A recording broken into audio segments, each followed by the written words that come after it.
welcome to 2K Sports Annual. Grant, looking at these two teams.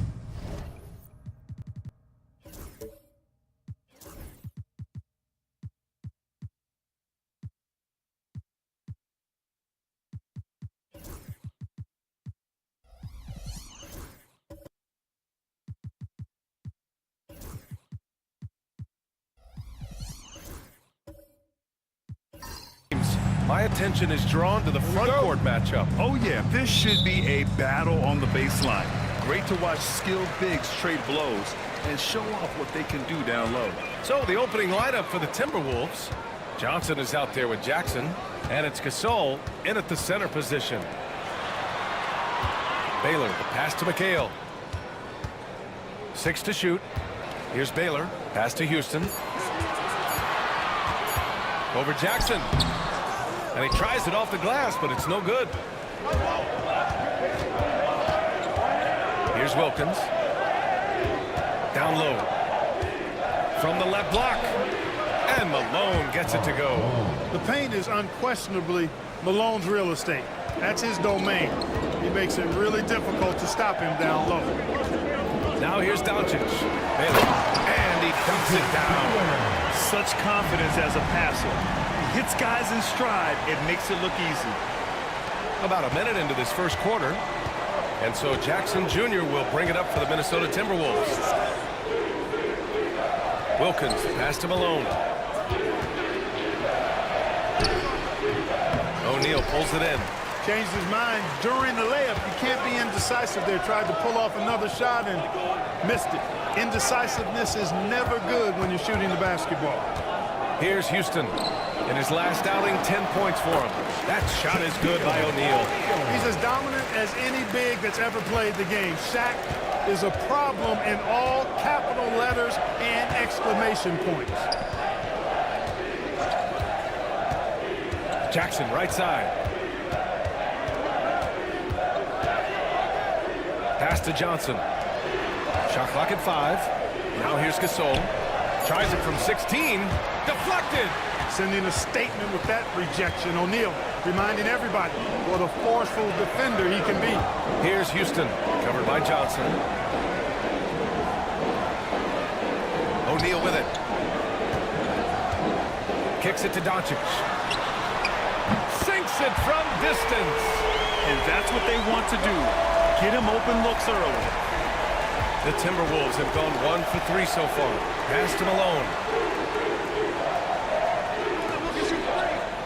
And just under 2.5 minutes elapsed here in the first. Can they get it? O'Neal pulls it in.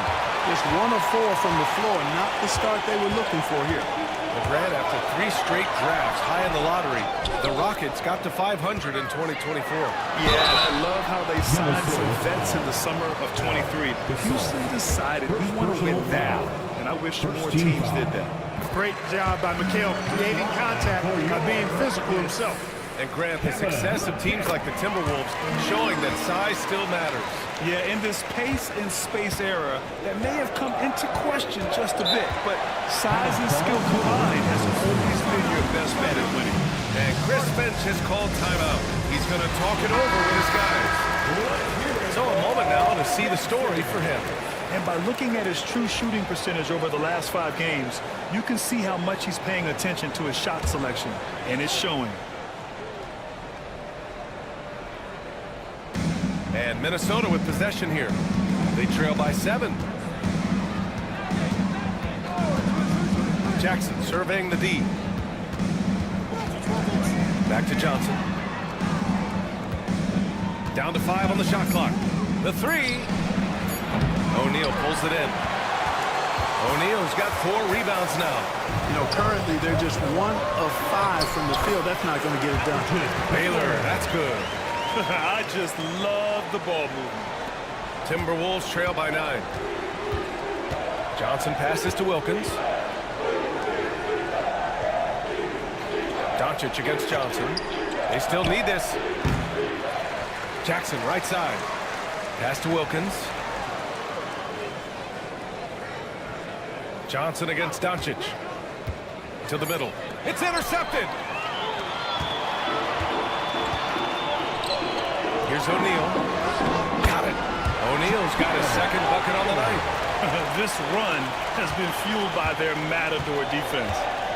Boy, they need something to go to regain some confidence. No question. Way too many empty possessions for them. Johnson against Doncic. Johnson inside. Gets his second attempt to go. Now he's 1 for 2. Yeah, watching Johnson exert his will down low now, using his height and quick release quite well inside. Here's McHale. Last game for him, he picked up 13.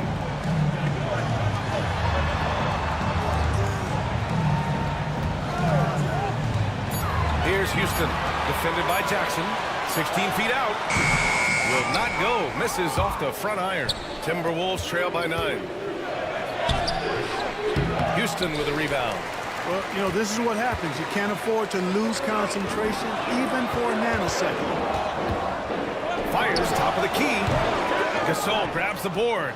And the shooter had very little space on that attempt. And, guys, that's exactly the kind of high-impact defense they want to see out of him.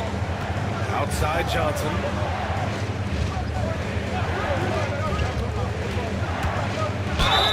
And he's going to the line for 2. The official saw contact while he was going up.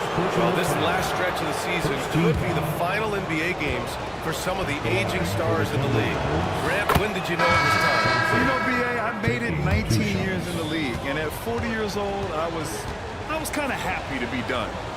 But I hope that all the guys retiring this year have the same closure I had. And it's a completely new group for the Rockets. You know, Johnson is really one of the more unique point guards that we've had in the game over the years. And he's able to do it with style and substance. And he hits it and gets hacked. A three-point chance here if he can convert. They've shown so much energy right from the start, particularly on the offensive end. I'll tell you what, forget about easing into the game. They came out with guns blazing. Lowry, he's checked in for Minnesota. And Grant, you look at the Rockets' additions over the last year or two. There's an emphasis on toughness. Yeah, toughness, both physical and mental. Those are the kinds of veterans they've brought in. And that extends, of course, to the coaching staff, too. On offense, LaMarcus is so dependable. He's ready to make the play from wherever he is on the floor. Payne with a screen on Lowry. Here's Ball. Perfect night so far, 2 for 2. Just so successful getting the ball inside and finding those great looks. Timberwolves trail by 11. 2 minutes remaining. Over to the wing. Aldridge, right side. Back to Lowry. There's a screen by Aldridge. Lowry, no good. I love how they've attacked the boards here in the first quarter. Yeah, I like the way they're setting the tone. Really playing with a lot of energy here at the start. That shot is good, Lewis. They just look so overwhelmed inside.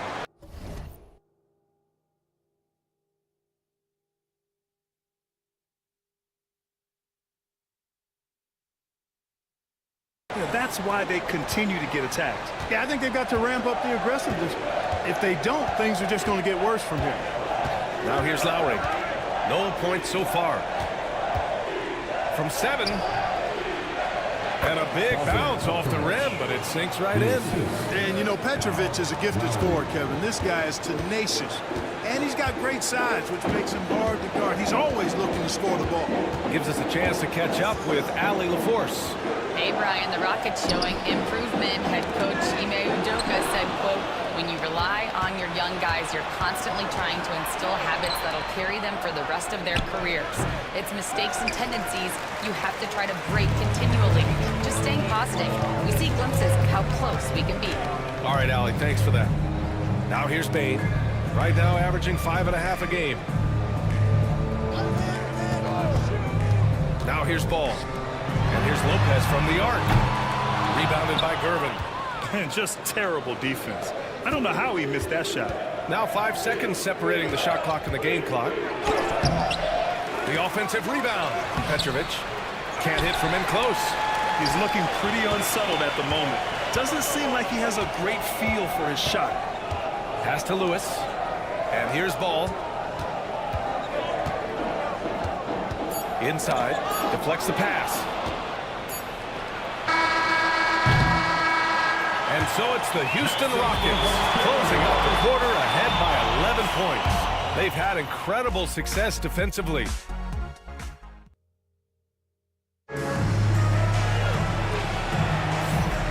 Great to have you with us. Second quarter of basketball. This game has not exactly been neck and neck, but plenty of time left in this one. And for the Rockets here, they've really been putting on a show. Well, clearly they played well in the first period because of their selfless attitude. Yeah, and you know, so many of their hoops came off an assist, which is a good sign of ball movement and sharing that ball. They've got Luka Doncic, and it's Houston in at the shooting guard position. That's the group starting the second quarter for the Rockets. Doncic passes to McHale. Here's Houston. No points yet. Pass to McHale. Now Doncic. 6 on the shot clock. Screen by O'Neal. Wow, deep shot from Luka. Way downtown, Doncic testing the limits of his range there. In 2024, Luka Doncic recorded 6 consecutive 30-point triple-double games. That's right, B.A. The first time anyone has done it in NBA history. So if you didn't already believe in Luka Magic, well, there's some proof that the magic is real. Here's Johnson. It's hauled in by Houston. O'Neal's got his 5th rebound in this one. Pass to Baylor.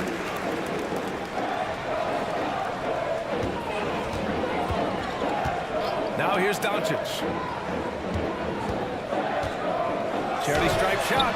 Gasol grabs the board. You got to move past that one. I mean, they'd want him to take that again. Well, you know, I hear you. That's a good look, but when you're that wide open, I think you got to knock it down. Durbin, no good. And even with the miss, that's a high percentage shot for him. Baylor, pass to Doncic. Out to the right wing. Fires from 14. Here's O'Neal. The shot that time not on target. Some solid defense from Gasol. And here in the second, 2 minutes gone by. Petrovic passes to Aldridge. Here's Petrovic. And right now he's currently putting up 6.5 points per game. If you ask me, I think Petrovic is clearly one of the best three-point shooters in the world. So good from deep. Oh, and a beautiful feed leads to a monster jam. You have to be accurate there. Very little room for error passing on the interior. And Chris Finch has called timeout. He's going to gather the troops and talk it over. Coming into this, having knocks to win against the Lakers in their last game. I found it was an interesting game. Anything they couldn't get from their starters, they got from their reserves. Well, you know, you hear about the importance of having depth all the time, bench players that contribute. In last game, their bench came alive. Gasol passes to Wilkins. Doncic against Johnson. To the inside. Here's Gasol. Ooh, the lead pass was in the perfect spot to set up the layup. Boy, that's his bread and butter and jelly. Gasol can dominate inside. And here's Doncic outside. The rebound by the Timberwolves. Gasol's got 4 rebounds now. Jackson left side. Outside Johnson. Jackson outside. Three-pointer.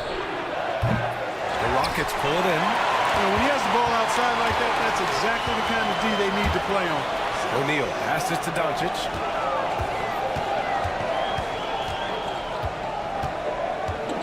Pass to Baylor. To the left wing. Now O'Neal, covered by Johnson. From deep, here's Doncic. Good. 3rd basket in 6 attempts. He's starting to heat up from outside. That's his 3rd for the game, his 2nd in this quarter. Doncic against Johnson. And there's the screen. To the paint. The steal. Here's Baylor. Taking a look at his production. Averaging just over 8 points a game. An explosive athlete, the precursor to the high flyers, prone to the spectacular. Baylor with a strong move. Johnson passes to Malone. Back to Johnson. Pass to Wilkins. Now here's Johnson. Guarded by Doncic. Jackson for three. Minnesota again missing. And he probably thought he was going to bury that one. Baylor, pass to Doncic. And the foul is called. He missed it, so he's got a couple of free throws coming his way. Well, last season we saw Luka Doncic score 73 points. Tied for fourth most in NBA history. BA, he is so special. And the thing about the 73 he got, it was the most efficient 70-point game in league history. And with how offense-heavy the league is going, past him to go north of Kobe Bryant's mark of 81 at some point. He's got that kind of ability. Clark, one topic that gets its share of attention, illegal screens. And with good reason, because guys are bigger, stronger, a lot of pick-and-roll action. So you've got to be more diligent in cracking down on those screens that are illegal. The game is extremely fluid. Guys are in constant motion. But I think it's a hard call to make consistently, but the officials have to keep working at it. Back to Lowry. Count it. And that shot gets him in the books. He's 1 for 3. A burly, bruising point guard. Lowry is good at using that upper body strength to fight through contact. Pass to Bane. Fires for 3. Offensive board. Doncic against Lowry. And it's Doncic missing. Timberwolves trail by 14. Wilkins, the pass to Kaman. Here's Wilkins. And the layup is good off the glass. Wilkins has gotten his first basket of the night. Looks like we're starting to see a pattern here. Not afraid to get in the paint and get wet. Well, I agree with you. 4 of their last 5 baskets have been exactly of that variety. Here's Doncic. The rebound by Malone. And so Jackson Jr. will bring it up for the Minnesota Timberwolves. On the wing, Bane. Hasn't gotten one to fall yet. Got a piece of it. 2 minutes. Lowry against Doncic. 2 minutes. Now here's Lowry. Tightly guarded. Pass to Malone. Here's Wilkins. Guarded by Bane. Now Jackson. Pulls it from the top of the key. Malone. Pass to Kaman. Shoots over Lopez. Kaman. Shot is off. The Rockets lead by 12. And here's Bane.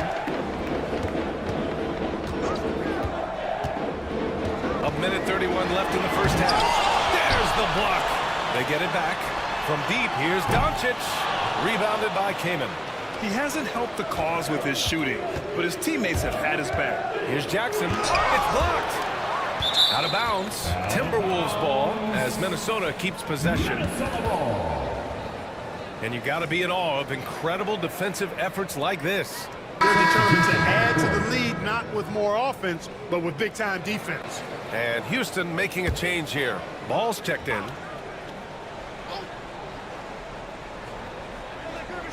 1:16 left in the first half of basketball. Wilkins, and counted from 19 feet away.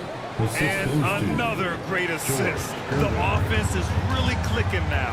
You know, the defense has really been kept off balance because of the outstanding passes. 4 straight field goals have been made off an assist. Here's the pick.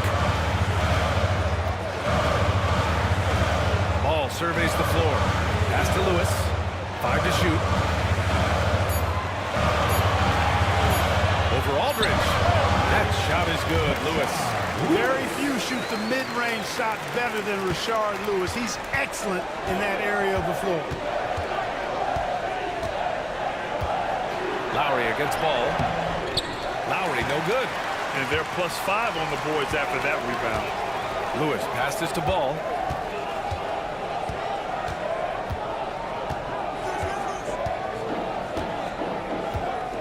Outside Bane.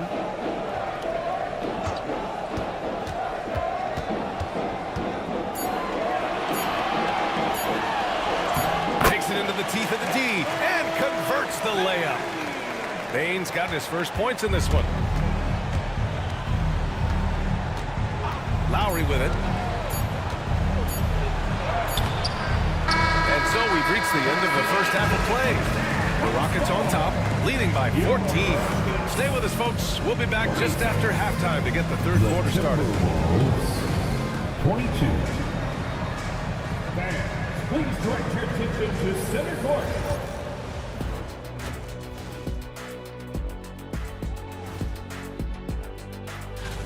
It'll be the Cleveland Cavaliers up against the Hawks out in Atlanta.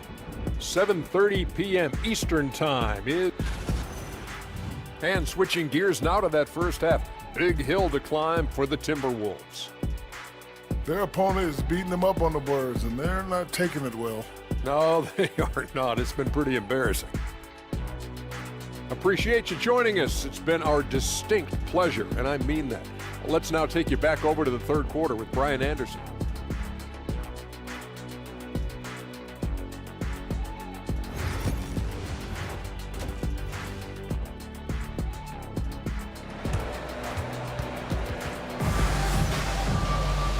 And with the second half upon us, we'll find out if this game becomes the rout that it's threatening to be. Boy, really an incredible game here from Luka Doncic. Well, if he's hit threes like he did in the first half, he's going to have a monster night. Yeah, you know what? The defense is going to adjust. They'll be ready for him now, so I'm sure they talked a lot about how to slow him down.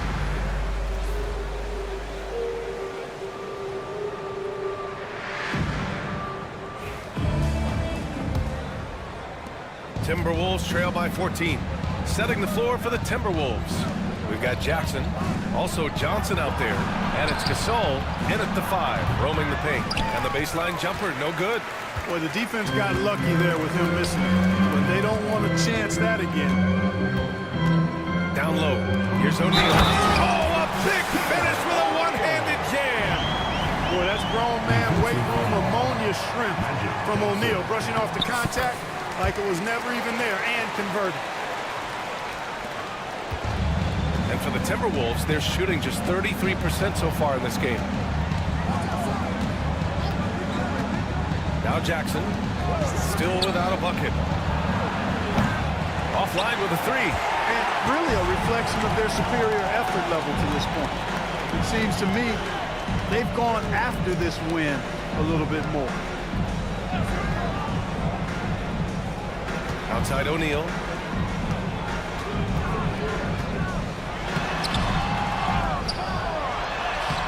Gasol grabs the board. Gasol's got 5 rebounds in the game. Pass to Malone.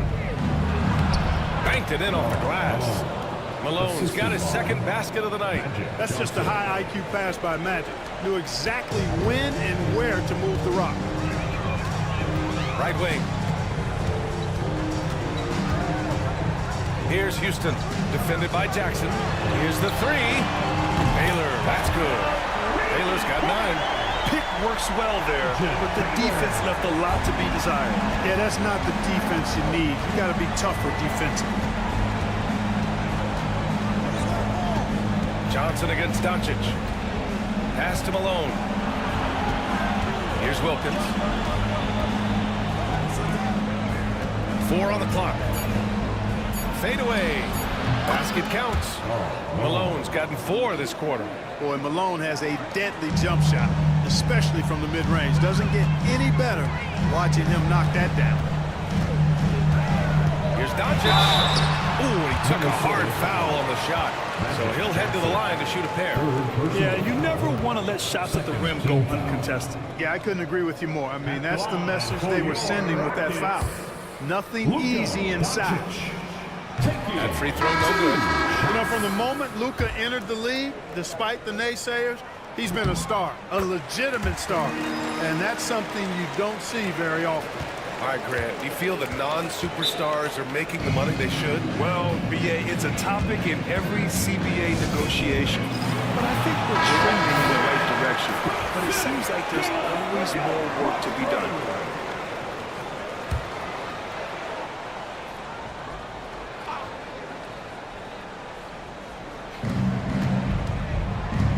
Jackson, the pass to Johnson. Here's Petrovic. Back to Johnson.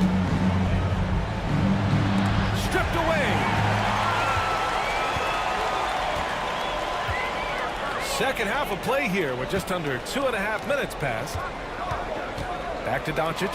And Doncic with the jam. Even for Doncic, this is a big night in the scoring column. Giving his fans their money's worth and then some. Inside. Man, the defender really went after him. Yeah, if you're going to foul, then make sure that you don't give a chance for the and one. He's got his first free throws of the night right here. First free throw is good. Well, I tell you what, if you wanted the template for the perfect power forward, it might be Karl Malone. I mean, he's got everything you want in a format. Here's Doncic. He's got 14. The three is up. It's rebounded by Minnesota. Malone's got 5 rebounds in the game. Johnson on the wing. Jackson outside.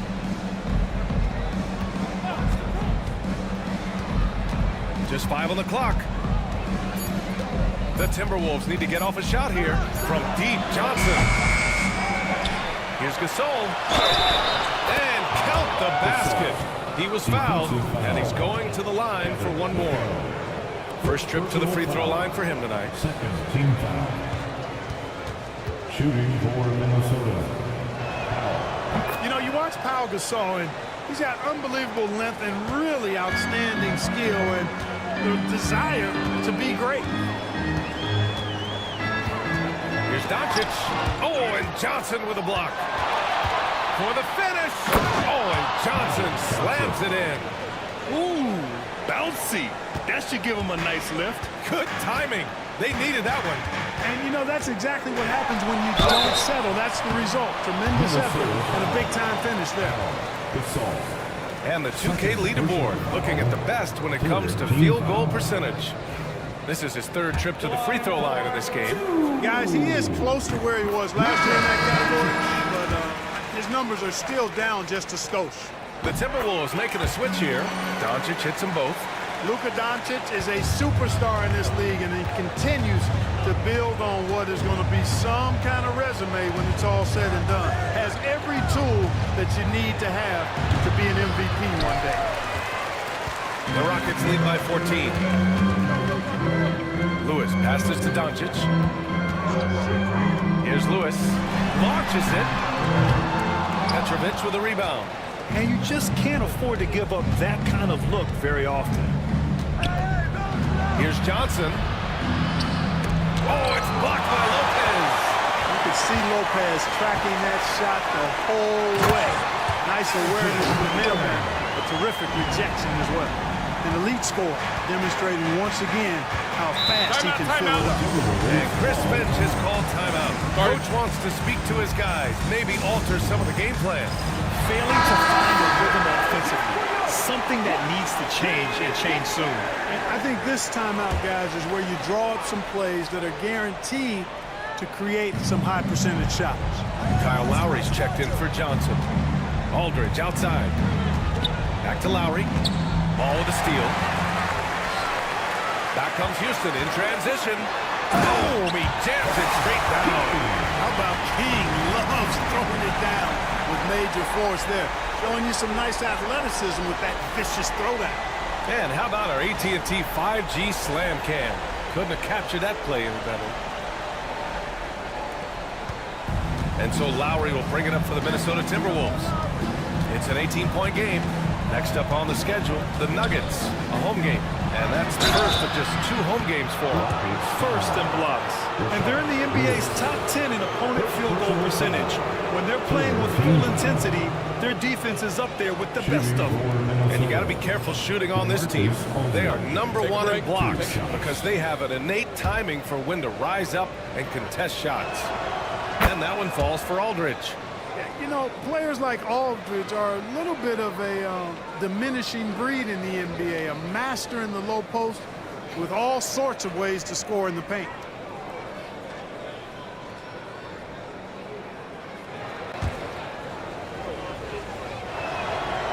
And so Aldridge nails them both. Really always a plus to have a big guy stroke it from the line like that. The soft touch on full display.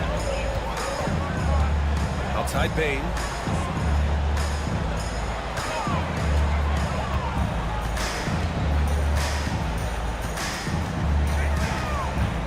Shot clock at 6.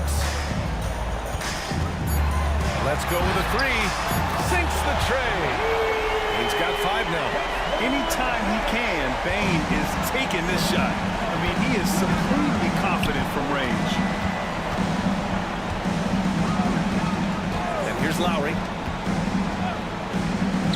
Petrovic passes to Lowry. Here's Petrovic, guarded by Bane. And Petrovic gets it to go. Give him 8 points now. You got to be mindful of where Petrovic is at all times, especially when he's positioned around these corner 3 spots. He's lethal from there. Outside Bane. 2 minutes remaining in the third. 2 minutes.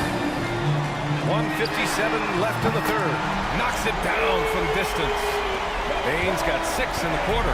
And Bane picking up the phone with no hesitation. What an answer. Aldridge outside.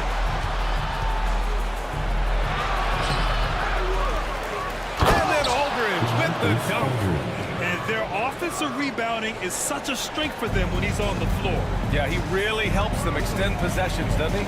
And you know, those second chance opportunities can be game changers. He represents so much value to this team because of what he does.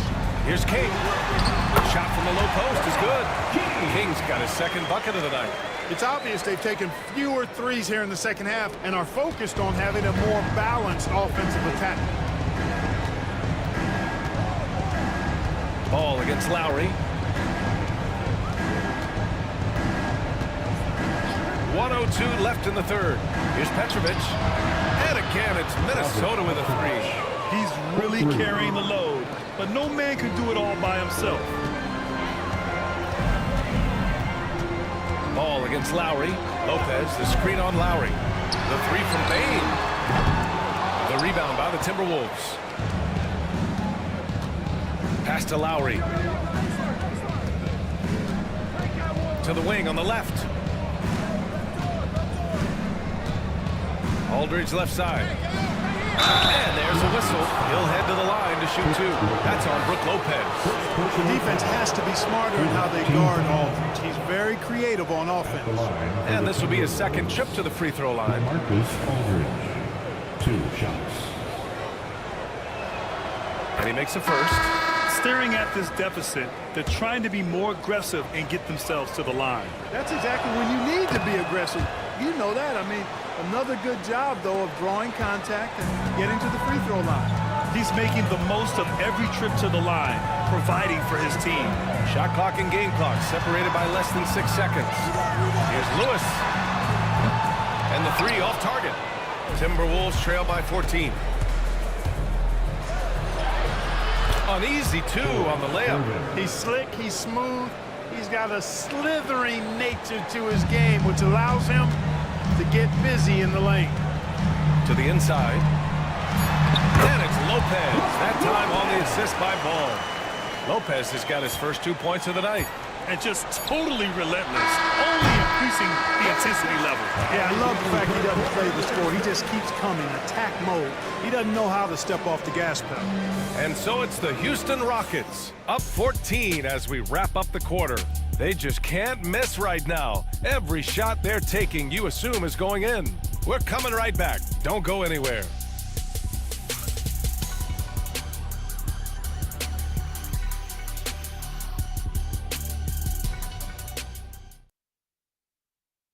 And it's time now to bring you our State Farm assist of the game. This is the definition of team chemistry. I love to see this kind of communication and connection between teammates leading to the perfect pass. For me, next to the big-time alley-oops and monster throwdowns, passes like that are probably the next best thing when it comes to sweet-looking NBA highlights. And as we head into the fourth, we'll see if there's a comeback in the works or if it's more of the same for the first 3 quarters. We've got ball, and it's McHale in at the four-man position. So that's who's on the floor for the Rockets. It's good. Good play call and good execution. The offense running on all cylinders. Now here's Johnson. Jackson for three. The shot misses. They've had a slight leg up on the boards and a big leg up on the scoreboard. Well, you take a look at all of the stats, the team stats that is, and that's one of the many areas that they've had the advantage in. As a result, they've got a big lead. And a moment now to quickly take a look at the offensive approach for the Rockets. Well, the coaching staff has to love what they're seeing on offense. There's so many assists because how this team is moving the ball. How great have they been? I mean, shooting the ball from outside the arc, they have absolutely been lights out.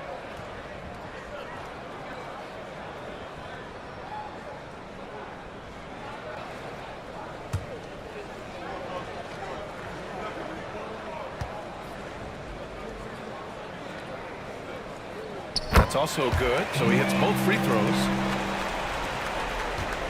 And so it's Johnson with it. He brings it up for the Minnesota Timberwolves. They trail by 18. Pass to Malone. Back to Johnson. Here's Wilkins. The three. Gasol passes to Malone. Second shot opportunity. And another shot. It's hauled in by Houston. O'Neal's got rebound number 10 tonight with that last one. Ball outside. Back to O'Neal. Here's Houston. Knocks down the triple. And the Rockets lead by 21. He drops yet another dive, just facilitating this offense like a maestro. Well, when you look at the assist totals, heck, they've been clearly the better team. Over the past few seasons, we've seen a big youth movement in the NBA, Clark. The average age dropping to an all-time low. Yeah, those are the facts, and it's great that there's so much talent. I don't dismiss or discount that at all, but you still have to have a level of value and appreciation for what experienced veterans can bring to your makeup and to your team. That experience is invaluable, and very few teams win at a high level without having a blend of young talent and talented experience, too. Here's Houston. It's deflected. Here's Johnson. Here's Jackson. Oh, a clear foul there on the missed shot. So he'll get a pair at the line. And the former Buckeye Jim Jackson is a talented kind of combo guard forward, a three-ball specialist who adds some muscle and savvy and leadership to this team.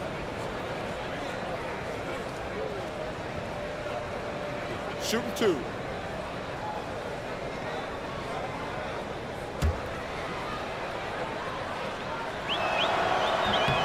And that one falls for Jackson.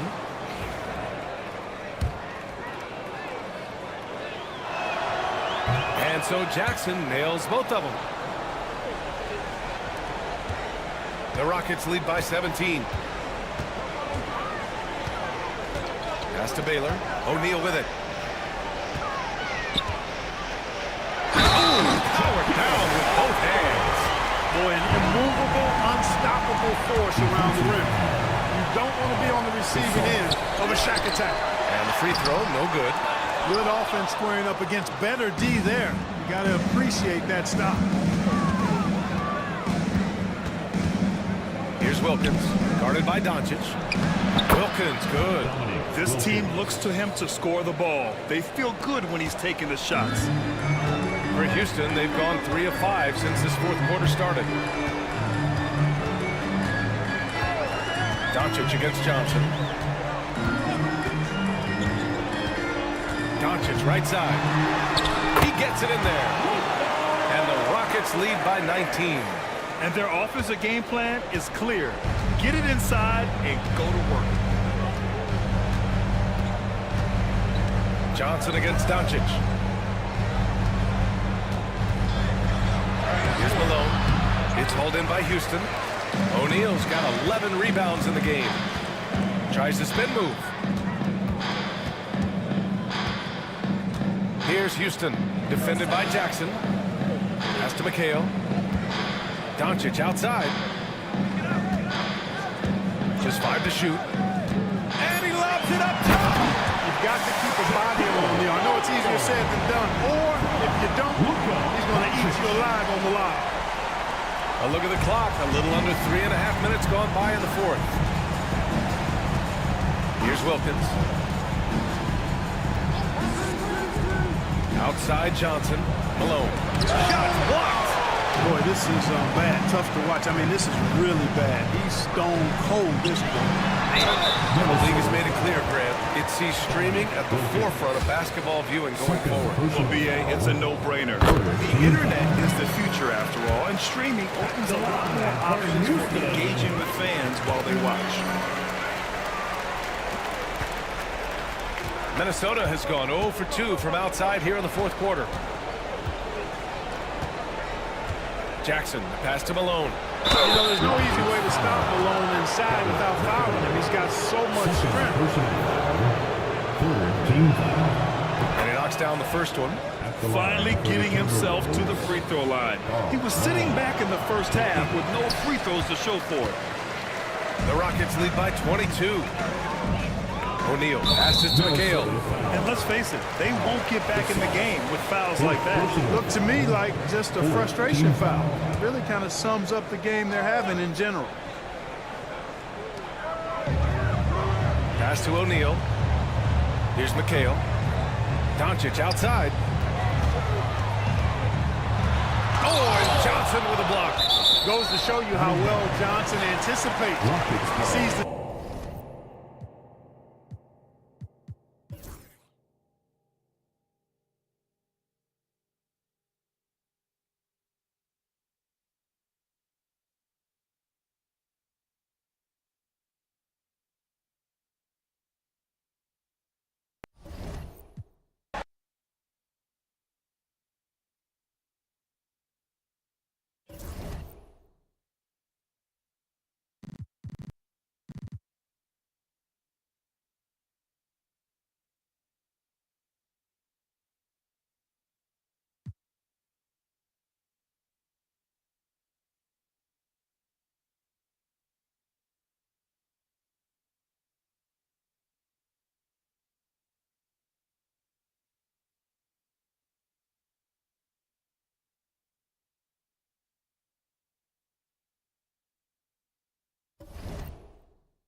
Welcome, maybe the best day of the NBA.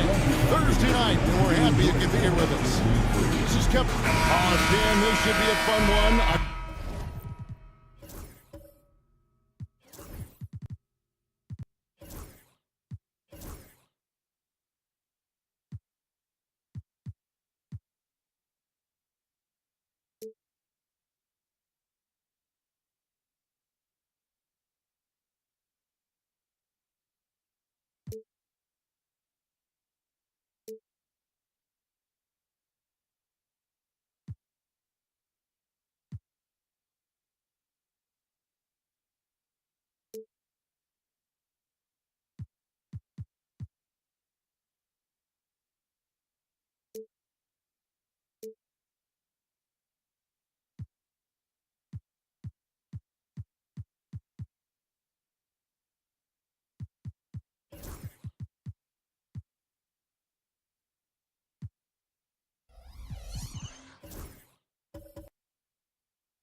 Flash at the center position. Yeah, and Kevin, the way the game has changed, we don't see these kind of big men matchups much anymore. And so it's great to see one where two great big guys going at it, and they're going to go after each other. And Stan, you know what you're talking about. You've had the opportunity to coach some great big men. Oh, I have. I had Shaquille O'Neal, Dwight Howard, Andre Drummond. I seem to always have good centers. And the starting lineup for the Pelicans, we've got Isaac. He's out there with Havlicek. Allen is out there with Yao. And it's Boussy in at the 1. Now, here's Banchero. In the loss to the Warriors the other night, definitely not himself. Shot clock at 2. That's good from 17 feet away. The first overall pick all the way back in 2008. Derrick Rose going old school with the mid-range jumper. Here's Yao. It's hauled in by Los Angeles. We're moving on after the tough loss they took at the hands of the Warriors. Rough game defensively. They lost a lot of the individual matchups, and the help was slow to rotate. And being slow on your rotations is a killer. There's not a team in the league that won't punish you for that. Elijah tips it up. Well, that's why he's out there using his size in the paint. And Allen launches it from deep. And the Pelicans get it back. Count that one. Now that's how you pick up second chance points. Stay active and be ready as soon as the shot goes up. George against Havlicek. Launches it. The shot by George, no good. New Orleans has gone 1 of 2 from long range in the first quarter. Stan, you know this. Every team wants those 3-and-D wing types. This Pelicans team is loaded with them. Yeah, Kevin, they love those type of guys. Long, athletic guys who can defend, and they either come in being able to shoot the 3, or they develop them into three-point shooters, and it shows in the numbers. Last year, they were 4th in three-point percentage, 7th in defensive rating. Those are key metrics. Here is Elijah. Yao Ming picking up that last basket. And it's out of bounds to the Pelicans. And now, let's bring you the list of the top three-point shooting teams over the course of the past 10 games. The Clippers 3rd. The main factor, I think, is the great spacing. That has led to wide-open, long-range shots, and that's why we see the great numbers from the 3. Pass to Isaac. Off to a good start as he hits his first shot attempt. And don't look now, but they're starting to extend this lead. Well, look, we've seen that no lead is safe these days. You got to keep scoring and extending that margin. And the timeout called here by Tyronn Lue. He's going to have a discussion here on the sideline. I'm going now to see the numbers for Paul George. Putting up about 10 points a night, 4 rebounds, and 3 assists. Fantastic totals for him across the board. I wouldn't be surprised if he keeps rolling. Yeah, and make no mistake, we're watching a special guy here, and his numbers only tell a fraction of the story. Now here's Rose. He's coming off a 16-point game against Golden State. Los Angeles with another miss. New Orleans leading by 7. Pass to Boosie. A floater. Lays it up off the glass. The ball movement on this run has been fantastic and is a big part of why they've been able to get these good looks. Olajuwon left side. They need this. Rebounded by Isaac. And here's Isaac. He'll bring it up for the Pelicans. Keep rolling here following the win against Memphis. Yeah, and I think the perimeter game is what helped them in that one. Consistent from out beyond the arc. Yeah, and what the heck were you supposed to do to stop him? Bucket after bucket from deep. Quite a show. Yow's shot is off. Clippers trail by 9. Guys are looking for a spark here. Yeah, a cold stretch offensively, for sure. Good to see that Banchero has options if he can't penetrate. Your game has to be multifaceted in the league. Now, here is Havlicek. His last outing, 16 points for him. Castellano. Over Olajuwon. And he gets contact and the whistle on the shot. 2 shots coming up. This is where the size of me is just too much. You have to foul it when he's that close. And a look at how the offensive approach has been going here so far for the Pelicans. Well, they're in a great flow. The ball's moving. All those assisted buckets means the offense is running well. And something else that I liked is how they attack the paint, finding ways to get inside and capitalize time and time again. Now here's Murray, who's averaging around 5.5 points a game. Here's Havlicek. And a great assist by Allen as that one goes in. Defensively, they've got to pick up the intensity. Hard to win surrendering this high a field goal percentage. Here's Roy. Pass to Edey.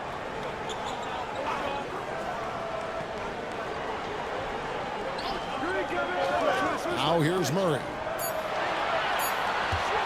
Puts it up. The rebound by Thurman. Yeah, well, that's a shot the defense is probably going to let him keep taking. Up top, Havlicek. And he can be counted on to put some points on the board every night. He's averaging right around 13.5 points a game. Defensively, giving up far too many open rhythm looks. And Tyronn Lue calls timeout. He wants to make some adjustments to the game plan, clearly. New Orleans making some changes here. Sarge checked in for Yao. Hudson comes in for Havlicek and starts to sub in for Ray Allen. Now, here's George. He had a 12-point outing in their last game against Golden State. Yeah, and his facilitating was also extremely impressive. He was outsmarting the defense and easily connecting with ready shooters. Song, the pass to Hudson.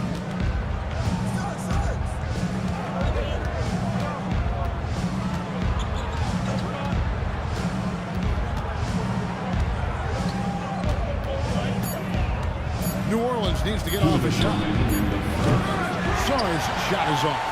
Clippers trail by 13. No stopping him there. Jams it in as he's fouled. Chance now for a three-point play. It's going to be on Alex Song. Siakam is checked in for Avdia.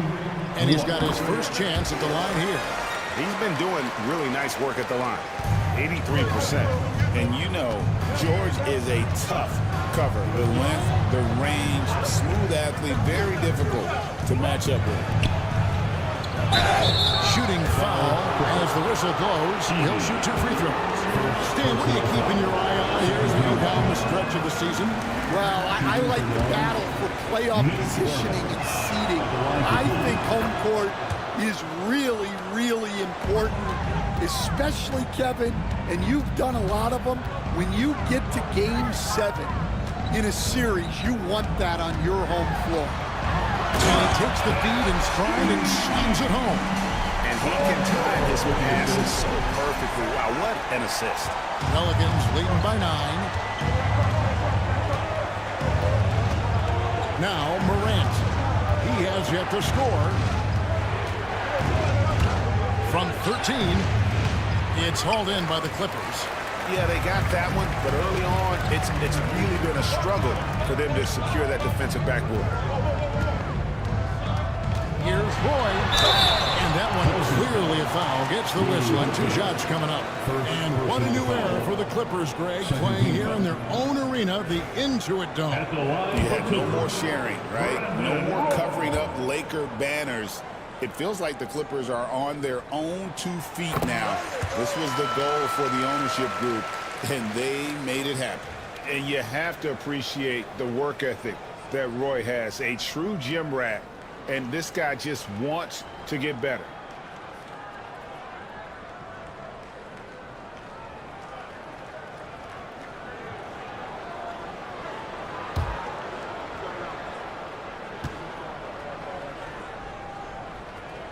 And that one goes in. 2 from the line that time. So Stan, I'm looking at this Pelicans roster. They've done a great job building through trades, signing kids off the street, and acquiring talent. Yeah, I'm not sure, Kevin, that anyone's done a better job of putting together a roster so deep and talented. And as you said, they've done it in so many ways. Draft, trade, undrafted guys. Just a tremendous job. Really something. Now, here's Roy. Nobody near George. The shot's good. Roy making the play. George has got 6. Nice little run here to shrink that deficit, but can they get over the hump? Well, with all the momentum they've built up, I don't see this run stopping anytime soon. Grant. The teardrop falls in. And the Pelicans lead by 6. Yeah, and Morant definitely has that floater in his arsenal. George with the ball. And the last shot before the buzzer is off. And that does it for the first quarter. Pelicans lead by 6. And we'll get things started in the second quarter when we return.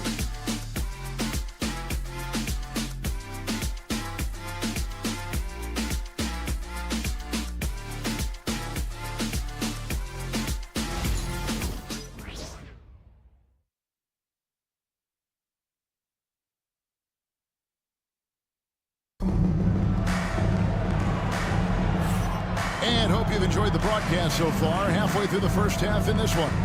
And what stands out to you from the Pelicans in this one? Way to set the table. Offensively, they dominated on the interior. Well, if they're going to be that ferocious inside, this defense is in for a long night. So with George on the bench, here's who Tyronn Lue is going with.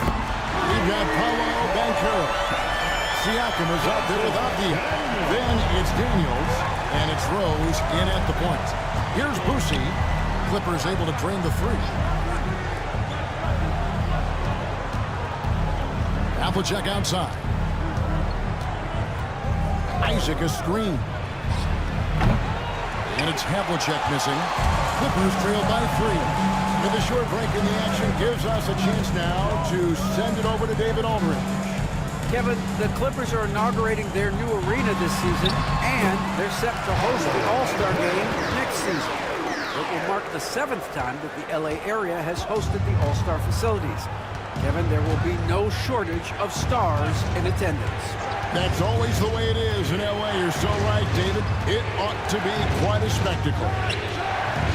And it's Havlicek missing. Well, the analytics don't like it, but if the defense is giving it up, I like that shot selection despite the miss. Oh, nice timing on the alley-oop. This is the chemistry Siakam has with his teammates. Boosie, the pass to Thurman. Now Allen.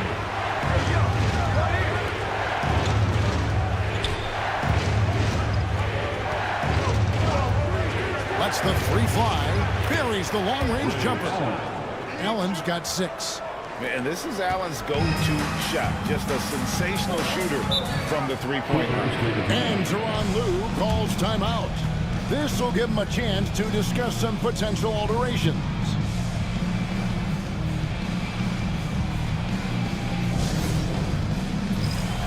Olajuwon's checked in for Los Angeles. And New Orleans also making a change. Yow's checked back in.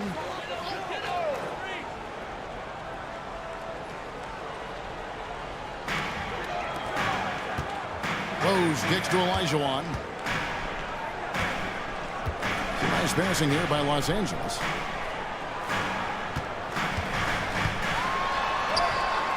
Doesn't go for him. Good work defensively by Yao. New Orleans in the lead. Down low. And John Havlicek the bucket on the assist by Allen. Havlicek's got his third basket of the night. The Clippers have gone 3 of 4 from the floor here in the second quarter. To the paint. Here's Olajuwon. Bucket is good. Man, that's just too deep. Olajuwon with way too many moves in there. Almost automatic. We're just over 2.5 minutes into the second quarter. And how about the incredible timing on that alley-oop? He absolutely hammered it down. And so it's Rose who brings the ball up for the Clippers. 4-point game, getting their first look of the season at this Pelicans team. And they usually came out on top when these two teams faced off last year. No surprise, they're the better team. Now Havlicek following the three-point attempt by Derrick Rose. Rose against Allen. Here's Boosie. It's deflected. And now Rose running the floor all by himself. And the dunk by Rose. And Derrick Rose so quick out of the gates. When he sees open floor ahead, he's at full sprint in the blink of an eye. Here's Boosie. He's averaging around 5.5 points a game. With the fadeaway. Thurin's shot is off. Yeah, trying to get separation from the defense right there. Just couldn't get it to go. And Caro outside.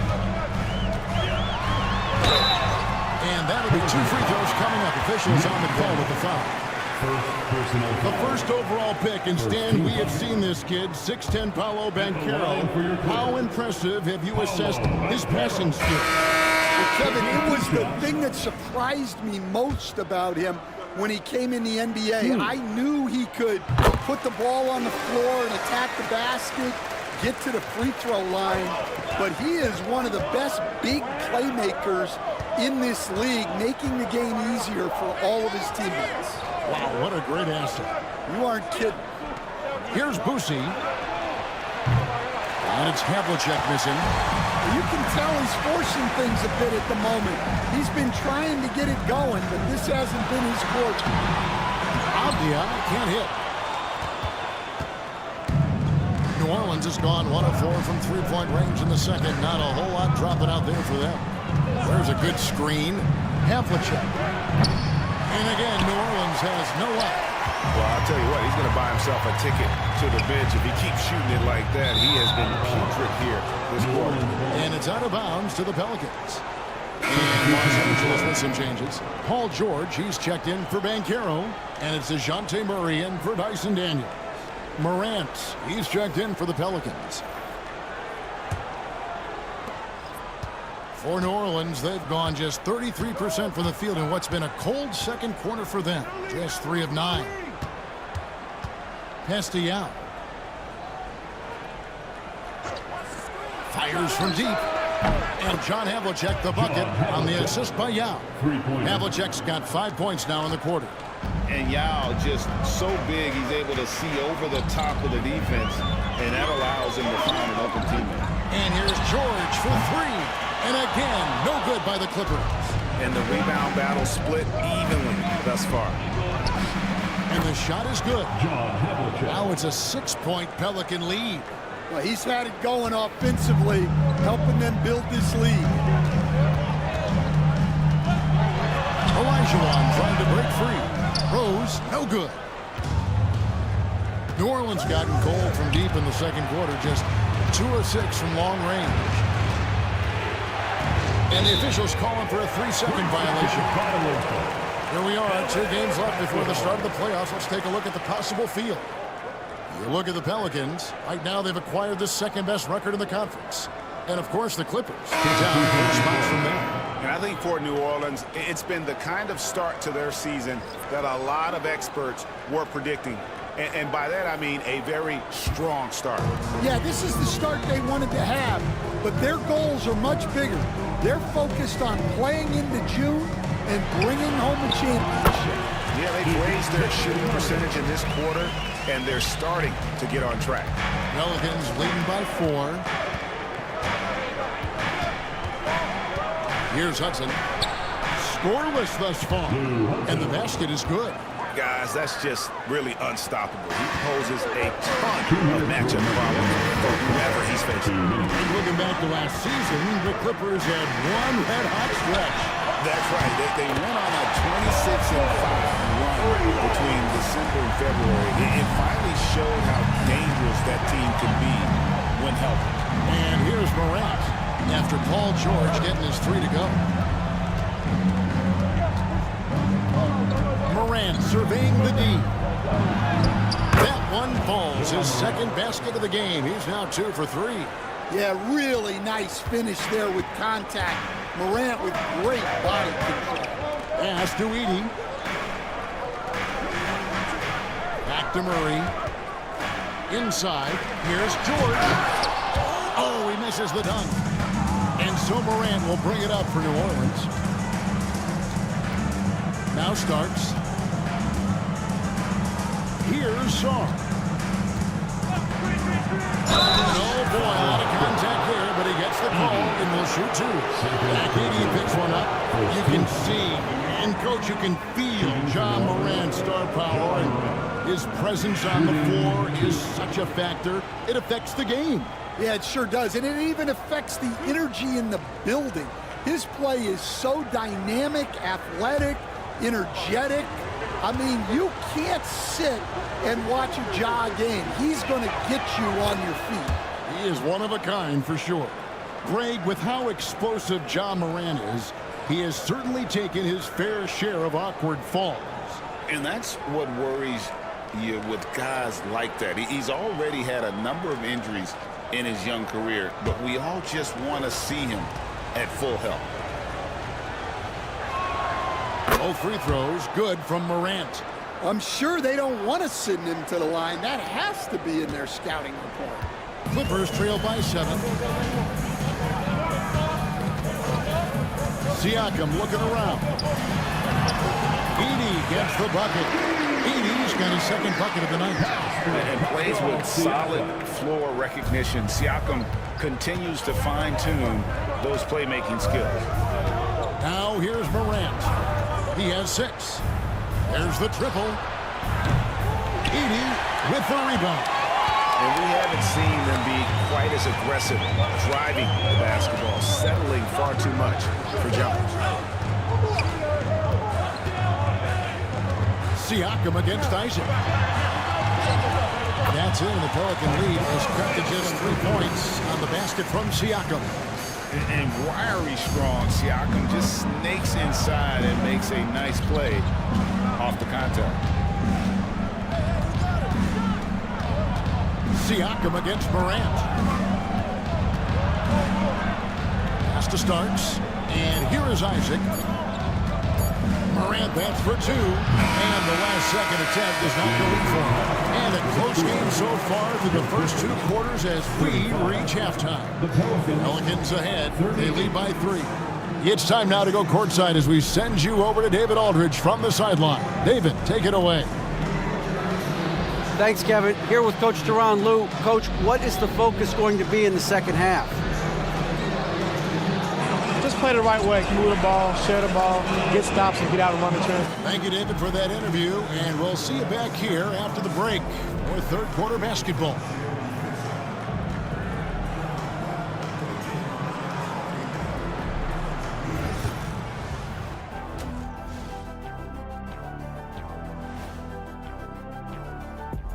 Hello, everybody. We all like close games, and tonight's matchup with the New Orleans Pelicans does not disappoint. Playing well on the road can be very difficult. They're doing a good job despite the challenges. Away from home, they aren't letting the crowd get into their heads. In fact, they've looked comfortable at times. And now, as the season winds down, a look at the Western Conference picture.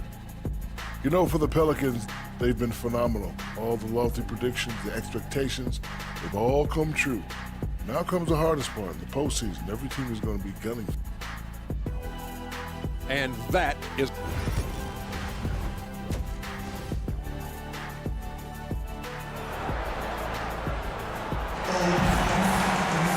And we're halfway through this one. Plenty of basketball left in a game that's been fairly even so far.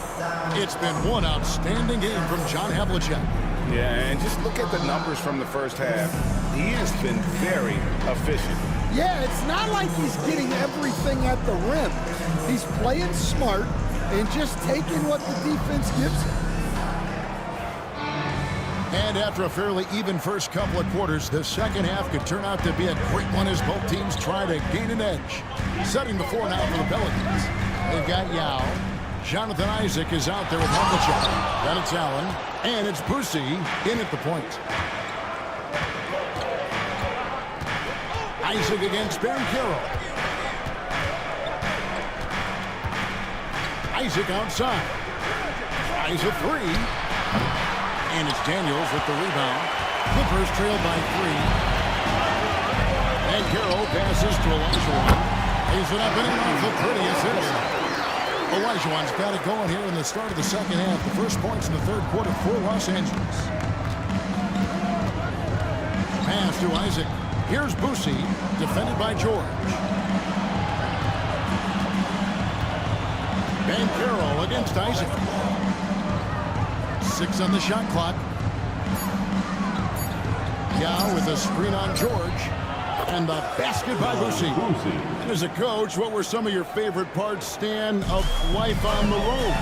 Well, Kevin, we get treated really well on the road in the NBA. I mean, you travel on great charters. People take care of your bags. We stay in great hotels. But my favorite part of being on the road was when we were on our way home. Easier to win at home, family at home. That was the favorite part. How about the bonding experience that a lot of coaches talk about when you're out there kind of alone against the forces, just you and your team? Well, I definitely think players bond on trips like that because they're not going in different directions. They team to spend time together. I don't think any of them ever wanted to spend time with me.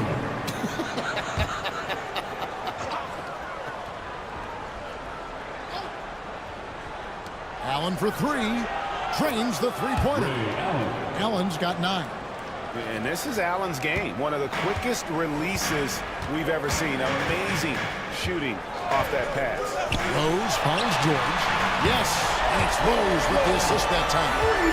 Mano y mano. This is where it can get a little personal. Well, and as a fan of the game, you have to love these back-and-forth moments. Now, here is Yao. Looking at his numbers, he averages a bit over 9 points a game. Offensive rebound. Allen inside. He's covered by Daniels. Allen's shot is off. Well, I know he can finish at the rim, but the defense did just enough to force the miss. You know, Greg, it's been great to see the Pelicans get to the next level these past few seasons, hasn't it? It has, and they've become one of the leading teams in the NBA over that time. It's not just about one guy. There's talent up and down that roster. And so it's Willie Green here calling timeout. He's ready to talk things through with the team.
making a switch here.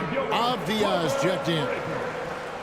Well, this set of players deserves credit for some of the most creative playmaking we've seen in the second half of the season. The top passers among small forwards since the All-Star break. Fifth best, Paul George. The passes we've seen some of these guys make from the wing, just outstanding, truly gifted distributors. Yeah, you can't teach the kind of vision that they have. Natural instinct to read the floor and find the open guy that they all possess. Here's Thurman, defended by Avdia. Allen shot is off. And so it's Rose bringing it up for Los Angeles, trailing by 2.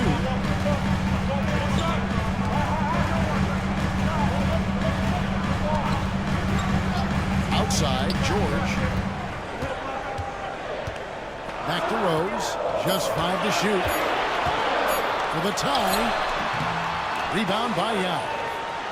Yao's got 4 rebounds now tonight. Havlicek outside. Here's Boosie. He's got 7. And he gets the whistle. 2 free throws coming up. It's going to be on Hakeem Olajuwon. For New Orleans, they have gone 4 of 6 so far from the line, missing a couple. And they've had really good numbers all season from the free throw line.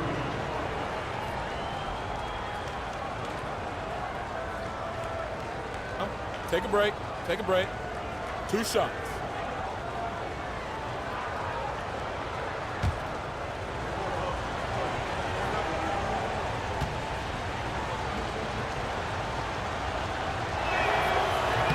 And the first one goes.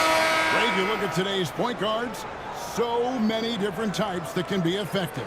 And there's a lot more freedom for point guards to kind of explore the parameters of their game. Sometimes it's steadying an offense. Other times it's to ignite it. Edey's checked in for Olajuwon. New Orleans also making some changes. Sarr's checked in for Yao. And it's Morant in for Allen.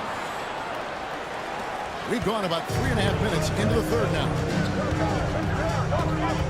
Pass to Avdia.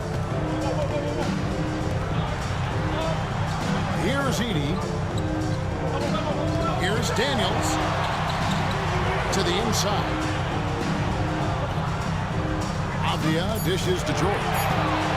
Shoots over Havlicek. And it's George missing. New Orleans leading by 4. Now Sarr. Nothing on the board. Morant outside. And finished up by Morant. Well, yeah, there's that explosiveness we talk about with Morant. He gets off the floor with such ease. Pass to Edey. Here's Daniels. From the arc. And Sarr pulls it down. The Pelicans have gone 3 of 8 so far in the third quarter, looking to lock in that rhythm. Here's Thurman. And here's Morant. And while the offense is developing, Alex Sarr is already a huge presence at the defensive end. Yeah, and along with being a great rim protector, he's a 7-footer who can really slide his feet on the perimeter. He can switch on the guards and make them work for their opportunities.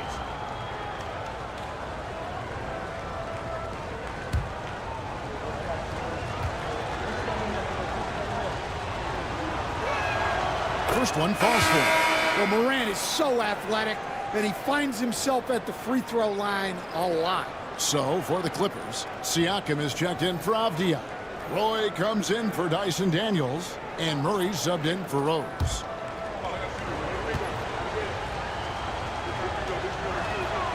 Both free throws good from Morant. And if they continue, Kevin, their outstanding free throw shooting, that'll help them seal the deal. There's the pick. To the middle. Here's Edey, and it's blocked. Great timing on the rejection there. This young kid, Sarr, has major defensive potential. New Orleans leading by 8. So a moment see the story for Derrick Rose. And suddenly his feel for the three-point shot has left him. It's been a tough go the past 5 games. The percentage from long range, not close to what it was earlier. But he's not going to give up on it, and he'll try to get it going here tonight. Shoot 2.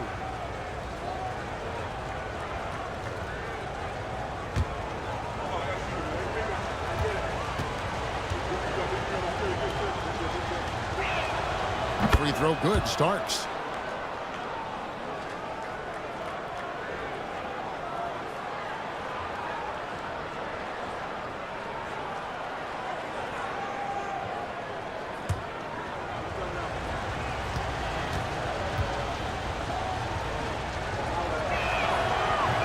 Off on that one, so he goes 1 for 2 at the line. Hey, Coach Van Gundy, what advice would you give to the teams that are rebuilding around their young players? Well, generally, Kevin, what I would say is get some veteran leadership, some veteran presence on your team also, so that you have guys that can show the young guys what professionalism is and help them in their adjustment to the NBA. Getting the right kind of veteran, right, with the right kind of message. That's a great point. Just having an older guy is not the answer. Here Starks. Following the basket by Pascal Siakam. Down low. Thurman. Oh, what a great move inside. That is incredible. And he takes that one up and powers it through. Nice angle on that replay with the AT&T 5G Slam Cam. 1:53 left in the third quarter. Now, here's Siakam. He has 6. Good, nice job down low. Siakam's got 4 this quarter. It's important that Siakam plays with confidence from there. I mean, when he does, the results are often like that one. Sarr's shot is off. Clippers trail by 7. On the wing, Murray. Covered by Starks. Pass to Edey. Now, here's Siakam. Over Sarr. He clangs that one off the back line, and down it falls. Siakam's got 10 points in the game. Time now to turn to our sideline reporter, David Aldridge. David. Thank you, Kevin. Now, Pascal Siakam is nominally a power forward, but his versatility at both ends of the floor allows him to play a number of roles. Siakam says that's where the NBA has been going. It's always positionless basketball, and I feel like I can do anything. And in today's game, Kevin, that means tremendous value for Siakam. Back to you. Doesn't it? My goodness, David, he is something else. Thank you very much. Taking it to the rack with power. Hammering down the two-hand slam. 34 seconds left to play in the third. Murray against Morant. Murray, the pass to Siakam. Clock at 6. Big man who can score. Rebound, hand pass. This is why Siakam has become a huge piece of this team. Los Angeles shoot their 6th and 7th free throws in the game. Siakam. 2 shots.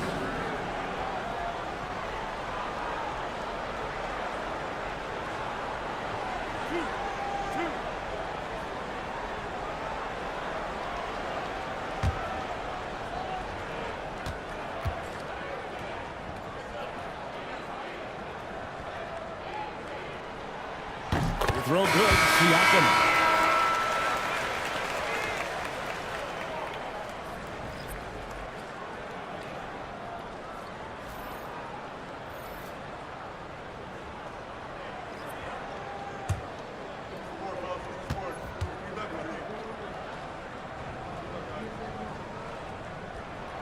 That's also good, so he hits both free throws. Pelicans leading by 5. Definitely got to use the clock here and get the last shot. Yeah, but if you get an open look, you got to think about taking it no matter how much time is left on the clock. outside Roy. Murray for three. Amazing. Perfect timing there. And that's a crucial three there. They've cut it close going into the fourth. This is far from over. It's still anybody's game as we've reached the end of three. Pelicans lead by 2. And coming up as soon as we return from break, the fourth quarter gets underway.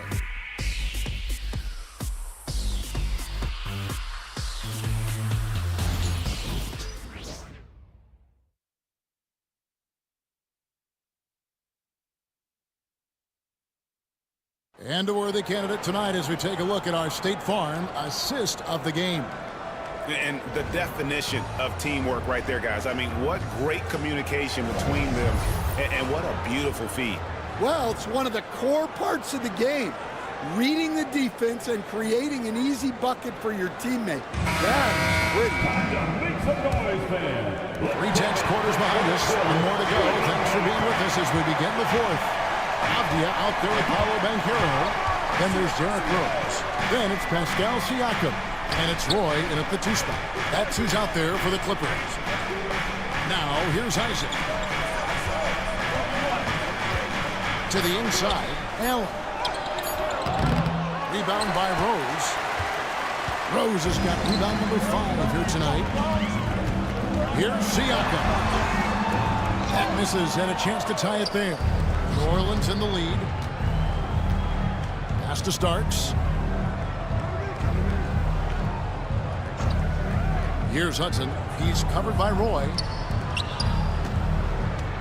Isaac outside. And what was that about? Not a good shot right there. Los Angeles has gone to the three-pointer 11 times tonight and nailed 5 of them. Banchero, that's good. This is the type of go-to scorer this team wants Banchero to be. They love his confidence. Well, for New Orleans, shooting at 48% from the floor. Looking good. Here's Isaac. It's tipped. Outside Roy. Out to the right wing. Rose scanning the floor. To take the lead. Down with the block. Oh, this is the impact Ming makes defensively, using that huge reach to block or alter shots. And an important part of every team's game, a look at the hustle stats for New Orleans. Well, their shot blocking, the defensive effort level has been great. You got to love that intensity. And also, guys, they've been showing how dangerous they are in the open floor. When they see a chance to get easy points, boy, they just jump at it. And Tyronn Lue calls timeout. And clearly an important junction. He's going to have some choice words with his team.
Olajuwon's checked in for Siakam.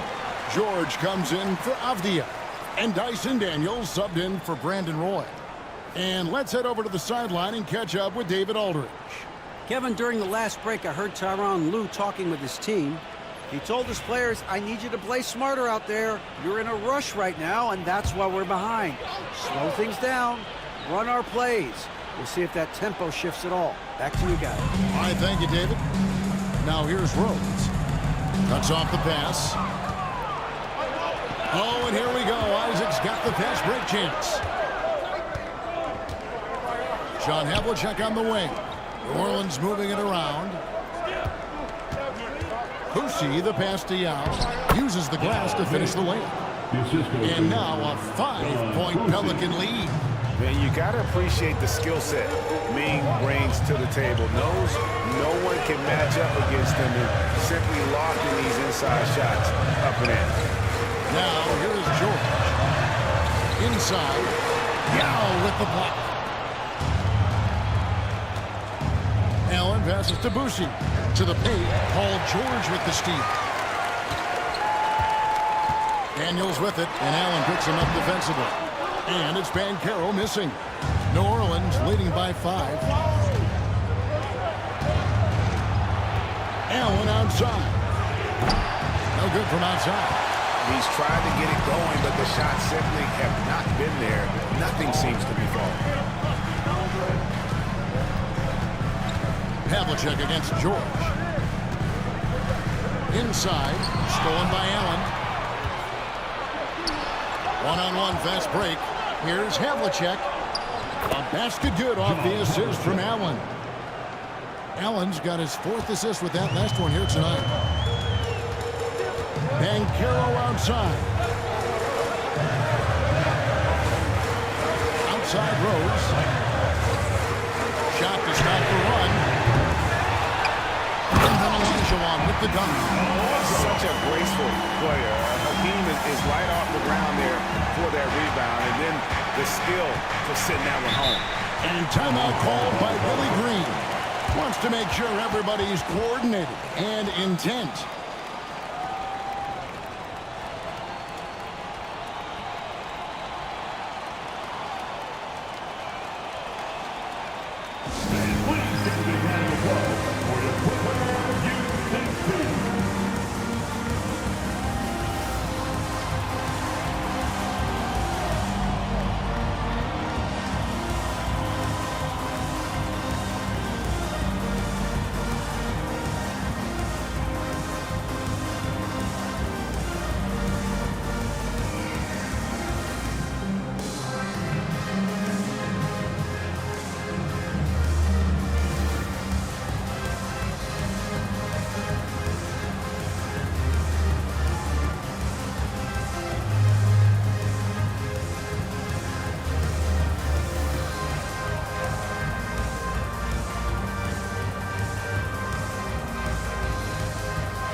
Havlicek kicks to Isaac.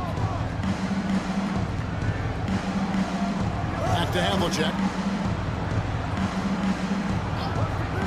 to the middle, looking for Allen. He gets it there. And then Allen slams it in. And when Allen catches fire, it is a sight to see because it seems like the guy just can't miss. Here's Rose. Nails it from the high post. And that's right in his wheelhouse, looking to make an impact when it counts. Well, you know this is when they lean on him, and he delivers with a much-needed score. Now, here's Young. Havlicek outside. Gets it to go from beyond the arc. Havlicek's got 5 points now this quarter. Yeah, he's in such a great rhythm right now. Makes sense to get him the ball any way you can. Yeah, when you have a guy playing like he has been recently, he's got to be the first option on every possession. From deep, George. Yes, it's Rose with the assist that time. Well, after dropping in 2 triples in the first half, he's now matched that mark here in the second half, and I wouldn't be surprised to see more of that. Offensive rebound. It's good. And the Pelicans lead by 7. And defensively, they are on their heels every time the ball comes inside. Pass to Olajuwon. Over Yao. That one wide left. You know, they don't score on that shot, but they're going to be happy with those kinds of possessions. Boosie, the pass to Yao. New Orleans moving it around. Kick by Yao. To the inside. Deflects the pass. It's stolen by Olajuwon. Rose goes in. Down low. And Carroll. Back to Rose. Pass to Olajuwon. And the shot goes down. How about the killer cool of Olajuwon? Loves to put the team on his back when the game gets tight. There's the pick. Isaac kicks to Allen. Back to Isaac. Over in the corner, Allen. Just 4 to shoot. Drills it from outside. Allen's got 8 here in the quarter. I love watching Isaac find the open teammate. Has great floor awareness out there. Just knows when one of his guys has a clean look. Now, here's Olajuwon. Over Yao. Olajuwon can't hit. Here's Boosie. He's covered by Rose. Isaac against Banchero. And he could not get that one to go. Out of contact, and he'll go to the line for 2. I like seeing this aggressiveness from Isaac. Utilizing his amazing length to his advantage to get to the line. 2 shots.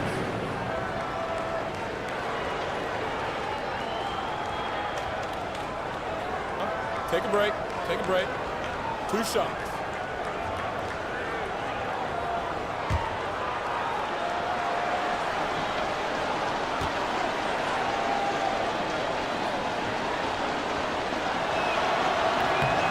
It's the first, and that will put them up by 9. And the overall skill set that Isaac possesses really off the charts. A big man who can run the floor, but also with that wingspan can defend the rim. The Pelicans making a switch here.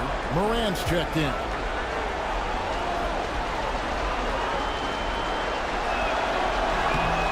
And both free throws good for Isaac. And Isaac really continues to intrigue you. A 6'10" forward who's just got great agility and can be a nightmare in transition. And the timeout called here by Tyronn Lue. He's very aware of the timing here and the significance of getting things squared away with his team.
1:22 left here in the fourth quarter. Inside and stolen by Yao. Here's Boosie. He's covered by Rose. Boosie, no good. Oh, that's terrific defense there. That's how you protect the rim. Here's Banchero. Yes, and it's Rose with the assist that time. And great work inside. This is where Banchero feasts. Here's Boosie, defended by George. Boosie, no good. And so George will bring it up for the Clippers. 8-point game. Canyon, great positioning on the putback. And folks, he did not luck into that one. He knew just where he wanted to be to grab that backboard. Here's Boosie.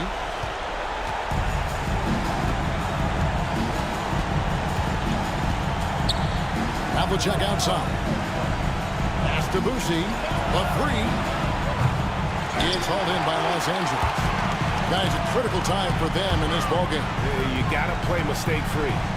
4 seconds separating the shot and game clocks. Here's Olajuwon. Down with the block. And so they choose to intentionally foul. Derrick Rose. Second personal foul. Second team foul. Shooting for New Orleans, Don Boosie at the line for two.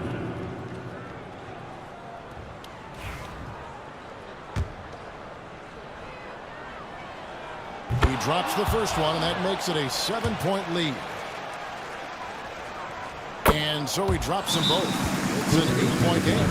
And the Clippers call time here. They're trailing by 8. Guys, your thoughts? And I don't think they'll be able to climb out of this hole. Well, I've been in this spot more times than I'd like to admit. All you can do is tell your guys to hold their heads up and finish strong.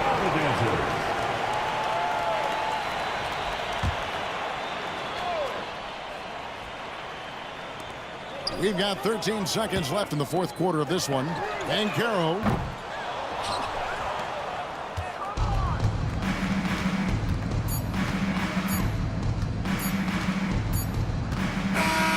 So we see the Pelicans get the win here. A solid win on the road for them. This building was dead silent by the time GA this one wound down. And that's what you want to do. Take the crowd out of it by crunch time. Don't give them any chance to lift their team up at the finish. And that's going to do it tonight, folks, for our broadcast. So for Stan Van Gundy, Greg Anthony,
Hi, everyone, and welcome to the NBA on Thursday night. Well, it's fair to say we can expect a bruising battle between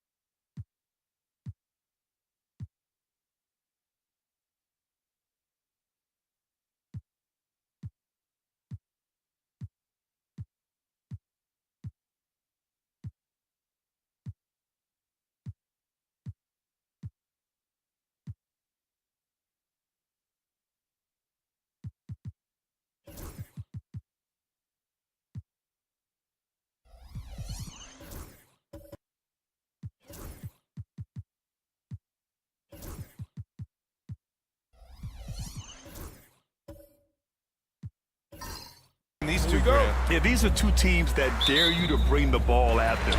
They both feast on the defensive side, so don't expect any scoring records broken in this one. Here are the 5 for Philadelphia. Anthony Davis is out there with Thompson. Then there's Hassan Whiteside, and it's Ellis in at the 2. Here's Ellis. Playing Washington, he was nearly unstoppable. Thompson passes to Davis. To the middle. Here's Ellis. Oh, plenty of contact on that shot. Officials call the foul, and he'll take 2 free throws now. I like that. I mean, some physical play inside. He's not about to give up any easy passes. Philadelphia shooting their first free throws of the night now. Off on that one, so he goes 1 out of 2 at the line. Here's Milwaukee to the paint. Here's Hamilton. Davis with a rebound. And Davis has got the ball here for the Philadelphia 76ers. No good off the glass.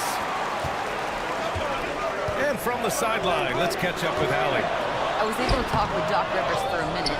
And the point of emphasis in the game plan against Anthony Davis was to simply be more physical inside. Coach said we have to force him outside the paint and make him shoot those mid to long range shots. Sounds like they're willing to give up the outside shot to keep Davis from dominating the paint. Okay, thank you, Allie. Here's Scott. Philadelphia getting their last shot to go. Pass to Hamilton. Here's Abdul-Jabbar. Defended by Whiteside. Clock at 6. Got it. Good job in the low post. Just taking it right to the rim, and no one was there to greet him. Easy possessions like that literally are just a gift. You just dream of them. He'll gladly take those. Now here's Davis. His offense has been fantastic, averaging just over 17 a game. Kidd, the pass to Davis. And Davis slams it home. Great work by Davis in the screen roll. Good at making himself a big target in these situations. Well, Richard, we know how decorated AD was early on in his career. What can we expect from him moving forward? He was getting Defensive Player of the Year and MVP votes back then. If he can get back to that level, he's going to be an absolute focal point for a long time coming. So it's Philadelphia now. After the basket by Milwaukee on the other end. Here's Ellis. Knocks down the long J. Defensively, you have to stay connected to him on the perimeter. And Doc Rivers calls timeout. I think right now he must be looking at some adjustments.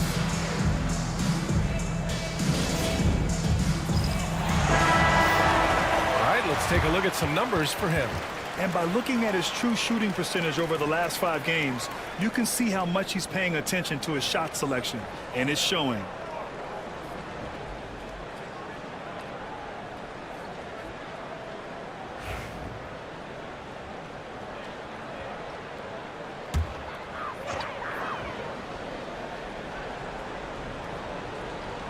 First quarter of ball, almost 2.5 minutes in. Perfect pass to set up the lay-in. Abdul-Jabbar's got 6. Starting to find his rhythm. He's cooking, and he knows it.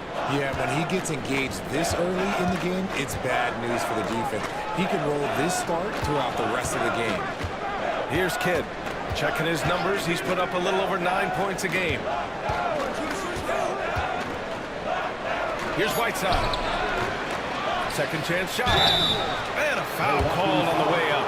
So he'll take 2 from the free throw line. First trip to the free throw line for him in this one. Yeah, free throws were an issue for him in their last contest. We just couldn't find the mark. And he's good on the second. And in the first quarter, about 3 minutes played. Pass to Hayes.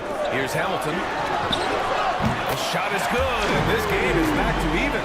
Obviously, this guy has a talent for scoring. Able to problem solve for whatever the defense tosses at him. Here's Ellis. And it comes off the front of the rim. And the defense was right on him there. Nice contest. Pass to Abdul-Jabbar. And the powerful one-handed slam. He just rises up and throws it down hard with one hand. That is such a go-to move for him. He holds nothing back on those. Now here's Davis. His last outing, we saw him score 22. Here's Whiteside. It's Hayes with the rebound. And the shooter had very little space on that attempt. I'm sure they'll think twice about shooting against him next time. Hayes with a screen on Thompson.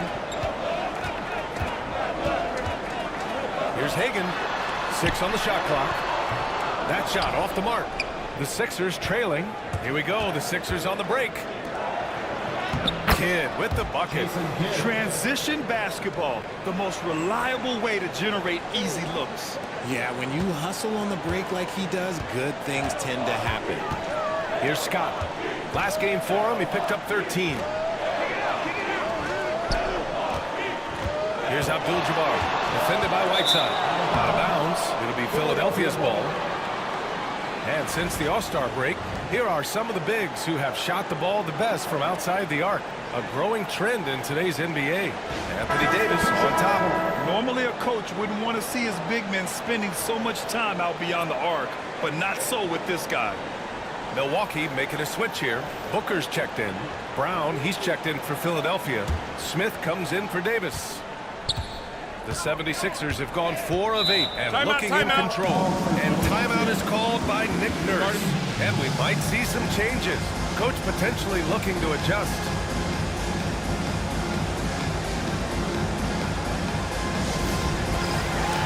So both teams making some changes here. Substitution on the floor.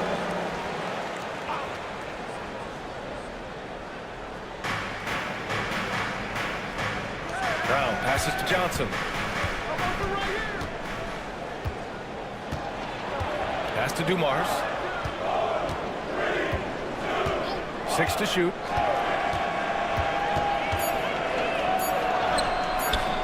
It's Milwaukee with a rebound. This game coming on the heels of their win versus the Knicks. Yeah, that was a hard-fought win for them. Couldn't finish the job in regulation, but things came together for them in overtime. Felt great about their chances in overtime. It took a little extra, but they were able to get it done. Here's Johnson. After the basket by Milwaukee on the other end.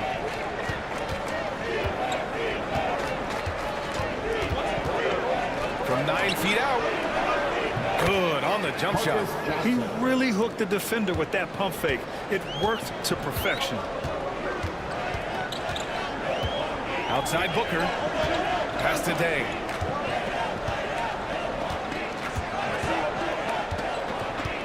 Back to Booker. This one for 3. Rebounded by Johnson. And so it's Johnson with it. He brings it up for the 76ers.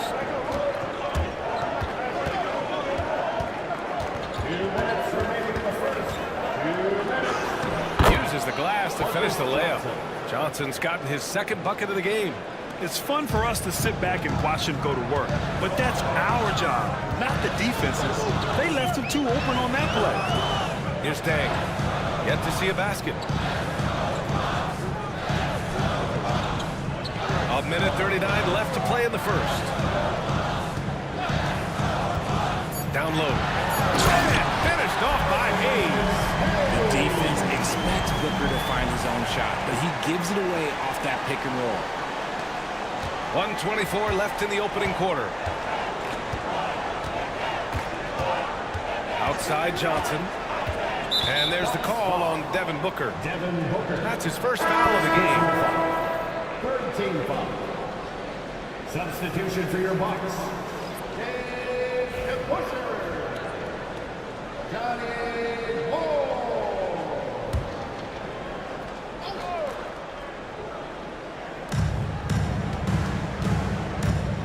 Outside Johnson. Pass to Johnson. Clock at 4. The rebound by DeBusschere. Milwaukee's gone 1 of 2 from three-point land so far. 2 open that time. Made it look easy. Now it's a 3-point Milwaukee lead. Part of the evolution of Booker's game, getting consistent from deep. Here's Dumars. Booker defending. Offensive rebound. Got a hand on it. There's 37 seconds left in the first quarter. Ooh, that's a tough spot to be in as a defender. With that height disadvantage, it's very hard to protect the rim. Here's Johnson. Smith outside. Right side Johnson. Brown with a screen. Johnson passes to Smith. Late clock. The Sixers need to put one up here. Philadelphia with another miss. Here's Daniels. It's Booker on the wing. Lets it fly. No good with a jumper from the wing. And so the first quarter is in the books. Milwaukee out in front, leading by 5.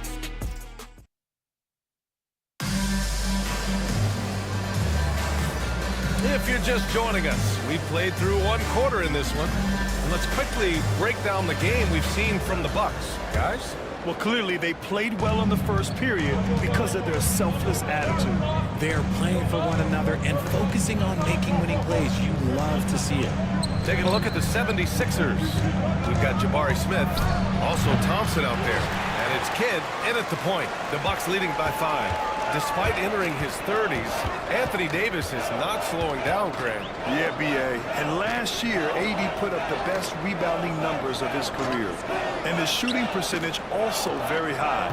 And just watching him, Davis is still an all-NBA caliber player, capable of taking over on both ends. Here's Abdul-Jabbar. 5-point lead, biggest of the game.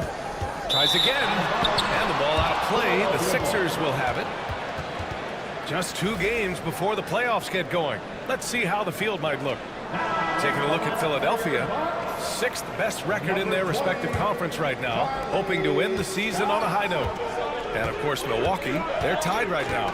Well, I think for Milwaukee, they've stayed within arm's length of the conference leaders. That in itself... Nice finish. Man, big time right there. That's unreal. I mean, Thompson, that boy's going to hit his head on the rim one day. Oh, once again, an explosive highlight on the AT&T 5G Slam Cam. Pass to DeBusschere. Here's Scott.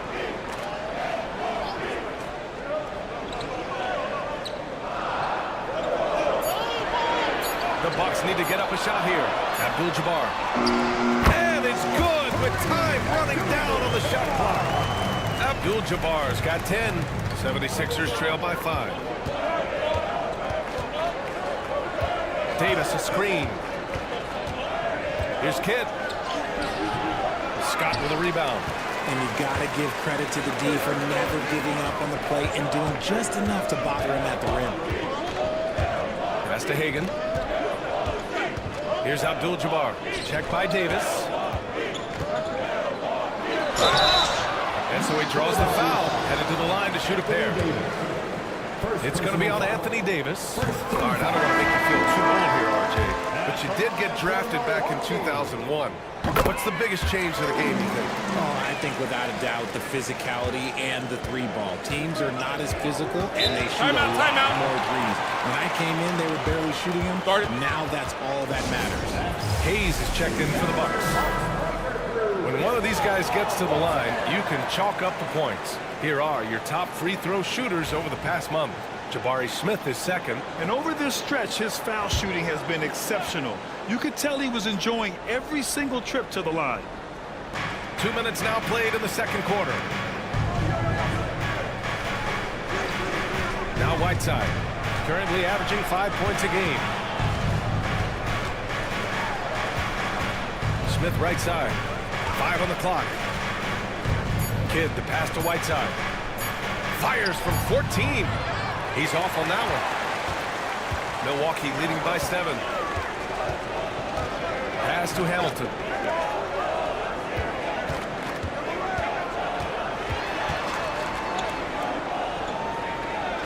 And here's Hayes. Here's Hagan. Still no points. For 3. Milwaukee foul. Chris Hagan. Second personal foul.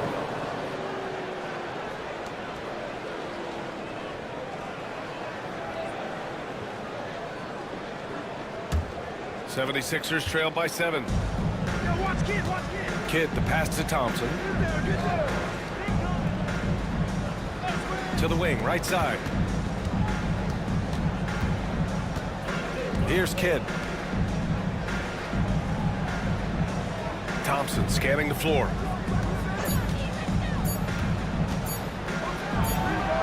Hits it from the high post. Thompson's got 4 points this quarter. And you see the tight handles from Thompson. He can break defenders down in pick and roll, ISO, you name it. Here's Hagan, defended by Thompson.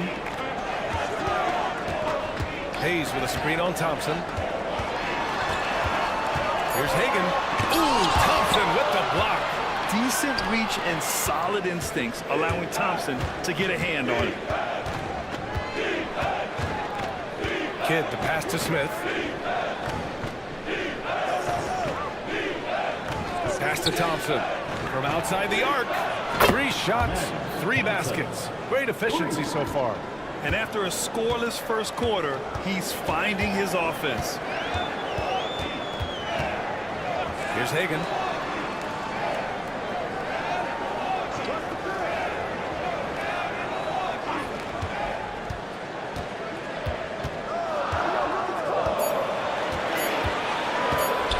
Thompson with the block. And they forced the shot clock violation. Great D. And so it's Nick Nurse calling timeout here. He wants to make sure everybody's on the same page. They defeated Washington in their last game. And it wasn't just their starters putting in work. Their backups were real spark plugs on offense. Yeah, your second unit, those reserves, they can swing a game. Here's Johnson. And it's all tied up. Ooh, how sick was that, guys? I mean, he makes defenders look silly with moves like that. Here's Scott, covered by Johnson. Booker for 3. Rebound by the 76ers. And they've been producing at a high level. No question. They're in a nice rhythm offensively. Here's Johnson. It's tipped. And so it looks like it'll be Philadelphia ball. 76ers ball. And the Bucks making a change here. Moore's checked in.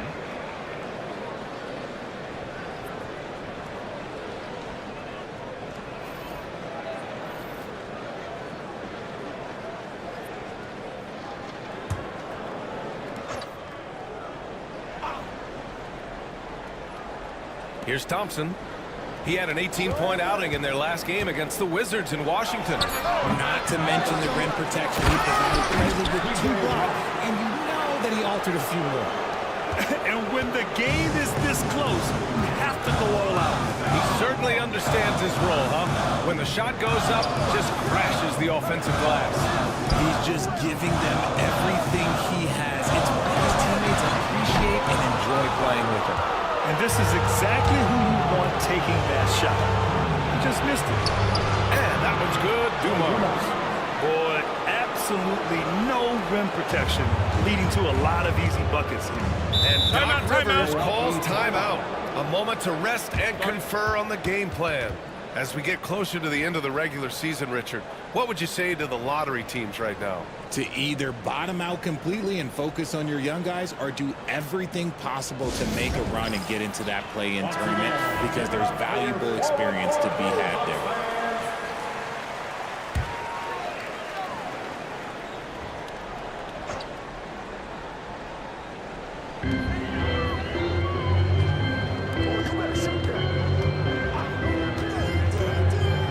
Here's Moore, covered by Johnson. Here's Philadelphia. They're on a 13-4 run. Johnson inside. He's defended by Hayes. The shot by Johnson, no good. The Bucks trail by 4. 2 minutes remaining in the first. Inside. Daniels passes to Moore. Thompson with the block. And he gets it back.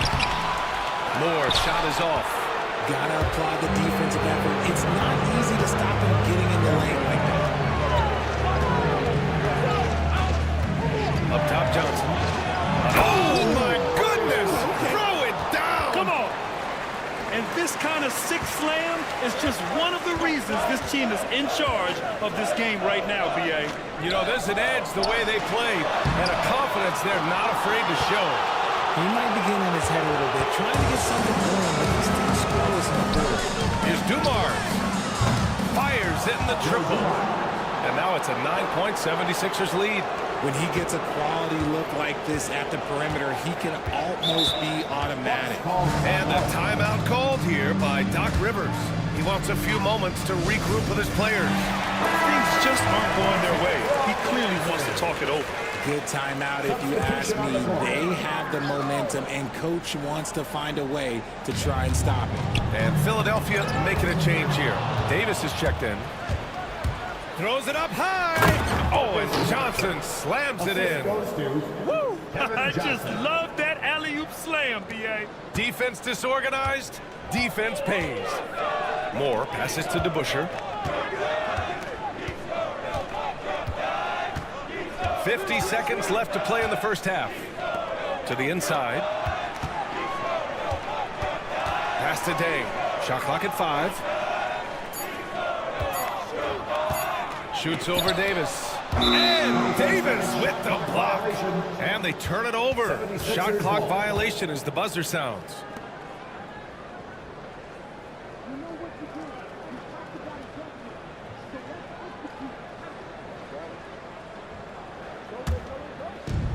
.36 seconds left to play in the first half. Johnson passes to Brown. Here's Dumars. Good. And Brown gets the assist. Dumars has got 7 points for the quarter. 26 seconds left in the first half of this one. Now here's Booker. Not a lot of room.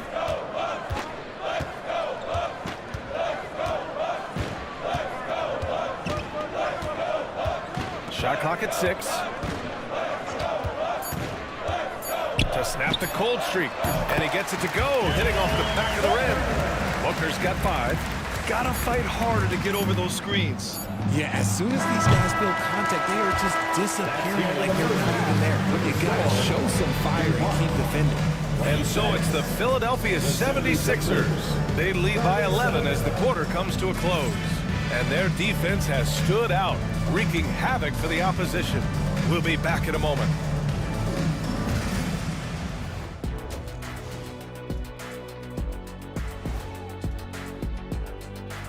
Good to have you with us. With the season in its latter portion, let's look at the Eastern Conference. When I look at Milwaukee, they've been just solid at times.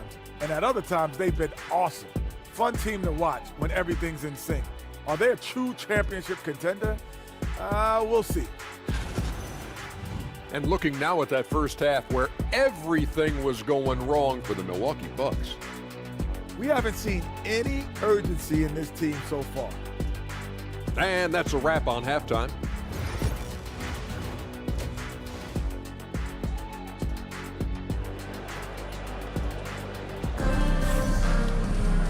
And as we dive into the second half, we'll find out if the next 2 quarters are any different from the first 2. So far, it's been a runaway. Philadelphia leading by 11. They've got Hayes, and it's Abdul-Jabbar in at the 5 down low. That's Doc Rivers 5 as we get into the second half. Third personal foul. This is his first opportunity at the line this evening. Shooting for Philadelphia. First free throw is good. Taking 2 shots. That one falls, so he hits both of them. For a star like him, you get lots of opportunities at the line, and he's great at cashing them in. Scott passes to Abdul-Jabbar. Here's Hamilton. Hayes with a screen. Takes it inside. Philadelphia foul. Anthony Davis. Second personal foul. First team foul. Milwaukee shooting their 3rd and 4th free throw shots of the night. Richard Hamilton. And he drops it first. So he gets them both. Philadelphia has gone 3 of 5 from the perimeter in this game. And here we have the leading defensive teams in the league after the All-Star All-Star break in the third spot, the Bucks. Since the break, here's a team that has locked up their opponents, playing with passion defensively. On the night, he's 2 for 2 at the stripe. Both shots good from the stripe. Bucks trail by 13. Pass to Hagan. Hayes with a screen. Hagan, the pass to Hayes. Here's Abdul-Jabbar. Oh, he clanks that one off the back iron and it falls. Abdul-Jabbar's got 14 points for the game. Now Whiteside.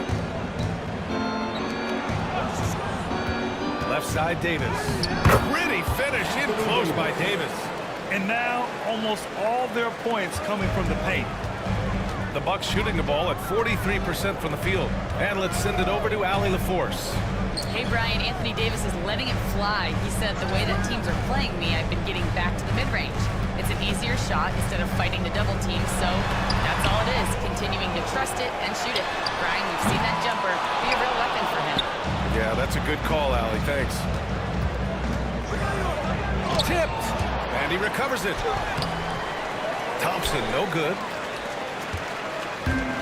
For Milwaukee, they've gone just 1 of 3 in the second half. Scott passes to Abdul-Jabbar. And he takes that one up and powers it through.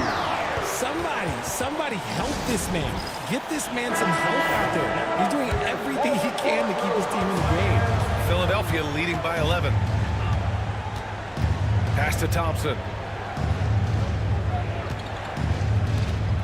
Into the third. 2 minutes in now.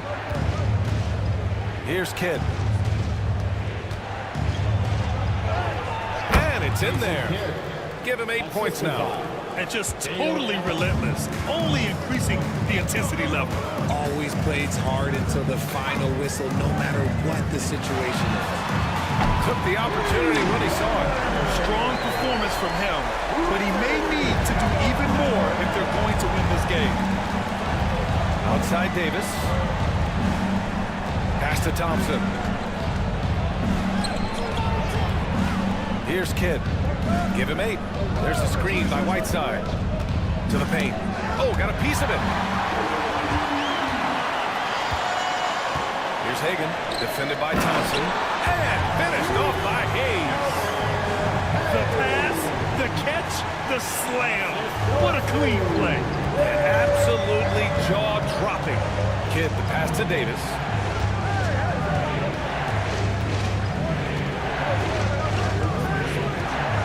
Down low. Here's Whiteside. That's in there. Davis with the assist. Whiteside's got 5 points. And the defense has no one to blame but themselves. I mean, they just let him get right to the rim. That's a great possession. Put your best players in a position to succeed. Here's Hagan. He's scoreless, and he gets it to go. Second half here, and we're just over 3.5 minutes into it. Pass to Whiteside. Abdul-Jabbar with a rebound. Abdul-Jabbar's got his 6th rebound on the night. Here's Scott. He's averaging just around 8.5 points a game. Clock at 6. And a draw foul. He'll head to the line for 2. Let's look at the energy stats. How the hustle game has been going for the 76ers. They've been just suffocating on defense the whole game. Look at their shot blocking. The opposition doesn't have any room to breathe. And also attacking in transition has been working for them. I mean, credit them for running the break well and being opportunistic. Pass to Ellis. And he's going for the oop here. Oh, and Johnson slams it in. Woo! I just love that alley-oop slam, B.A. Defense disorganized. Defense pays. Here's Hamilton. Here's Abdul-Jabbar. Defended by Brown. Everyone in the building saw the obvious contact. First personal foul. Milwaukee shooting their 7th and 8th free throw attempts of the game. At the line for Milwaukee, Kareem Abdul-Jabbar. Taking 2 shots.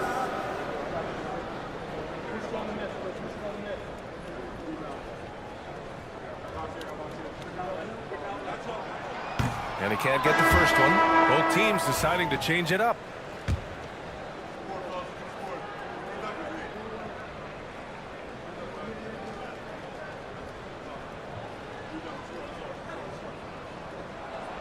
Good on the second one. And they've been playing with much greater physicality this half. Getting themselves to the free throw line is a must. Here's Dumars. Booker defending. Oh, and he got fouled on his way up. He'll head to the line to shoot 2. If they keep hitting free throws at this clip, it'll help them seal the deal. These are his first free throws of the game. Joe Dumars. The first one falls. Daniels is checked in for Milwaukee.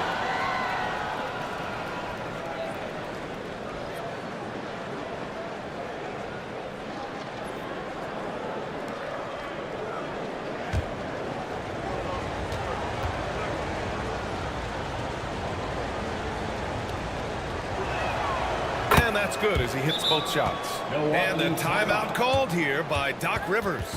We might see him looking to make some tweaks to the strategy here. And here for you now, a look at the NBA's premier setup men in the season's second half. Bucks trail by 9. Here's Moore. No made baskets yet. Drives to the hoop. And there's contact and a whistle. So he's got 2 shots coming up. This is his first trip to the free throw line tonight. And the first one at the line is good. Taking 2 shots. No good on the second free throw. Philadelphia leading by 8. And one guy who's just scratching the surface of his potential, Jabari Smith. Yeah, he's still very young, still gaining strength, but his upside on both ends is enormous. Oh, and there's the whistle on the shot. So 2 free throws for him coming up. First personal foul. Man, he made sure to get his money's worth on that foul. It's his first trip to the line. First one falls for him. 2 shots.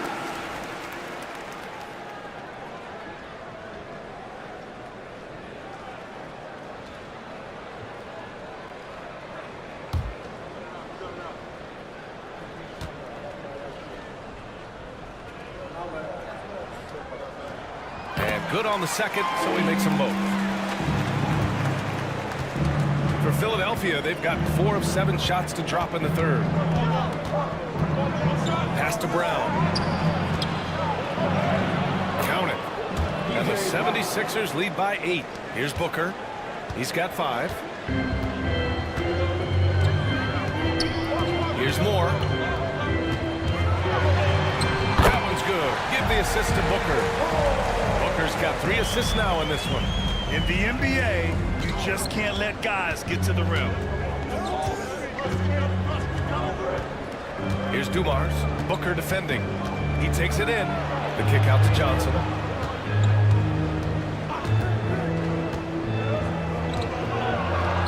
Pass to Brown. Oh, and makes it with the kiss. Brown's got 6. And force feeding the ball inside. I mean, no reason to go away from what's working. Here's Moore, covered by Johnson. Here's Dang. And there's 1:45 left in the third quarter. 6 on the shot clock. And the shot by DeBusschere, no good. And so it's Johnson with it. He brings it up for Philadelphia. 13 points was their biggest lead of the game. Doesn't go. That's his 5th miss out of 10 tries. The Bucks trail by 8. To the right side. Here's Moore. Smith with the rebound. They're losing because he is struggling so bad, and he has not looked comfortable all game. Johnson, and is blocked. Milwaukee has gone 1 of 2 shooting from the perimeter since halftime. Pass to Booker. Here's Moore.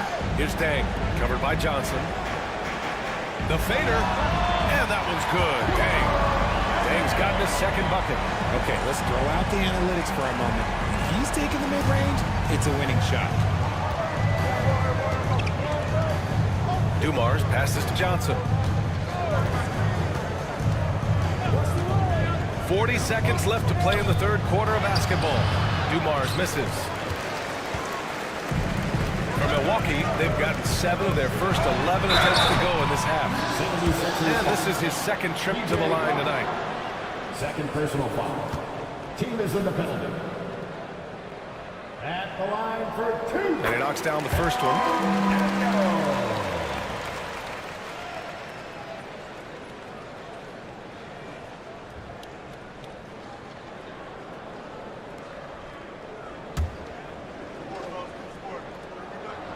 And he makes both free throws.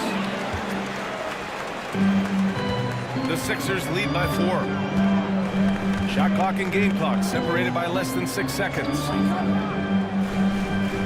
Pass to Dumars. Over to the left wing. Johnson with it. To the middle. Hook loose. And that'll be Philadelphia's ball as it goes out of bounds. Sixers able to keep the possession. Sixers substitution, number 23, Anthony Davis. Here's Johnson. Rebounded by Daniels. With 1 on the clock. Can't get it to drop. And we've watched 3 so far in this one. Sixers ahead, up 4. And right after this, we'll bring you the start of the final quarter. And while we have a chance, let's go to our State Farm assist of the game. And from the 2-guard spot, an unselfish play like this sets a fantastic tone. And from a team perspective, having your off-guard rip-off passes like that, it's awesome. It shows you have guys willing to give up the rock. Well, what a terrific game it's been so far. With this fourth quarter sure to bring more pressure-packed basketball. Taking a look at Philadelphia. Hassan Whiteside is out there with Davis. Then there's Amen Thompson, and it's Kidd in at the 1 spot. Here's Hamilton, and the shot is good off the backboard. And this is just typical of him. Always making an impact at crucial moments in the game. And his team needs every bit of his production if they want to pull this one out. It is neck and neck here in the final period. Yeah, and the defense has really got to tighten up on him. I mean, he's just too dangerous from the three-point line. Here's Scott. Pass to Hayes. Just 5 to shoot. Here's Hamilton. And unable to get the go-ahead bucket there. Davis against Hayes. And Davis gets it to go. And the 76ers lead by 4. And Davis has added strength over his career. Really helps him inside. Scott passes to Hagan. And it's off from three-point range. Philadelphia has gone 3 of 6 from deep so far. Pass to Davis. And there's a whistle. He'll head to the line to shoot 2. And with Davis, you know you're getting a nightly double-double threat and a versatile defender. Shooting for Philadelphia, Anthony Davis. At the line for 2. That free throw good from Davis.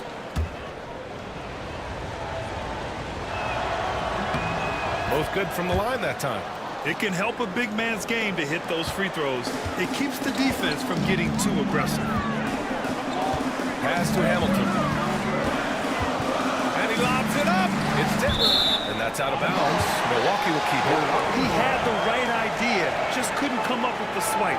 And deflections, they're a stat that all teams track. They show who is the most active defensively. Shot from the wing. Hagan can't get it to go. Philadelphia leading by 6. Thompson outside.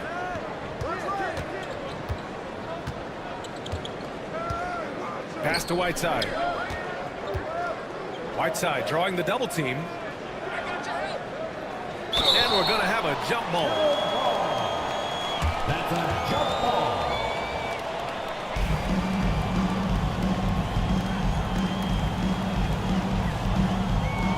Just 3 to shoot. Davis, the pass to Whiteside. And rejected. And the shot clock expires. 24-second violation. And it's time to take another look at that powerful block. Yeah, just some terrific effort there. And you know the whole team will get an energy boost off a block like that one.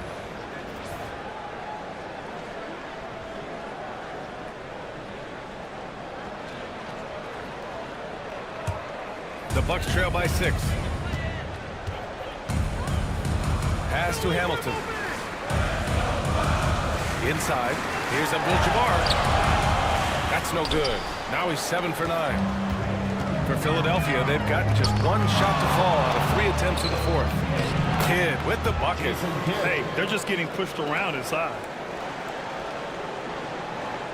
Over 2.5 minutes in the books here in the fourth. Scott passes to Hayes. Pass to Scott. Hayes with a screen. Shot's good by Scott. And that's a clutch shot by a big-time shooter. And where's the D? Thompson outside. Hayes against Davis. Whiteside with a screen on Hayes. And the officials called goaltending, so they'll award the basket. I mean, he had the right idea, but his timing was just a little off, and it resulted in a goaltending.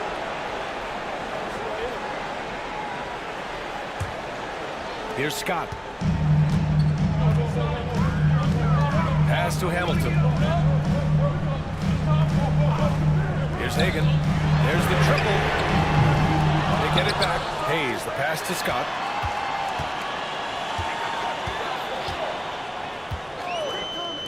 Here's Hamilton. Down to 5 on the shot clock. From outside, off the mark. Just enough of a shot contest to bother him. Blocking foul called on Richard Hamilton. Second personal foul. Second team foul.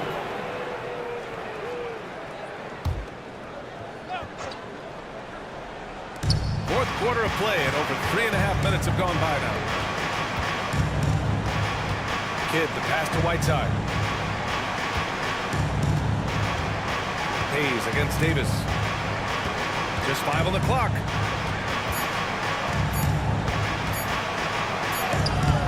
Abdul-Jabbar with a rebound. Abdul-Jabbar's got 8 rebounds in the game. Here's Hagan. Thompson with the block.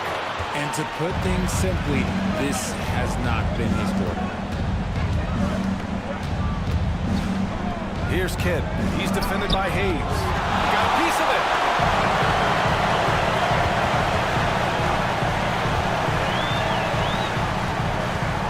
Here's Scott. Hayes with a screen on Thompson. Oh, a clear foul there on the missed shot. So he'll get a pair at the line. It's going to be on him in Thompson. And he makes a first. Taking 2 shots. Good on both. Here's Kidd. Thompson outside. Davis from long range. Rebounded by the Bucks. Abdul-Jabbar's got 9 rebounds now. Here's Scott. Hagan, the pass to Abdul-Jabbar.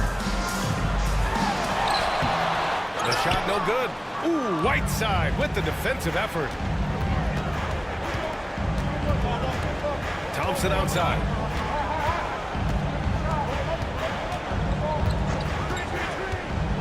Pass to Davis. Blocked! Here's Hagan. Boy, it's been a while, but he finally gets one to go. Hey, draw him up a solid play, get him an open look, and he delivers. And late in games, throw out those analytics. Give me the mid-range. The shot, it just works. And so it's Nick Nurse calling timeout here.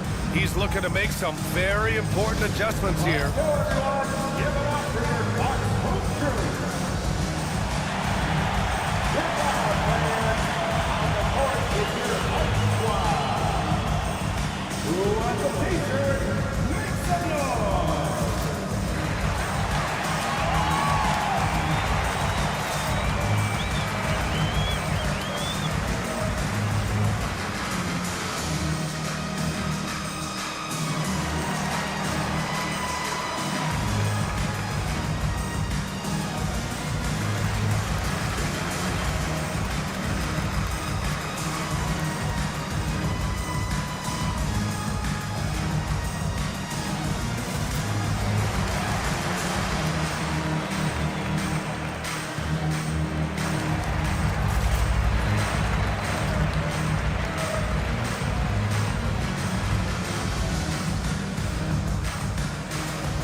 To hear from Allie LaForce. I had a chance to find out what Nick Nurse was discussing with his players.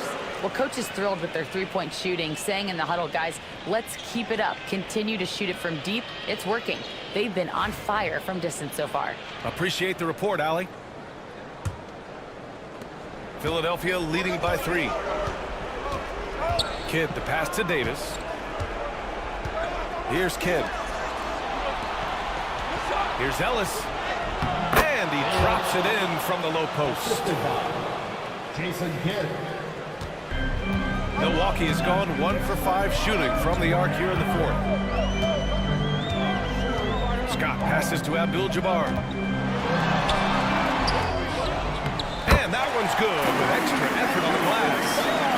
Abdul-Jabbar's got 19 points.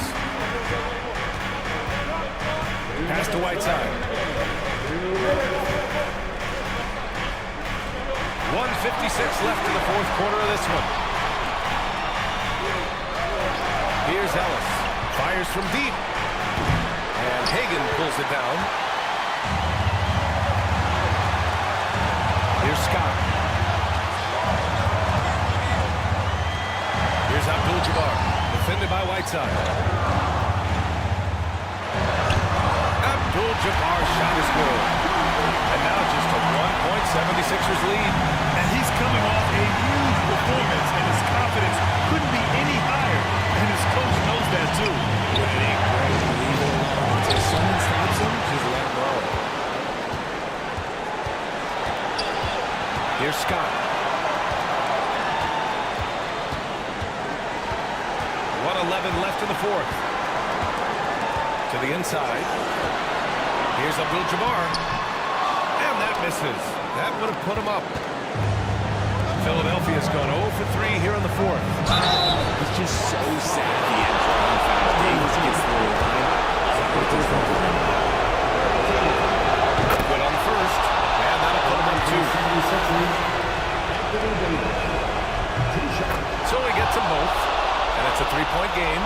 Free throw shooting comes into focus in tight games. As usual, he's up to the task. And a timeout called here by Doc Rivers. Critical moment here. He's not taking any chances.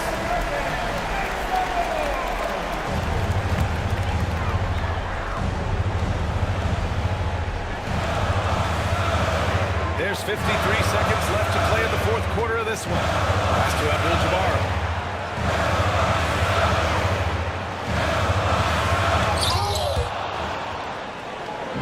It's a one-on-one situation.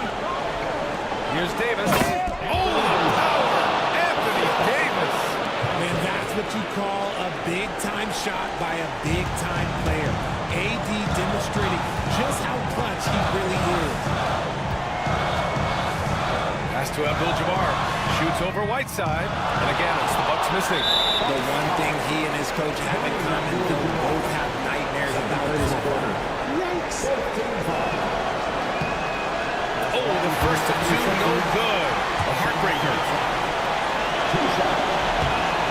get the second one. And that increases the lead to 6. And a timeout called here by Doc Rivers. He clearly wants to talk it over and make sure everyone is focused.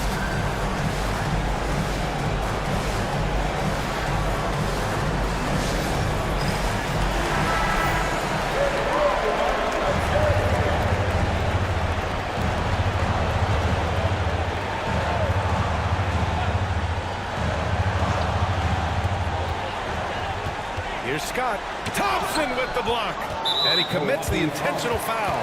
Yeah, and there's no question they have to foul. Now, I'm sure they would have preferred to avoid it.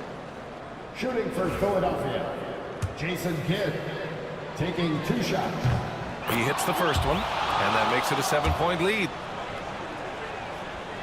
And he cannot convert on the second. That misses. Just not enough time for them to get back in this game. Yeah, they got to be disappointed with this result.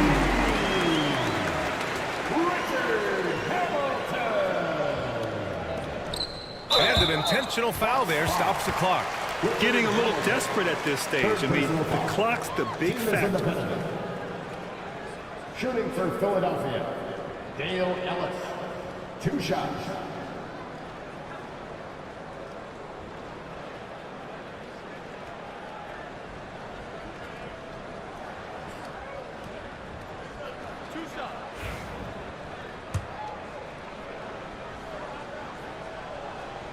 He gets the first, and that puts him up 5.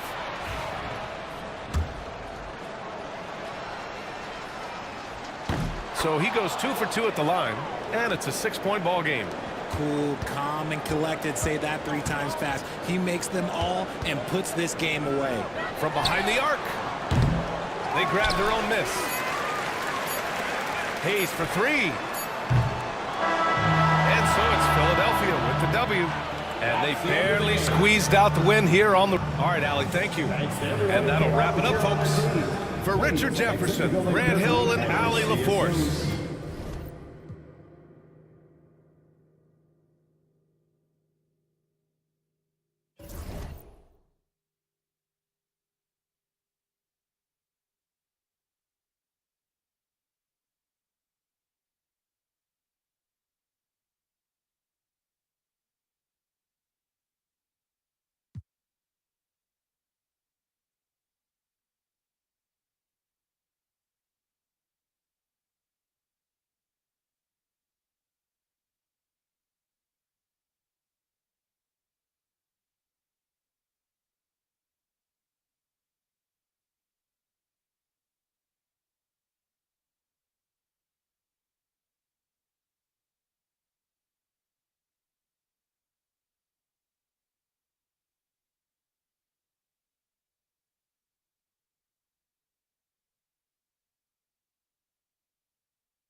break.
We've got two of the top offensive teams in this one. Here we go. Yeah, but my focus is on the other end tonight. Defense. The team that can come up with just a few timely stretches of stops, I think they win. Now Sacramento starting five. Harden out there with Damian Lillard. And it's Pierce. And it's Nikola Jokic. And it's O'Neal in at the force. And so it's the Thunder getting on the board first. Pass to O'Neal.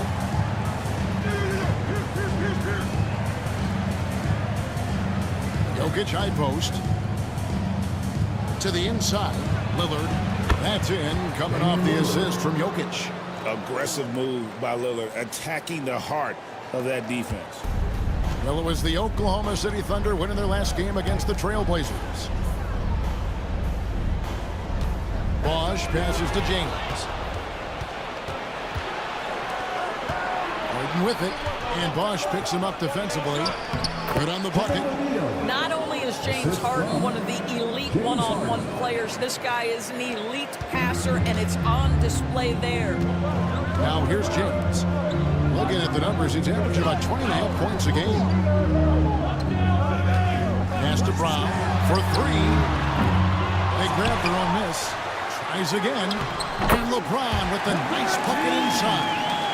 James has got his second basket of the night.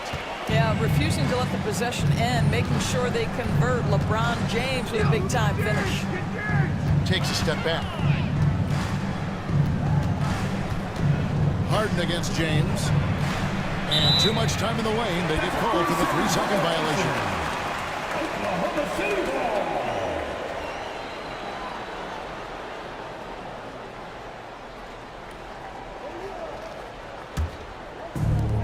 For Oklahoma City, they've gone 2 of 3 here to start out the game.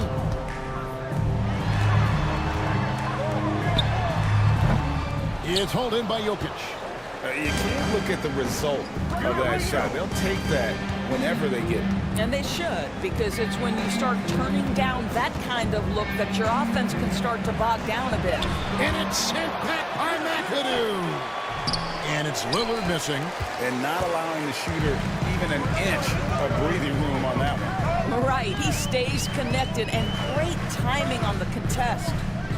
Now here's Bosch. Taking a look at the scoring numbers. Right now he averages about 9 points a game. To the paint, and stolen by Lillard. And now Jokic pushing it up. No one back to stop him. And foul on the shot. He'll shoot 2 exit the free throw line. And when Jokic gets rolling, all 250 pounds of him is a load to try to stop off the bounce. The Kings shooting their first free throws of the game. And they've had really good numbers all season from the free throw line. 2 shots.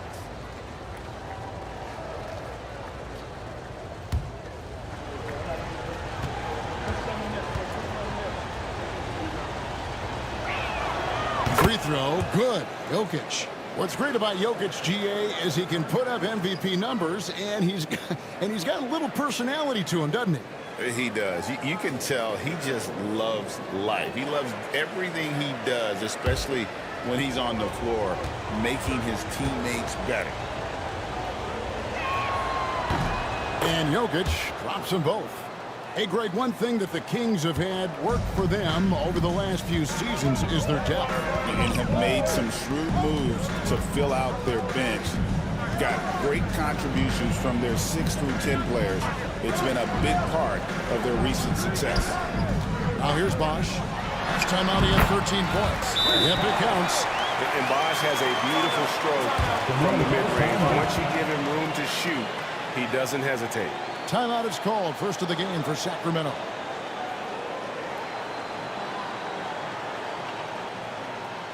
Here come your Thunder Girls.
Two games left before the start of the playoffs. Let's take a look at the possible field. You look at the Thunder. They're good enough for 8th place in the conference right now, looking to hold on to that. And, of course, there's the Kings, 3 spots below. Checking out Oklahoma City. They've stumbled a little bit here at the beginning of the season. A disappointing start for one of the NBA's truly great teams. Yeah, great is not an adjective we can apply to this group this year. They may have some deficiencies that hold them back.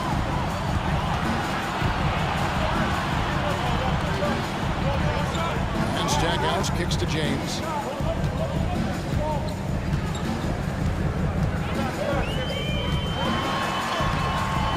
And trying for the go-ahead basket, it doesn't go in. Fades and shoots, and good, and it takes a nice bounce off the right iron and down. Lillard's got his second bucket tonight. Outside Bosch. Floats it up for James. An emphatic alley-oop jam. That's a vicious assault on the rim by LeBron. Incredibly accomplished dunker who's still got plenty of bounce in his step. Now, here is Harden. 17 points in his last outing. Pass to Jokic. Over McAdoo. Nails the 16-footer. Smooth like butter. Jokic can make you pay from anywhere. Outside Bosch. Stackhouse outside. Basket is good. The assist from Bosch. And they don't want to get in a habit of giving him open looks from 3. First quarter still, but not who you want to leave open. O'Neal outside. And 2 free throws coming up. Unable to get that one to go with all the contact. That's on LeBron James. Doris, here we are into the home stretch of this terrific season. And Kevin, we can all feel the playoffs approaching, which in and of itself is so exciting. But what I love about the current structure of the league is this final stretch, there is always so much in play, and that elevates the intensity. It is a special time of year. That's good from O'Neal. And the talent O'Neal has is evident, and the exact type of big man any team would love to have.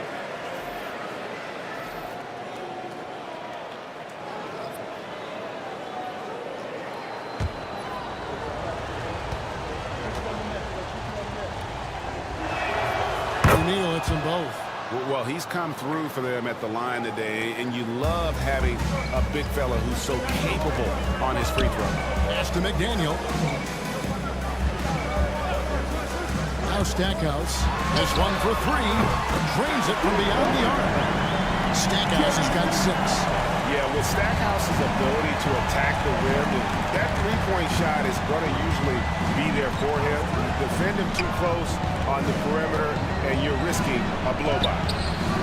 Shot by Terry, no good. Well, this is the kind of shot we've come to expect him to make. He's got to be upset with that one. Oklahoma City moving it around. Well, known for being a terrific passer, he shows you right there. Case in point. And it's Terry with the ball for the Sacramento Kings. 4-point game. And going against Oklahoma City, their first meeting of the year. Out to Barrett.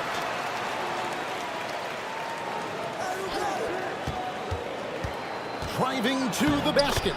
And he uses the glass on the layup. We've seen this time and again. R.J. Barrett will not be deterred by a little contact. And now the latest from our reporter, David Aldridge.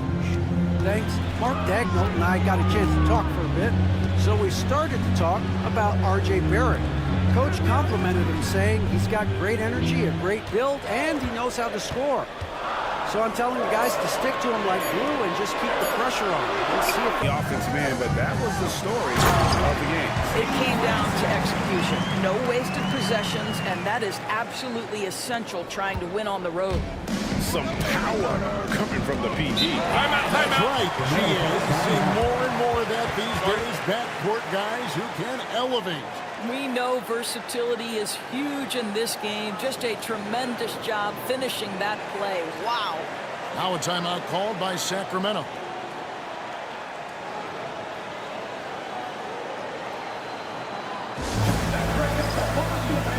For your own city turnover.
Checked in for McAdoo. Howell comes in for Chris Bosh. And it's Goodrich in for Jerry Stackhouse.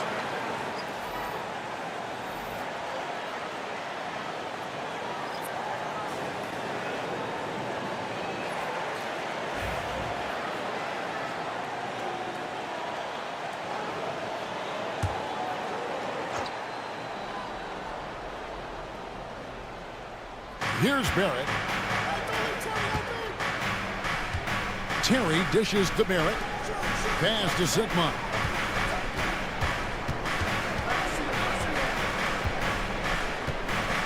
Shot clock at 6. And Mourning sends it back. Talk about a guy who will send your shot back with some attitude. Mourning does not play. Howard can't hit. So for the Kings, their last game a win against the Mavericks in Dallas. Nailed from three-point land. Really well done there. Just confident and composed, never in a hurry. 30 seconds left to play in the first. And it's Goodrich missing. And this is exactly what you have to do to stop him. That was a tremendous contest, forcing the miss. Shays the pass to Tomjanovich. We've got 13 seconds left to play here in the first, and it's blocked. Now here's Goodrich. It's deflected. It's stolen by Barrett. At the end of one, a closely contested game so far. Thunder out in front, up by 1. And for 2K Sports, we'll be back here at Paycom Center right after this.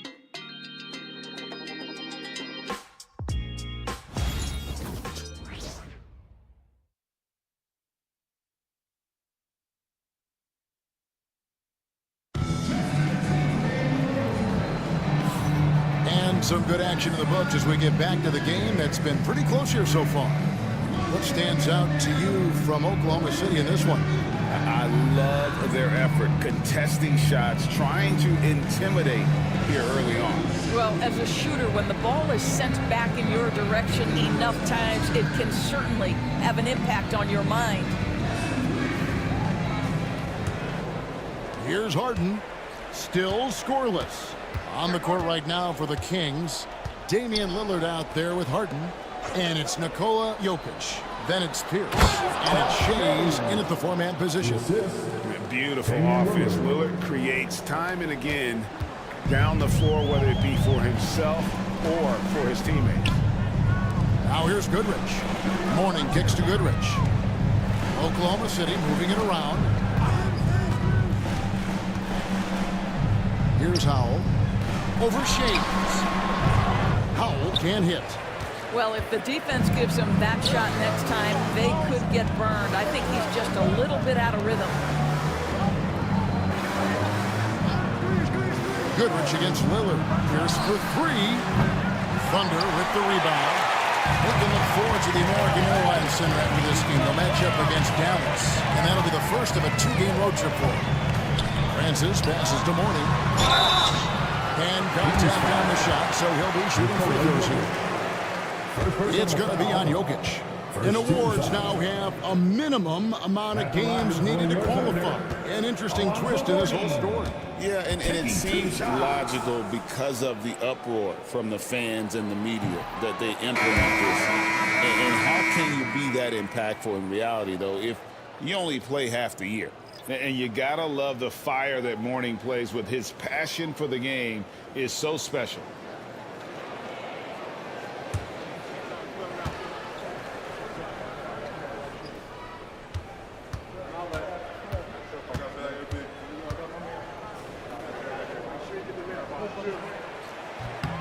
Good on the second free throw.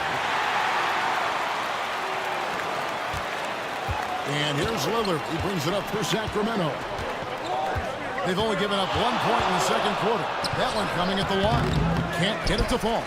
Yeah, that's too bad. A nice drive there, but just couldn't finish. LeBron outside. Warning a screen on Pierce. Here's James. That's good, and it's his 4th basket of the game. He's a strong 4 for 6. Yeah, LeBron, too many options, too many weapons at his disposal when he runs the pick and roll. Lillard on top. He's covered by Brown. Lillard against Brown. Lillard misses. The Thunder with the lead. Let's check in with our reporter, David Aldridge. Thank you, Kevin. Nikola Jokic may not be the most physically gifted, but there's an old saying in basketball, you're as fast as you can anticipate. LeBron James says he sees plays before they happen. A lot of people don't understand it, but I do. It's special. Kevin? You know, his mind for the game is just on another level. We appreciate that report. Here's Brown after Paul Pierce's score. And Mark Daigneault calls timeout here. And coach has decided they need a moment to talk things over. For the Thunder, McAdoo is checked in for Mourning. And it's Stackhouse in for Goodrich. And the Kings also making a change. O'Neal's checking for Nikola Jokic. Here's McAdoo, guarded by O'Neal. Brown outside. And again, no good by Oklahoma City. For Sacramento, they've gone 2 of 5 from the field here in the second quarter, shooting 40%. Pass to Pierce. 5 on the clock. Kicks it out to Lillard and taken away by Brown.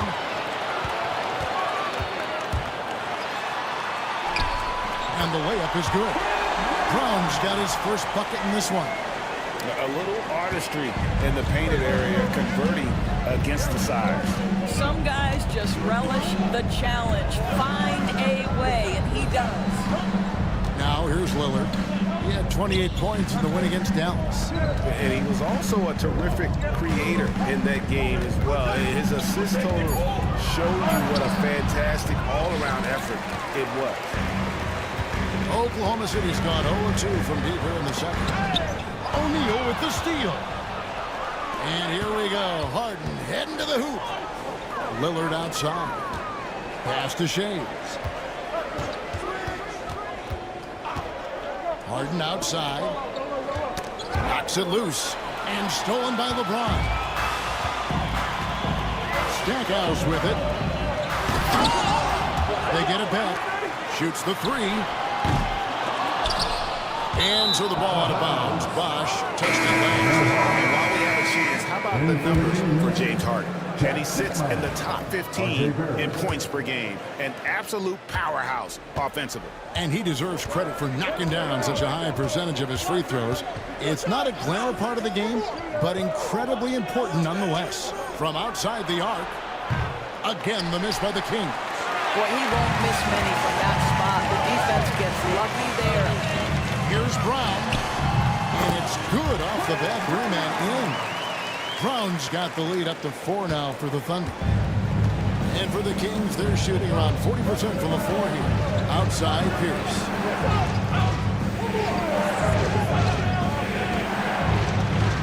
O'Neal gets to Pierce. Fires the three.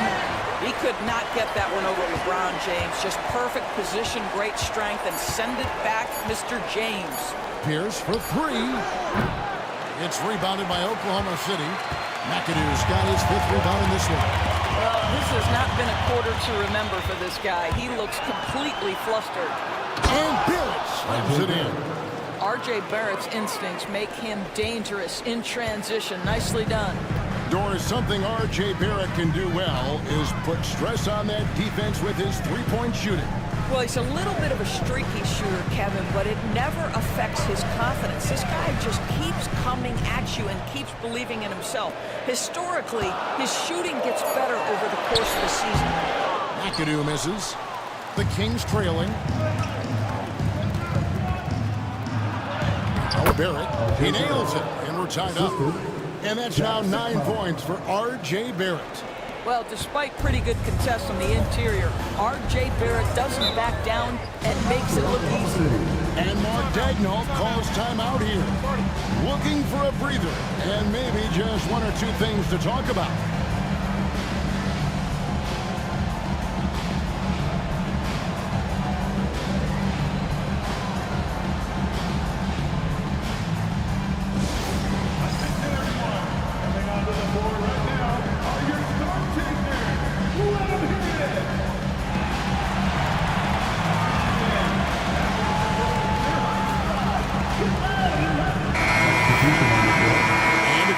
Some of the numbers for Damian Lillard.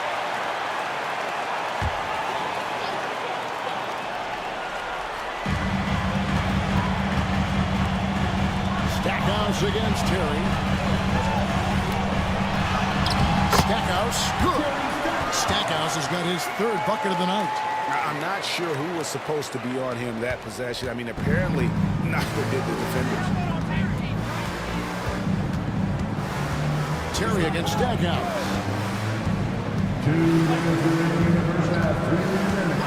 There's 1:59 left in the first half of basketball. Sigma, no good. The Thunder have gone 4 of 10 in the second quarter from the field. Throws it up high. And you can see him give a little nod and then just burst to the rim for the alley-oop slam. A pair of teammates, Greg, with a terrific feel for each other. Lillard looking around. Outside Terry. McDaniel grabs the miss. The Thunder leading by 4. Stackhouse the pass to McAdoo. And the ball out of play. The Kings will inbound. Here's our 2K leaderboard with the list of the teams that have been on fire from beyond the arc over the past month. Number 1, the Thunder. The Kings in second. Both of these teams are are really lighting it up from long range, shooting with tremendous confidence. This is a great game to watch. You almost have to expect a shootout when they meet. Warnings checked in for Oklahoma City. Goodrich comes in for Jerry Stackhouse. Jokic, he's checked in for Sacramento. Jokic a screen to the middle and stolen by Mourning. 4 on 3s, they bring it up. Here's Goodrich. Rebound by the Kings. Left side, Barrett. Kicks it out to Terry. Sinks the triple. Jason Terry. A go-to shot for Terry. He has so much confidence in his 3-ball. They can go 2 for 1. It's about being smart right now. Here's Howell. Hasn't made one yet. And a big bounce off the rim, but it sinks right in. And the Thunder lead by 3. And the lack of effort to fight over the screen there makes that an easy shot. You know, we see this all the time. You're basically, as a defender, hoping the man misses rather than putting in the work to get over screens. And it's a challenge trying to guard Jokic from there. Adept at making you foul him on the way up. Sacramento shooting their 5th and 6th free throws of the game. And he makes the first. And Jokic drops them both. This is about the last guy you want to send to the stripe right now. They keep fouling him, and he keeps making them. Just 1 second between the shot clock and game clock. Barrett against Goodrich.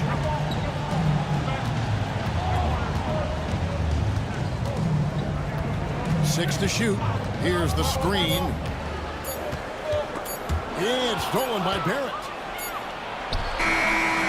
So that'll be it for the first half. Fairly even battle underway in this one. Thunder lead by 1. And join us right back here after the break for the start of the second half.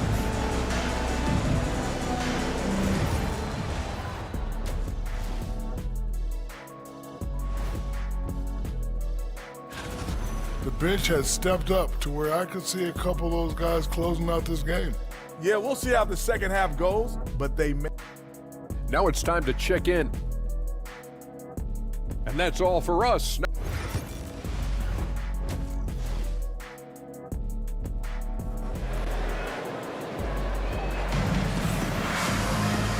We've got second half action for you, and if the next couple quarters are similar to the first, this one could go down to the last possession. You know, R.J. Barrett has been exceptional here, guys. What a menace he was on defense through the first 2 quarters, just disrupting everything. Well, it was about effort and anticipation. Hard to get into an offensive rhythm when you know this guy is lurking. Bosh is out there with McAdoo. And it's Jerry Stackhouse. Then there's Brown. And it's LeBron in at the 3 slot. That's the lineup in the game for Oklahoma City. Bosh, a screen on Pierce. And Bosh gets it to go on the assist by LeBron. Bosh has got the first points to start out the 3rd quarter for the Thunder. The Kings trail by 3. O'Neal outside. Stackhouse with the steal. From down in the low post, it goes. Stackhouse has got 10. And it's Lillard with the ball. He brings it up for the Kings. O'Neal outside. Harden sets the pick for O'Neal. In the corner, Harden. Pocket 6. Rebounded by McAdoo. And gotta like what they've been doing down low in the post. Loving the energy right now here in the 3rd quarter as they try to take control of this game. You know, possessions like that will help them feel good going into that final quarter. Lillard outside. Back to O'Neal. On the wing, Harden. Covered by Stackhouse. And Jokic throws it down. Oh, that's just too easy for Jokic. This is why defensively you've got to get him away from the basket. Stackhouse outside. Brown against Lillard. Here's LeBron. He misses it. He's 4 for 7 from the floor. You know, missed that one, but still a really good start coming off the break. 3 for 4 now. Here's Lillard. Pass to Pierce. O'Neal up top. Good ball movement here by the Kings. That's it, and the Oklahoma City leaders cut down to just 3 in the basket from Harden. James Harden has made a living out of tough shot making. And I'll tell you, the defense pretty good right there. James Harden just better. Back to LeBron. James gets inside and finishes. And I need to see some more assertiveness out of these defenders. Now a timeout called by Sacramento. You know, you look at Jerry Stackhouse, he's been playing really well. Boy, he's been consistent to this point. They haven't had an answer for him on the inside. Let's see if they make some adjustments coming out of the timeout.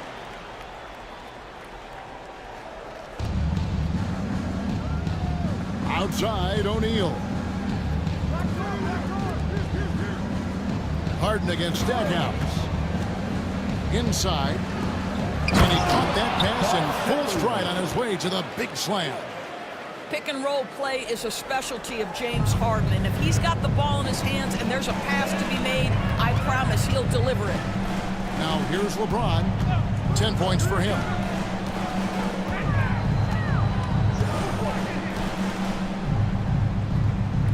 Brown outside. Just 5 on the clock. Good, and the assist goes to LeBron. James has got 3 assists in the game. We are talking about perhaps the highest IQ player in history. LeBron knows how to get the ball to his guys in their sweet spots. Harden against Stackhouse. To the inside. Here's Shades. And he goes in for the dunk. Oh, just solid on the one-handed slam. And guys, when it's a tight ball game like this, he's the guy they want with the ball. Now here's LeBron. Fade away. Whoa! James showing the range. Well, I absolutely love the way this guy has controlled the pace tonight. They've been able to play the style they want. Lillard finds Harden. Launches a 3. Hits the three-point bomb. Harden's got his second bucket of the night. James Harden understands answering a 3 with your own 3 negates any momentum of your opponent. And timeout. Calls timeout here. He wants a minute here to get things straightened out with his team.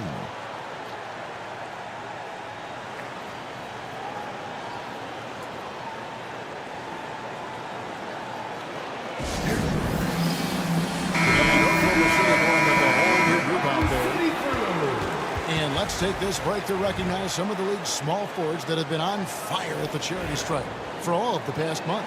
Third is R.J. Barrett. And that means he can afford to be very aggressive as a slasher because of how proficient he is at the line.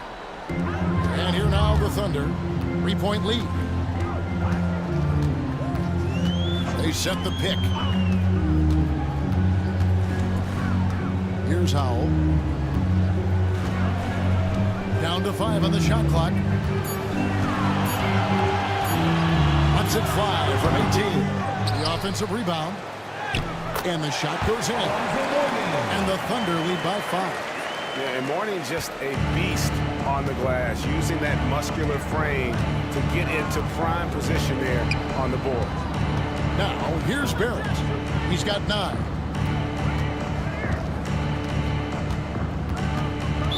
Oklahoma City foul. Kale Goodrich. First personal foul. First team foul.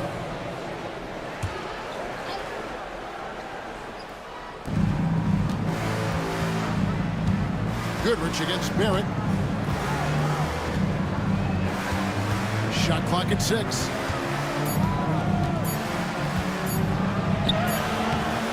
And it's Howell with the rebound. Oklahoma City leading by 5.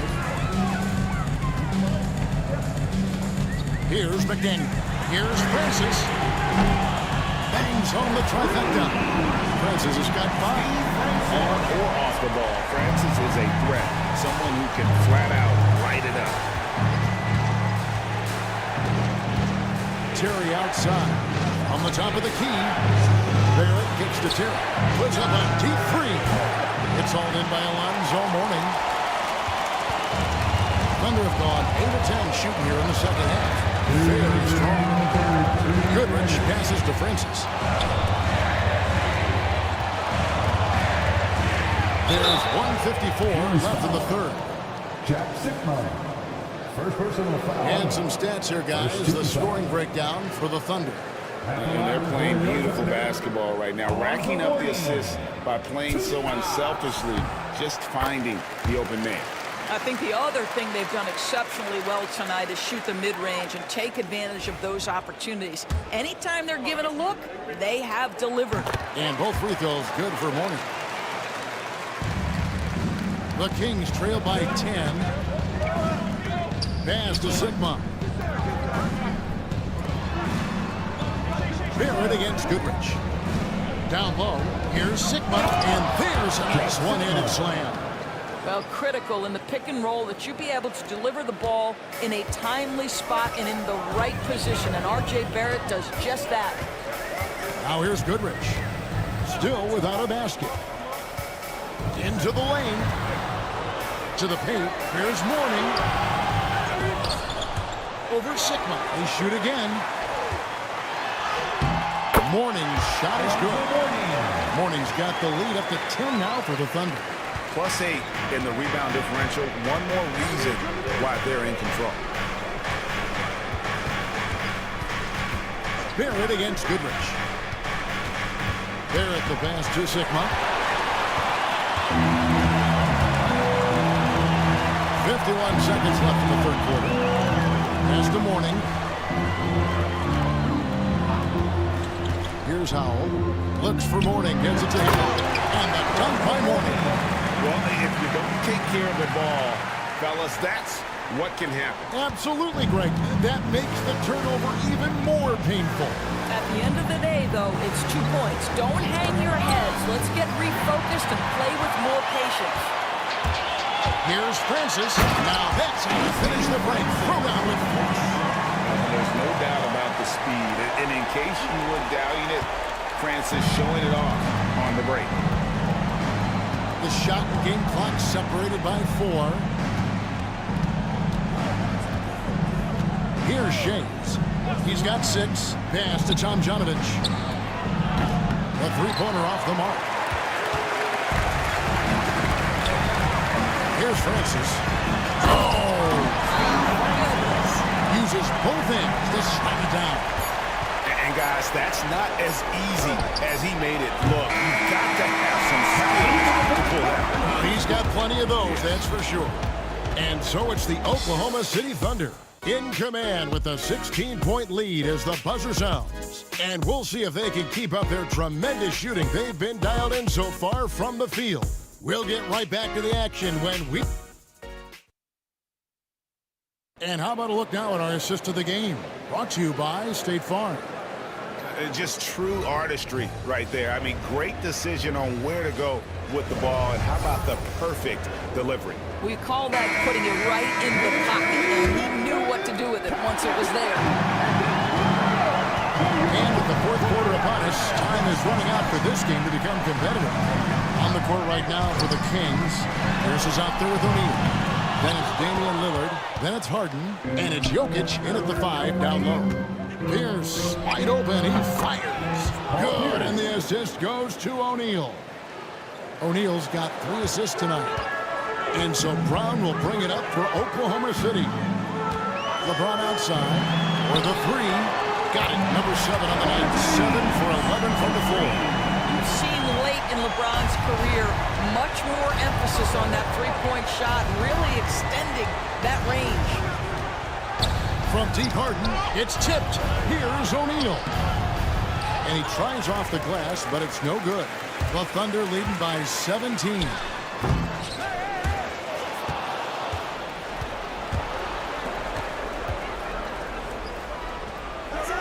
Shot goes down. Very quick possession right there. And that's a good shot for him. He can shoot it for almost anyone. You want that mid-range game in your arsenal. You can't just be about threes and dunks. Sometimes this is a key shot. O'Neal high post. He's up against Bosch. O'Neal finds Harden. Screen by O'Neal. Harden scanning the floor. 6 on the shot clock. It's good from long range. Well, this is the basis of James Harden's game, right? That three-point accuracy opens up every other aspect of the floor and his scoring ability. Inflicting some punishment with the two-hand flush. Yeah, they're going for the throat. Harden outside. Here's the lob to Lillard. And now in transition to strikeouts. Here we go. McAdoo inside. He's against Jokic. And it's Brown missing. The Kings trail by 14. O'Neal kicks to Jokic. Here's Harden. That's in. Coming off the assist from Jokic. Harden's got 10 points in just the second half. Brown the best to McAdoo. Back to Brown. Pass to McAdoo. And he banks in the layup. And the Thunder lead by 14. This is why you run your offense through LeBron. Great vision, great decision maker. Outside, O'Neal. Pierce with a screen on Bosch. O'Neal inside. He's covered by Bosch. And foul on the shot, so he'll get a chance at the line. And defenses know what O'Neal can do with the lob all over him that time. Shooting for Sacramento. O'Neal hits them both. The Thunder leading by 12. Outside Bosch to the right side. Stackhouse, the pass to LeBron. And a miss there on the triple. And the great shooters know when they've got enough opening to go for the three. I didn't think it was a bad choice on that possession. Oklahoma City's gotten just 1 of 4 three-pointers to go down for them here in the fourth. Bosch finds Brown.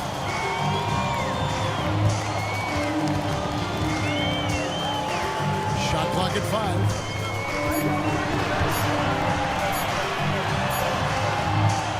Rebound by the Kings. Jokic just got his 8th rebound here tonight. I'll tell you, it has not been this guy's best night, but the teammates have been there to pick up the slack. Love it. Here's Lillard. Back to O'Neal. Stolen by Bosch. Here's Stackhouse. Good. It's Bosch picking up the assist. Bosch has got 3 assists in the game. And with the lead, I like the strategy here. Continue to get the ball to guys who can do something with it. One thing we've learned in the NBA, the game is never over. So you've got to continue to score, continue to build your lead. And while we've got a moment, let's send it over to our terrific reporter, David Aldridge. David? Hey, Kevin. Well, I was able to listen in with what the Kings head coach said to his team. Now, he tore into his guys. He said, your body language is awful right now. You don't even look like you want to play right now. Should I sub in for you? Where's the drive to win? Guys? Thanks, David. Just a solid performance on the interior. The rebounding has been off the charts. And McAdoo kicks to James. And he's going up for the alley-oop. McAdoo inside. He's against Jokic. And 2 shots coming up at the line as he gets fouled on the shot. The most impressive thing about McAdoo is how diverse his game is. Attacking the rim, hitting jump shots. He's got a lot of ways to punish you. No good on that. So both teams making some changes here. And he sinks the second. The Kings trail by 15. Harden outside. Pass to Jokic.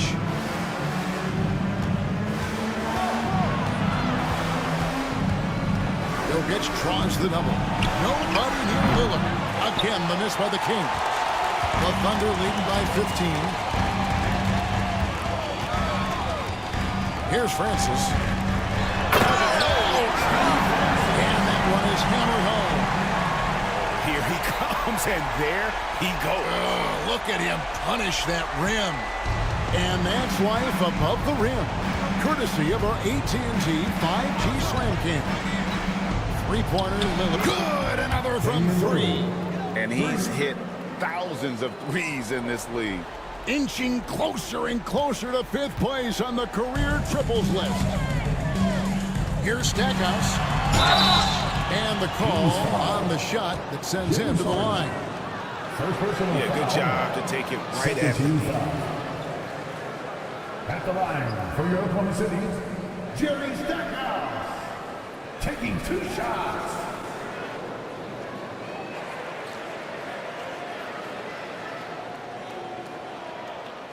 Take a break. Take a break. 2 shots.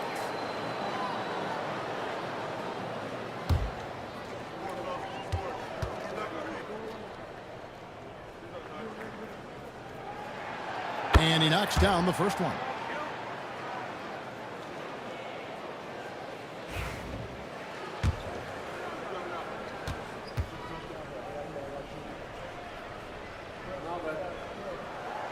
He makes 1 of 2 that time.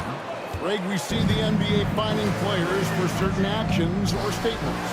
Multiple offenders are always going to be under the microscope, Kevin. Sometimes they end up playing into those expectations. So those punishments can appear a bit steep. And we know Pierce has the jumper, but you can also pound it inside with it. At the line for the Kings, Paul Pierce. And that one misses. Taking 2 shots.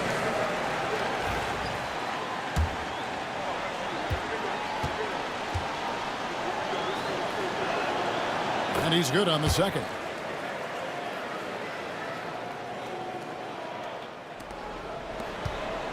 The Thunder lead by 14.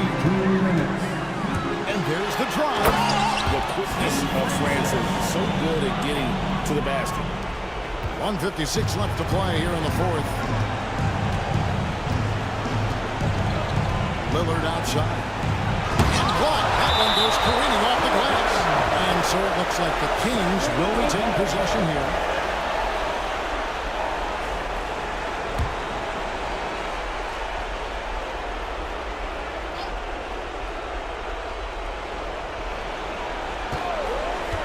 It's Pierce on the wing. James covering. 2 free throws coming up, and they call the shooting foul. First personal foul. First free throw is good. At the line for the Kings, Dolph Shea. That one misses. They can't really afford to leave points at the line right now. He would have loved to cash in on each of those free throws and trim the lead even more. Pass to McAdoo. LeBron outside. Can't cash in from close range. The Kings trail by 15. And this is what they wanted. I mean, to announce their presence in this matchup with authority. Very decisive. It can definitely be considered a statement win for the Thunder. You know, it's tough to put your finger on the deciding factor in this one, but I'd say that the shooting accuracy made the difference. Yeah, I think you're on point, Kevin. They got better looks, and that tends to lead to a better field goal percentage. And now, for the year, this is going to take him to 7 wins. And something we've come to almost expect is greatness from this guy. Such an overall great performance it was for LeBron. What a selfless effort tonight. He's done such a great job finding guys in their appropriate spots. There's the three. Shays can't hit. Now 8 seconds separating the 2 clocks. James the pass to Francis. Now here's Bosch. Pass to James. Over Harden. And LeBron with the basket, the assist by Bosch. And the Thunder lead by 17. Convincing lead with very little time remaining, and the fans are pumped. Well, they're getting ready to celebrate, no doubt. They know it's theirs to lose at this point.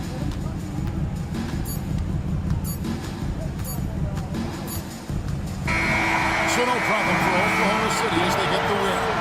A quarter-mile night, dominant showing in front of a crowd that loved every minute of it.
Tonight, the league and all of us here at 2K Sports celebrate, and both of these teams.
Stand excellent on the defensive end.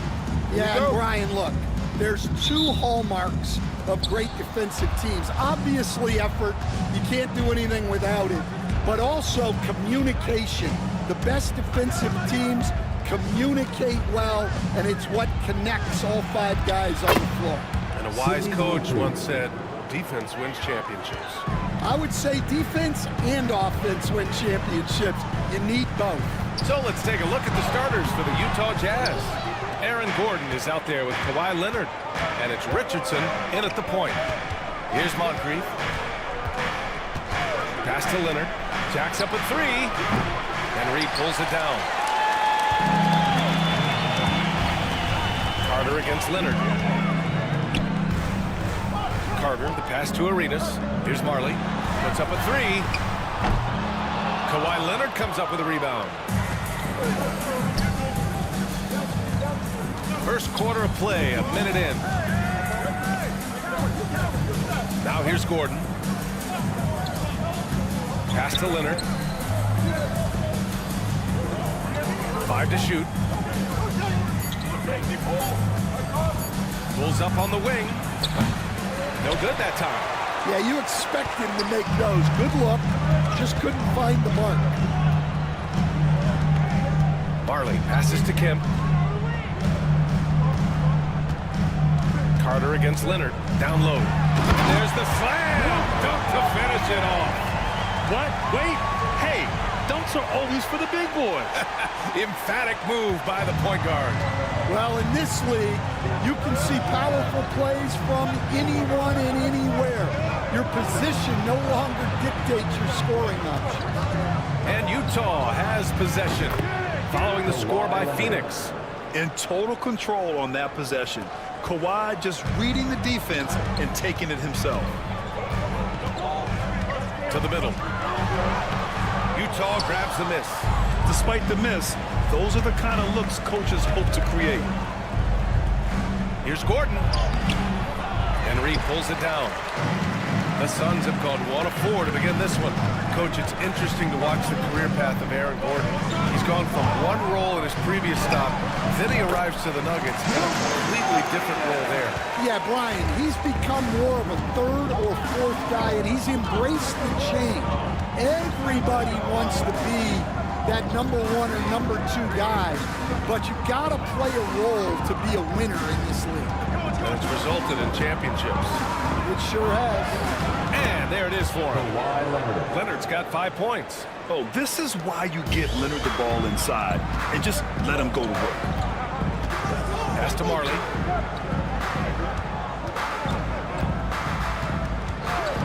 Here's Arenas. To the paint. Reed passes to Arenas.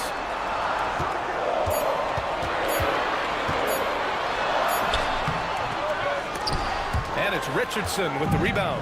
Utah leading by 3. First quarter of action, just under 3.5 minutes played. Moncrief, no good. For Phoenix, they've gone 2 of 6 to open up this game. Here's Arenas, guarded by Richardson. Pass to Kemp.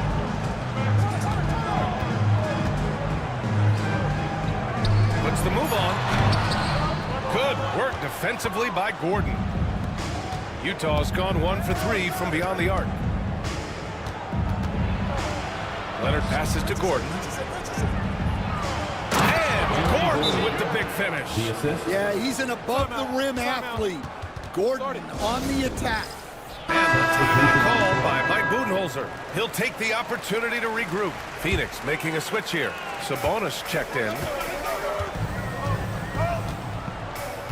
Here's Arenas, guarded by Richardson. Here's Kemp. That shot missing. Good work defensively by Gordon. Now here's Richardson. Tight defense on him. Pass to Gordon. Leonard up top. To the middle. Here's Embry. Out to Gordon. From downtown, bearing his second of 3 attempts. Well, he's not an elite three-point shooter, but Gordon makes just enough threes to be a threat from out there. Here's Arenas, guarded by Richardson. Here's Kemp. Uses the glass on the layup. He just brings a great feel for the game at the offensive end. Jazz leading by 6. Richardson, the pass to Leonard.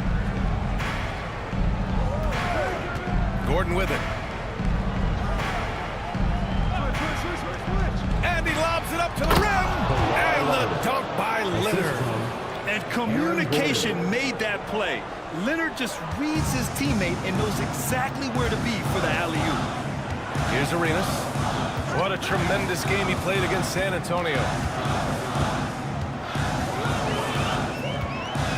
3-pointer. Embry grabs a miss. I love how they've attacked the boards here in the first quarter. Well, the Jazz are one of just 10 NBA franchises to never win a championship, Grant. Yeah, you know, it's so hard to believe considering they have the 4th best winning percentage in NBA history. Think about it. If it weren't for one Michael Jordan, they probably have 2 rings. And we've got a timeout called by Will Hardy. He wants to review the game plan. And we show you the best defenses in the NBA since the break. 5th, the Jazz. Since the break, here's a team that has locked up their opponents, playing with passion defensively. Barnes, no good.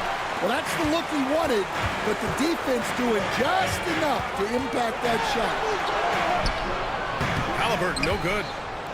The Jazz on offense. They're on a 14-6 run. Here's Harper, defended by Halliburton. It's Barnes on the wing. The Jazz again can't hit. Suns trail by 8. Pass to Halliburton. Barnes against Martin. Now Edwards.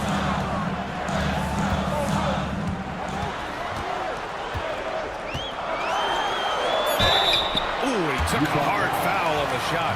So he'll head to the line to shoot a pair. Grant, when it comes to Anthony Edwards, fair to say he's meeting expectations so far. Oh, no question, B.A. The first overall pick in the 2020 draft, Edwards has been anything but a bust. Now we are seeing him trying to compete for titles. That's what he does. Rock solid at the line. Here's the teardrop, and the basket is good. And the Jazz lead by 8. Able to get a layup out of that one. That's just soft defense there. 54 seconds left in the first. Three-pointer, Halliburton. He drops it from range. And you've got to be attached at the hip to Halliburton, especially when he's operating on the perimeter.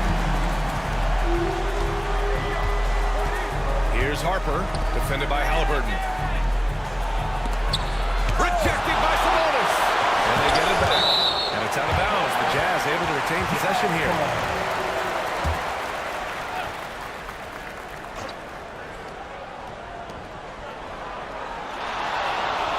It's Barnes on the wing. He's guarded by Martin. Barnes, it's good. And this is how you finish inside. Barnes, I mean, he doesn't fear anyone close to the rim. Suns trail by 7. Shot clock and game clock separated by less than 6 seconds. Outside Edwards. Man, good whistle there.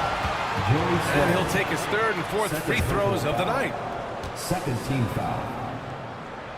Free throw good, Edwards. Well, we know Edwards has an outstanding skill set, but what makes him truly special is his competitive will and ability to handle high-pressure moments.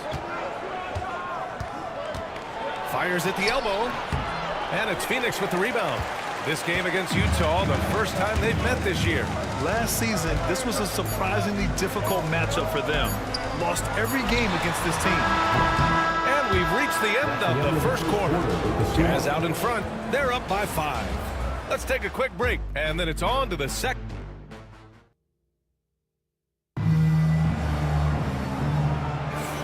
And thanks again for tuning in. If you're just joining us, we've played through 1 quarter of action so far. All right, guys, what do you think about the offensive approach we've seen so far for the Jazz? Well, they're in a great flow. The ball's moving. All those assisted buckets means the offense is running well. Man, they're just having their way, bullying the other team in the painted area, imposing their will down there whenever they want. Anthony Edwards out there with Tyrese Halliburton. And it's Martin in the power forward. That's the Suns' 5 as we get into the second quarter. Hart can't hit. Suns trail by 5. Here's Stojakovic. Still no points. Now here's Edwards. That one goes. Now he's 1 for 2. Well, Edwards is such a strong player. Skilled at absorbing contact and still finishing. Here's Harper, guarded by Edwards. Harper passes to Hart.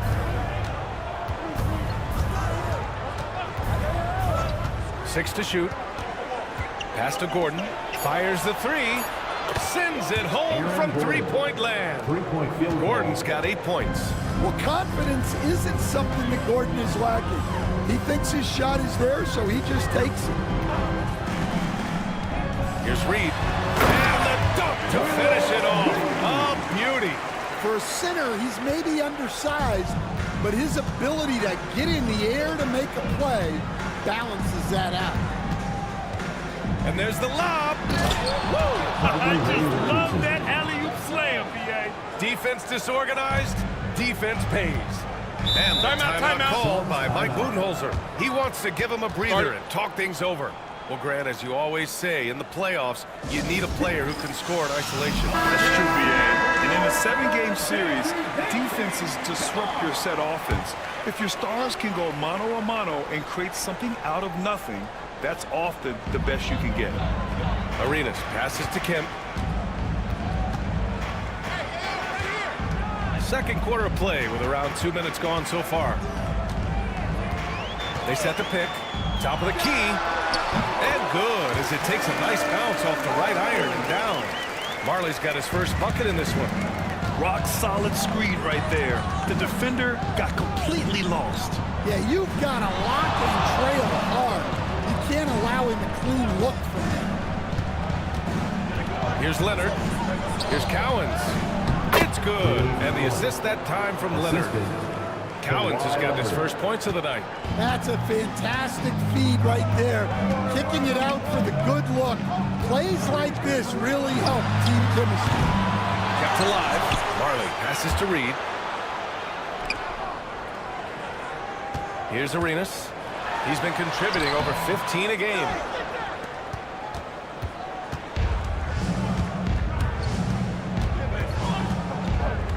And about 3 minutes played now in the second quarter. Leonard outside.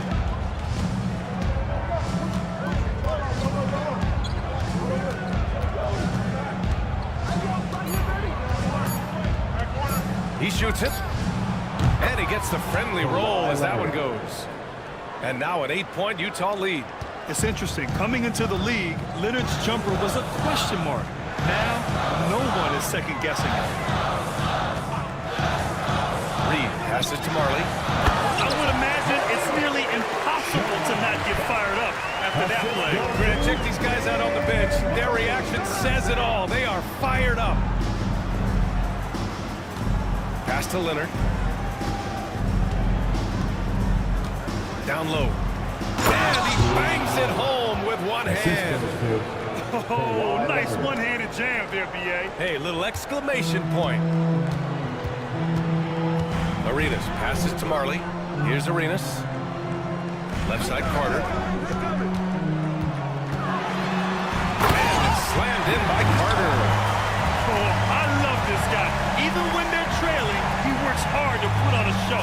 Hey, that might be just what they need right now. And that was our AT&T 5G Slam Cam, bringing you the sauce. Pass to Cowens. Here's Harper, still without a bucket. Leonard with the ball. He's checked by Carter. Leonard passes to Harper. Here's Moncrief. No good on the triple. And it didn't register as an official block, but he did everything you want in disrupting that shot. Well, you know, sometimes the most pivotal plays don't always go on the stat sheet. Carter against Leonard. Tries it from the top of the key. Carter can't get it to go. Won't see him miss that one too many times. Yeah, it was a great look. Sometimes they don't fall. You've just got to keep taking great shots. Here's Arenas. No good from outside.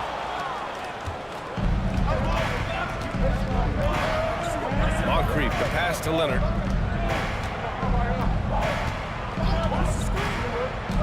To the inside.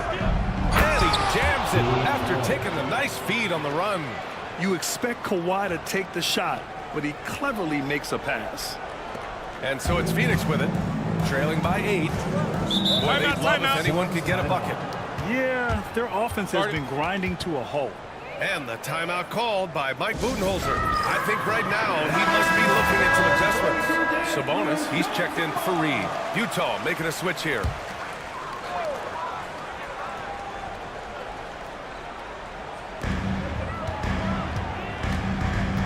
Here's Arenas. Inside. Here's Carter. Played it in with a nice touch off the window. Carter's gotten 4 this quarter. That's been the story of their offense so far. Getting a number of looks from point-blank range. Pass to Sloan. The 3 ball. Kemp with the rebound. Suns trail by 6. Carter on the wing. Leonard defending. Carter, the pass to Arenas. The 3-pointer off the mark. Yeah, just hasn't been able to find his rhythm offensively, and that's having a ripple effect. Here's Moncrief. Yep, it finally drops after rolling around the rim. Moncrief's got his second basket on the night. And their offensive execution has really picked up here in the second period. Pass to Kemp.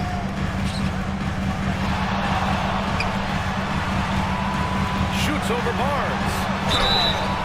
And he was fouled while in the act of shooting, so he'll take 2 free throws. These are his first free throws of the game. First team foul. And the first one at the line is good. Shawn Kemp. 2 shots.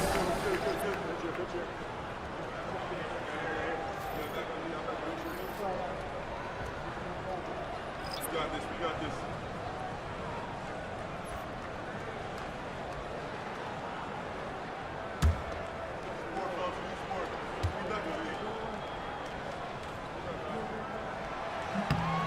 And that one goes in. 2 from the line that time. Jazz leading by 6. Here's Sloan. Yet to see a basket. Outside Hart. Out to the right wing. Here's Embry. And it's Phoenix with a rebound. Kemp's got his 4th rebound in this one. Pass to Edwards. 46 seconds left in the second.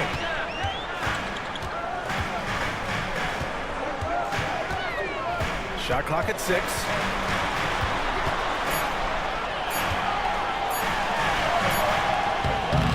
Utah grabs the miss. Coming off a win against the Blazers.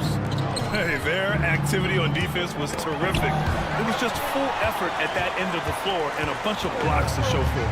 Well, they did have some impressive numbers blocking shots, and I like their defensive game plan.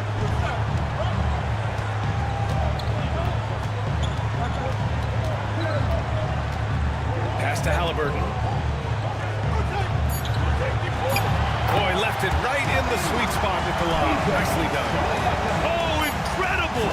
Save that one. I want to watch it again. Awesome. And a pretty tightly contested game here as we end the first half. Jazz out. Thank you, Allie. Good stuff. We will be right back after this break for the beginning of the third quarter.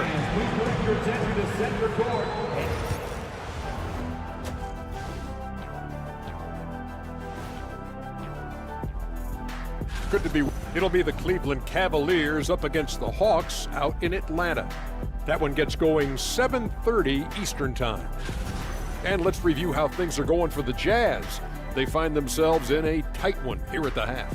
It's a coach's dream to see the ball whip around the floor like. And that's it for halftime. Thank you for joining us. We send you back to Brian Anderson for the start of the third quarter.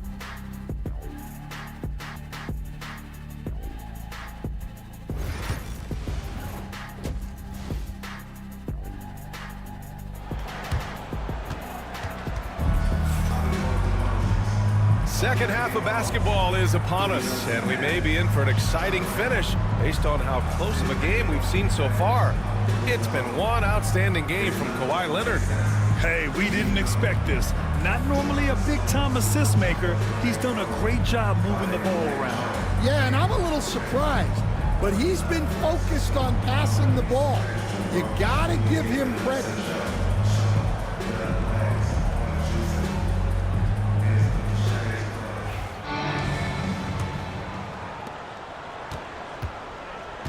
Kicking off the second half, here's Will Hardy's 5. They've got Aaron Gordon. He's out there with Kawhi Leonard. And it's Cowens in at the pivot spot, manning the middle. It's tipped, and he gets it back. Here's Marley, down to 5 on the shot clock. Off target with the 3. Here's Moncrief, driving to the basket. So it'll be 2 free throws. He was fouled in the act of shooting. Stan, you're the son of a coach. Your dad was a great coach at the collegiate level. What was the best advice you ever received from him? Well, Brian, the one that has always stuck with me is he told me in my first season, if you think you've got all the answers, it's only because you don't know all the questions. And I think that's true in everything, not just basketball.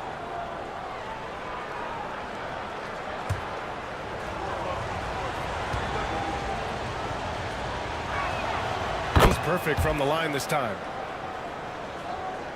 Here's Arenas. Pass to Reed. Here's Kemp. Marley passes to Reed. Here's Kemp. Just 5 on the clock. Outside Carter.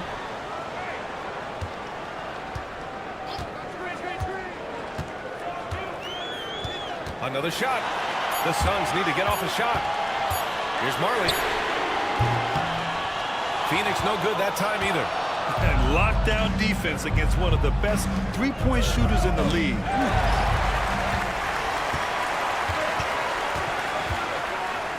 Out to the wing. Oh, stolen by Richardson. They're running. He goes up. And he hammers it home to polish off the break. And this kind of play is only going to grow their lead, holding the other guys down on defense and converting on the turnover. Pass to Arenas. Back to Carter from deep. Utah grabs the miss. Cowens has got rebound number 7 tonight. Here's Moncrief. And it's in, off the glass. And it's a 10-point Utah lead. Well, they have leaned on him offensively with good reason. Timeout, timeout. Efficiency will help you win a lot of games. And a timeout called by Mike Budenholzer. We might see him looking to make some tweaks to the strategy here. Sabonis, he's checked in for Phoenix. And here's a look at some numbers for him. And over the last 5 games, his field goal percentage has increased. And you can make a case his confidence as well because of this. And we're just about 2 minutes into the final half of play now. Arenas passes to Marley.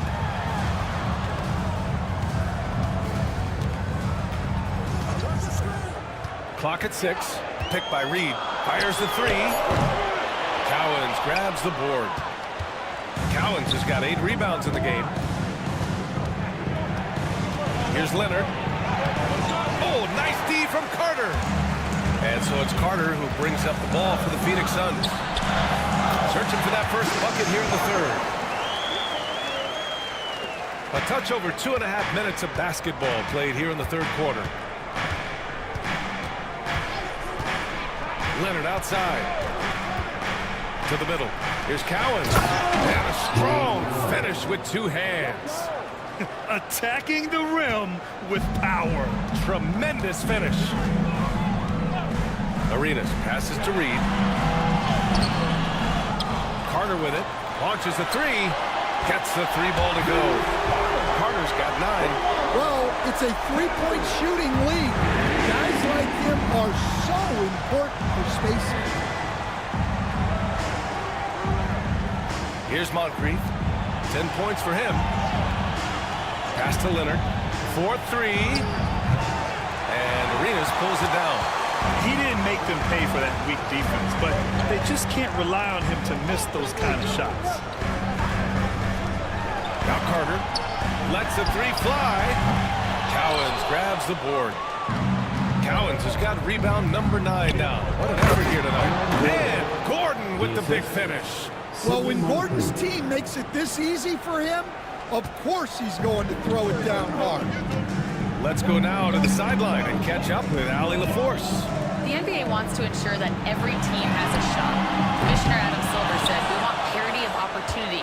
People aren't interested in seeing teams buy championships, and we've made progress. In the long term, we're better off with more competitive fairness among all of the teams." That's true. It keeps everything interesting. Thanks, Allie. You know, they're really being bullied right now defensively. 8 of the last 10 points have come from the inside. So both teams changing it up here. Edwards for 3. Embry grabs a miss. And you never want to give a shooter like him a clean look. Here's Harper. Buries it down low. Harper's gotten his first bucket of the night. Like a matador. Olay! There was no defense. That has to be one of the easier shots I've seen tonight. An unorganized defense like that is not going to help them close this deficit. Martin with a screen on Richardson. Edwards, a pass to Martin. Halliburton outside.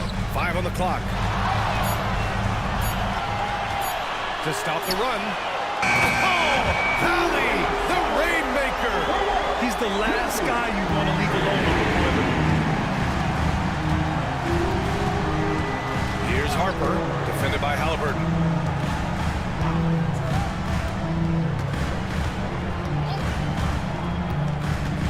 Here's Harper. Pass to Embry. The Jazz need to get one up in a hurry. Harper misses. Suns trail by 11. Here's Stojakovic. The kick out to Edwards. It's not going to go for him. Good D by Richardson. The Jazz have gone 6 for 9 in the half. Hart, the open shot, and there's another one for the Jazz. And this is what you want to do when you've got a big lead. You must stay aggressive. Yeah, they're being absolutely relentless, building this lead in every way possible. Pass to Edwards. 2 minutes remaining in the third. 2 minutes.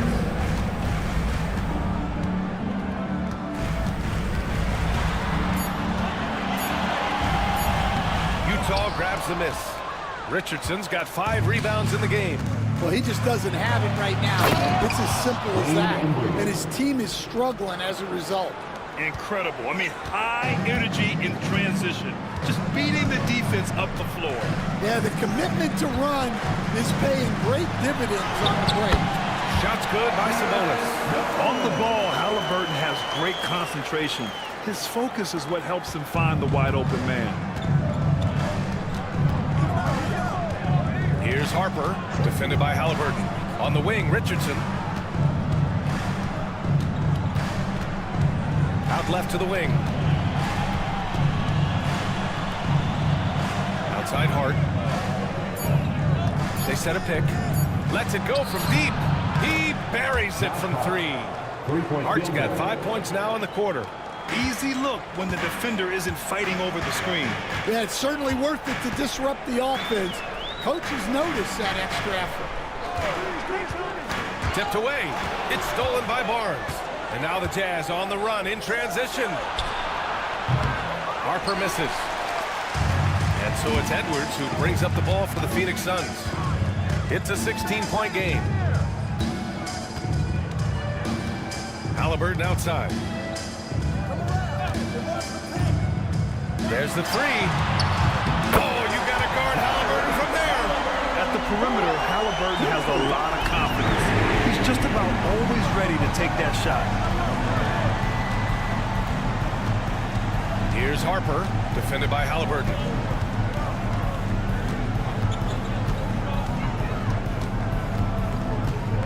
Oh, there's the alley. Up high and down it goes on the lob. And the lead increases on a crazy offensive sequence. Man, the dunk alone would have been incredible, let alone the fact that it came off a 10-point pass. And so it's Utah up 15 points as this quarter. And now let's take a listen in on head coach Mike. Just keep grinding. Keep getting stuff. And with the fourth quarter upon us, time is running out for this game to become competitive. They've got Tyrese Halliburton, and it's Carter in at the small forward position. So that's the lineup on the floor for the Suns. Moncrief, the pass to Sloan. Blocked! And it's out of bounds. Still Utah's ball. Substitution on the floor.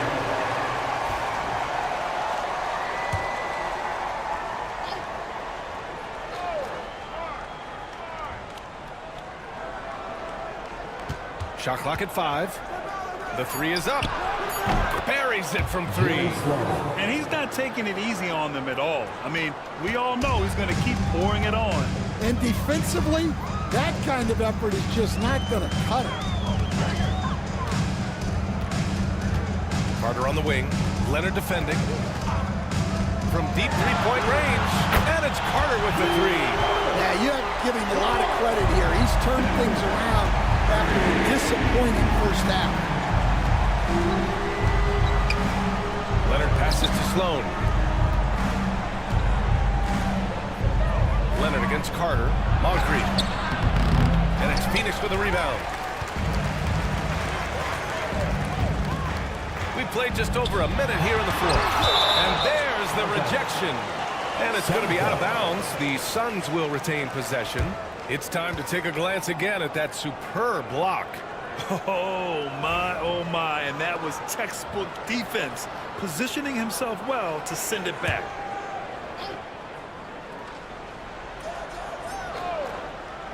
Here's Arenas. And it's good. Off the back rim and in. That's how you draw it up. The defense just couldn't react in time. Utah leading by 13. Final quarter of play, about a minute and a half off the clock. Here's Leonard, and again, it's Utah. Yeah, Kawhi, a master of the mid-range. For most, it's not efficient, but for him, it's cash money. Pass to Marley. Here's Arenas.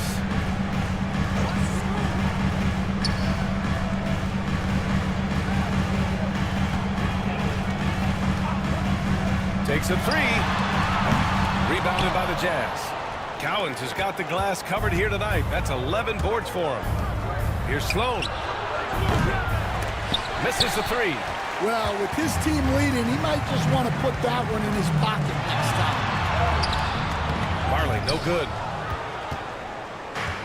The Jazz have gone 2 of 5 from the field in this final quarter. Here's Moncrief. And a miss there on the triple. I can't believe he missed that three. Regardless, that's not a shot the defense should be given. Carter from outside. Denied by Leonard. And he's been an elite defender his whole career. Kawhi flat out makes plays on D.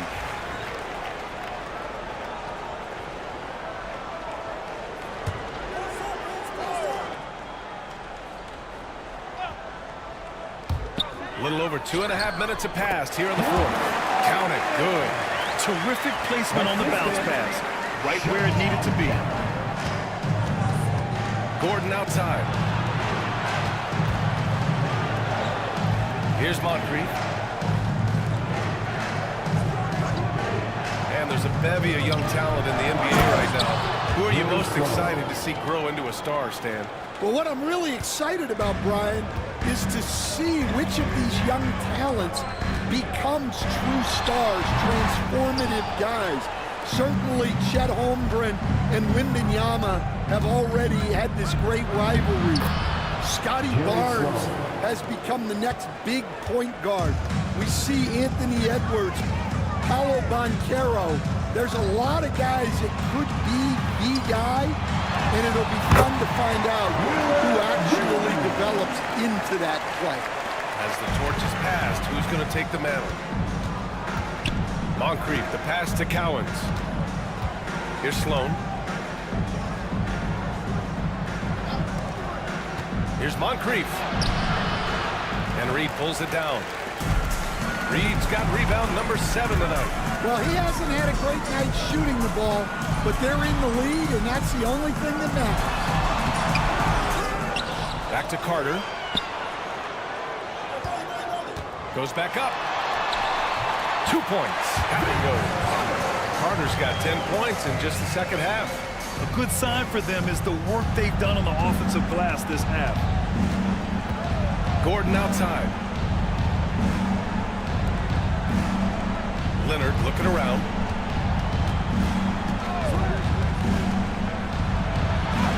Oh, Leonard! Power move! And just continuing to pile it on. Leonard is such a ruthless player. Carter against Leonard. Pulls up, high post.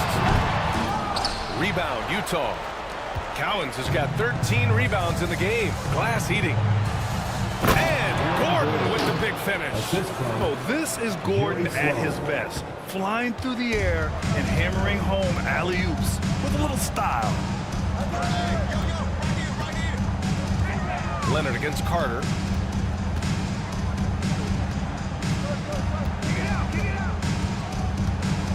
There's a screen beyond the arc. Utah grabs the miss. Another miss. He is struggling for the quarter. Moncrief, the pass to Cowens. Now Gordon. Leonard outside from the arc. And it's Phoenix for the rebound. Kim's got 6 rebounds here tonight. Trying to find a spark here. Yes, indeed. A rough stretch offensively. They could really use a basket. It's deflected. Here's Moncrief. Gordon outside. Leonard on the wing. And the layup falls. Leonard's got 6 in the quarter. And guys, what do you think about the hustle stats for Utah? Well, I love how connected they've been defensively. They're right into shooters and piling up block shots. They're also finding a lot of points tonight off of transition play, running the floor and using the fast break to beat the defense. Phoenix calls timeout. They trail by 19. And now let's take a look at the New Balance Player of the Game. It's almost beyond belief what he's done in this game. He's been impossible to cool off, hitting just about everything he looks at. It doesn't matter who's guarding him. He's had an answer for just about everyone. You know, some guys aren't the same player on the road. Not this guy. He loves sticking it to an opposing crowd, and it only adds fuel to his fire. Back to Richardson. Here's Sloan. It's rebounded by Sabonis. Sabonis has got his 5th rebound in this one to end the drought. And the layup good by Edwards.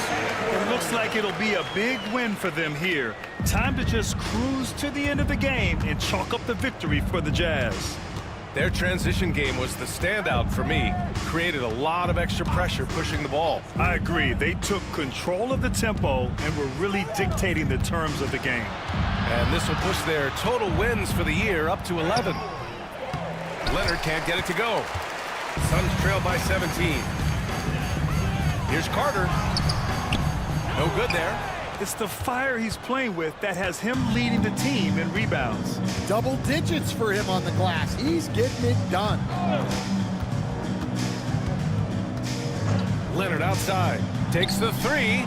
Drains the triple. And the Jazz lead by 20. Yeah, they blocked out the noise, blocked out the distractions, kept on grinding, and this is their reward. It is always a special feeling winning on the road. The degree of difficulty adding to that sense of accomplishment. Here's Edwards. And Edwards slams it in. Ooh, a great look there. Brought to you by the AT&T 5G Slam Cam. 7-second difference between the shot clock and the game clock. Gordon outside. Richardson against Halliburton. Down low. And he says right back at you with a big dunk of his own. Leaving nothing to chance. This run shutting the door on him. Yeah, this run has poured a bucket of water on any ember of a potential comeback. Outside Carter. So we see the Jazz taking the W here. To walk into enemy territory and deliver a performance like that, that says a lot about it.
Cleveland, Ohio is the scene.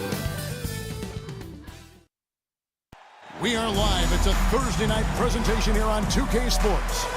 And these two teams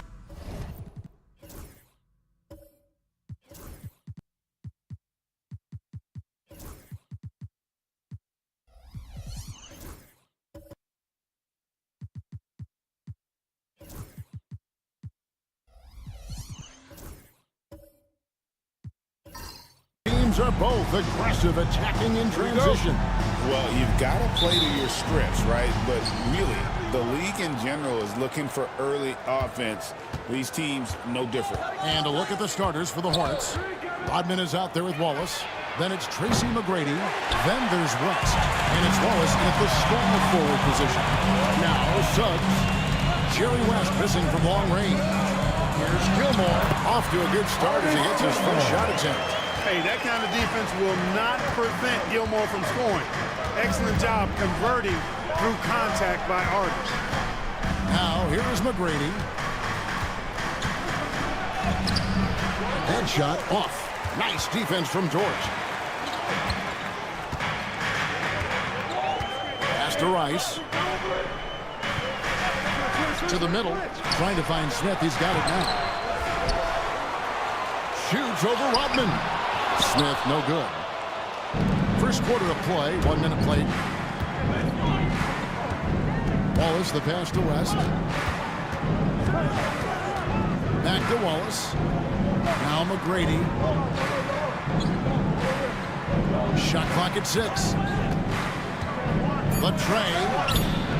Wallace slams it in.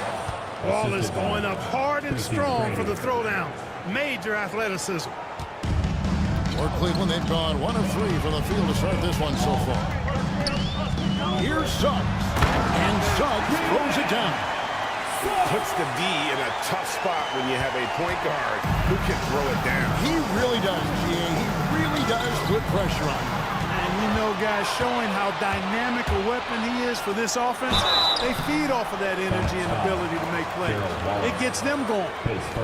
You know, Greg, one thing you notice, we were just talking about this with the Hornets in recent years, a lot of changing lineups. And you expect that with the team, with where they're at. They're looking for any advantage game to game and trying to build that identity as a franchise. He hits the second from the line. And when you think of Rice, his consistency comes to mind, as well as that dead-eye shooting form. McGrady kicks to Rodman. And about 2 minutes played here in the first quarter. Driving the lane, and Charlotte can't hang on to the ball.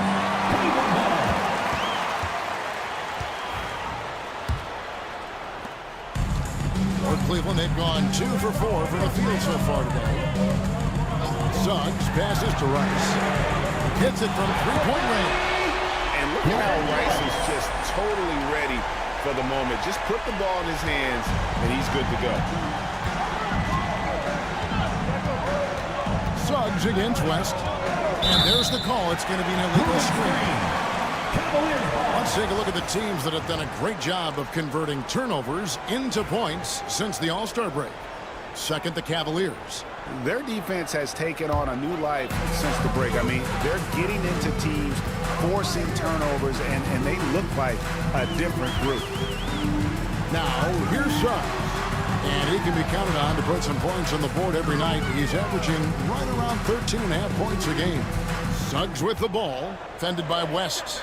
Back to Suggs. 4 on the clock. Cleveland needs to get a shot off here. Basket good. Rice has got 6. And their offense already in a flow. Some stellar shooting to jump out to this league. Quality looks they're getting, and they're capitalizing on them, guys. They have to be happy with this start offensively. And timeout is called by Charles Lee. He wants to talk to his guys.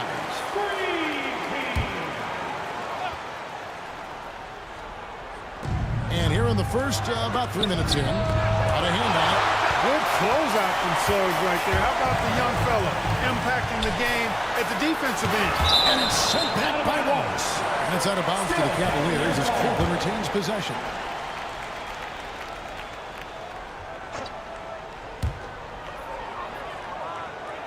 Suggs finds Smith.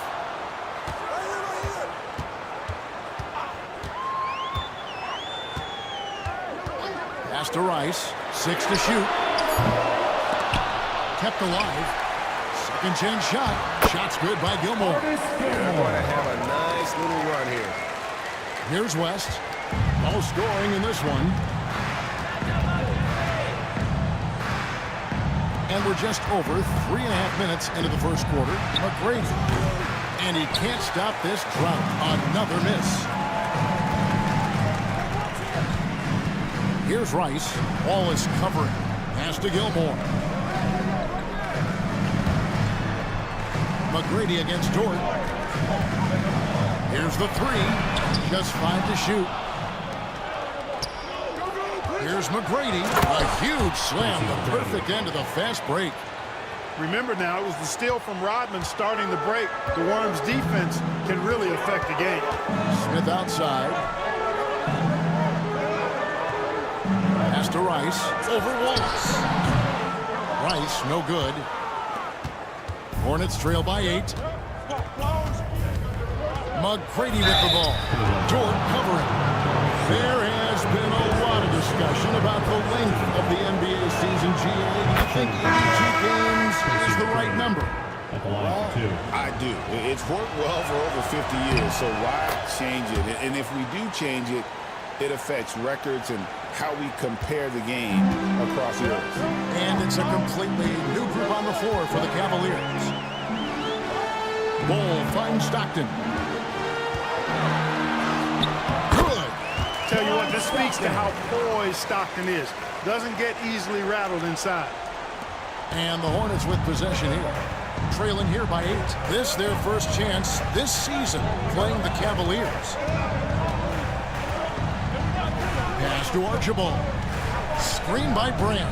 Down low. And ball sends it back. How are you even supposed to shoot over ball? Insane one. Davis is checked in for Tracy McGrady. Clock at 6. Here's Archibald. And he drops in the layup off the glass. He's somebody that's really comfortable carrying the offensive load. And here is McDaniel. Three-pointer. Stockton drills the three-pointer. Stockton's got 5.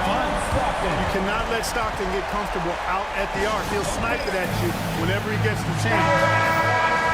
Looking now at some numbers for him. In the last 5 games, you can see the trend upwards for effective field goal percentage. And it shows you how confident he's playing right now. Hornets trail by 9. It's time now to hear from our Hall of Fame reporter, David Aldridge. What's the latest, David? Hey, Kevin, this summer we saw the NBA break up its draft into 2 days. The next idea, a bigger break between the draft and the start of free agency. The common thread is giving front offices more time to strategize around these highly consequential decision periods in the NBA calendar. Kevin? Interesting, D.A. Thank you. Now here's Stockton. 5 points in the game. It's intercepted. Out to the wing. 2 minutes remaining in the first. 2 minutes. To the inside. The shot goes in. First shot, first basket. And I like how tenacious Ilgauskas is. Once he catches the ball, he feels like no one is stopping him. Duran, the pass to Bull. Back to Duran. Cleveland moving it around. And the dunk by Bull. The D just kind of stepping aside and letting him get to the rim. There's a reason, GA, the lead is what it is right now. You know, you look at it, the communication is lacking, as is the trust. They can ill afford those types of breakdowns. It won't work. You can't win with those kind of breakdowns. Here's Archibald. The Cavaliers making the shot. The shot from the low post is good. Archibald's got his second basket of the night. Not much resistance from the defense. Easy play that time for him. 58 seconds left in the first quarter.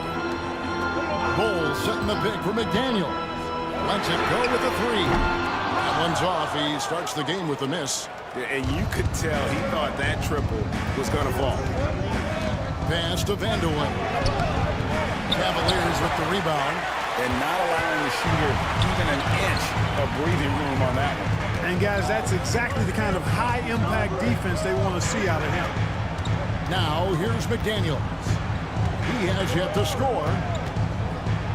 Allen with the ball. over Archibald.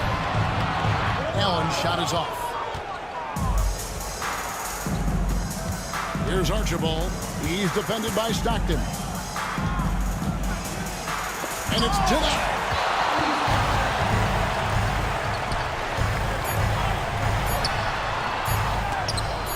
Got it up. And it's good. Hold on. The officials may want to look at that one on the replay monitor. And it looks like they are going to review the play. The question, did it? The ruling on the floor is confirmed. And, you know, some might say, hey, can't we just skip the replay this time around? But you just never know. Yeah, anything can happen. I mean, they want to get the call right, and the league is taking steps to speed the process with the Replay Review Center in Secaucus queuing up the footage for the officials.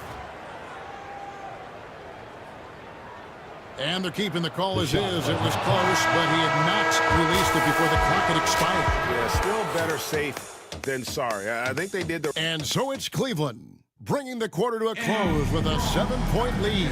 They've been playing some ferocious defense. And we'll be right back after this. And for those of you just tuning in, the second quarter of action is where we're at right now. And let's get your take, guys, on the scoring breakdown for the Cavaliers. To me, it's been the ball movement. That's been the key. I mean, going from good to great. Not settling for a good shot, making that extra pass, keeping the defense off balance, and taking great shots.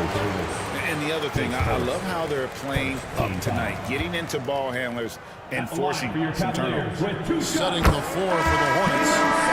We've got West. Wallace is out there with Elton Brand. Then there's Davis, and it's Vandeweghe in at the 3, the small forward. Wallace is checked in for the Hornets.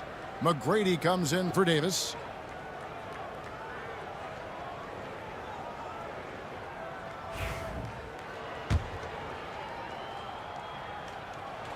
Both shots good from the stripe. Clark, how much weight do players put on individual awards or something like an all-star nod? You know, I think players always have a level of respect for each other, but awards help validate your level of respect. How you win, how you perform, consistency, and awards are typically well-earned and well-deserved. As a matter of fact, in most cases, they are well-earned and deserved, and players acknowledge that and respect that. Pass to Suggs. Stockton with a screen on McGrady. Suggs with the ball. Now McGrady defending. Stockton against West. Smith with a screen on West. 3-pointer. Stockton. Rebound by Wallace. Hornets trail by 7. Vandeweghe passes to Wallace. Oh, he misses the dunk. Last game for the Cavaliers. They picked up the W against the Hawks in Atlanta. Stockton looking around. Out to Smith. Jacks up a 3. And the 3-ball is good. Smith's got the lead up to 10 now for Cleveland. Man, I love when Smith is assertive on offense, catching the knee off guard with the catch and shoot. Suggs against McGrady. Back to West. Pass to Vandeweghe.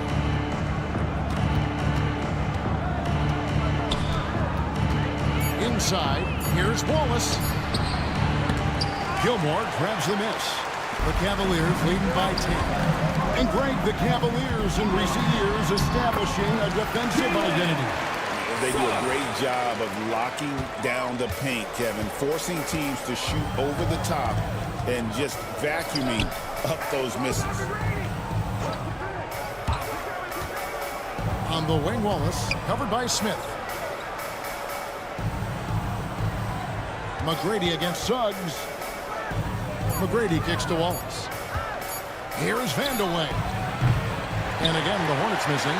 And even with good coverage defensively that time, he has confidence to drill the 3.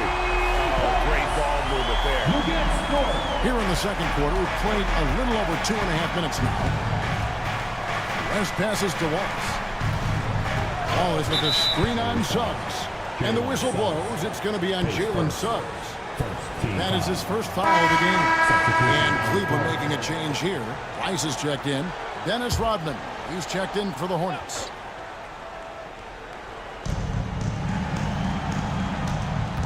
West against Suggs. West dishes to McGrady. And it's good off the back of the rim and in. Timeout. McGrady's got 6. Started. Now let's take a look at the teams that have been holding their opponents to the fewest points in the last 10 games. In third, the Cavaliers. I mean, they've been impressive on the defensive end, and they may have caught a few teams on off nights, but you've got to give them credit. They've made scoring a chore when you look at their opponents. West against Suggs. And it's Smith down to the key. Off target from outside. And here's Wallace. He'll bring it up for the Hornets. It's a 13-point game. To the paint. Here's Rodman. The putback. It's good on the putback. Impeccable timing by Rodman there. That's why you got to put a body on him, because if you don't, he's going to make you pay. Suggs passes to Dort. Smith sets the pick for Dort. Down low. And the dunk by Smith. And whenever Smith gets the opportunity to attack the rim, he's going to take it. McGrady against Dort. Got a piece of it. They retain possession. Wallace, good.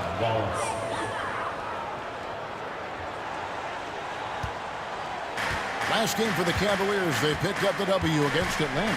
Well, you look at the points they produced in that game. Great adjustments on the offensive end. Well, it's really hard to stop them when they're in the groove offensively, and they were in a comfort zone all game long in that one. Suggs against West. McGrady kicks to Wallace. Back to McGrady. Swiped away. Drives to the hoop. And contact on the shot, so he'll be shooting free throws here. And what a job they've done converting turnovers into points. Second in the league in that category. It really speaks to their collective tenacity. And holding opponents to the fewest points per game has to be the stat they're most proud of. You know, that's a great reward for all the hard work they put in on defense. And the future Suggs has is certainly promising. An effective combo guard who can really get it going at times.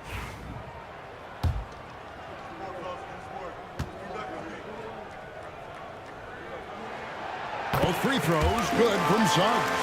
Clark with the Hornets. They were hit with injuries as hard as any team in the NBA in the 23-24 season. Kevin, I couldn't agree with you more. They were so unfortunate in that regard, and it's not anything you can control, and it made it almost impossible for them to have a productive season because of those injuries. Here's Davis. Goes back up. And foul on the shot. He'll shoot 2 at the free throw line. It's on Tony Allen. And this is why you really got to be careful how you guard Walter Davis. He's so good at drawing fouls. So, Greg, you played the point. In creative player, if you had to pick a different position to play, which would it be? Good question. Probably small forward, wing. I'd like to be a fearsome finisher who can soar and dunk over everybody. In the pass to Suggs. 5 on the clock. Over Archibald. And he buries that one, drilling the rim on the way down. Suggs has got 8 here in the quarter. Suggs showing you right there, he's not just a facilitator. Here's Archibald. And a lot of contact on that one, so he'll shoot 2 here. It's on Jalen Suggs. Wow, he got whacked on that one. Shouldn't be much debate there. Blatant contact. Straightforward call. Simple. John Stockton. He's checked in for Jalen Suggs.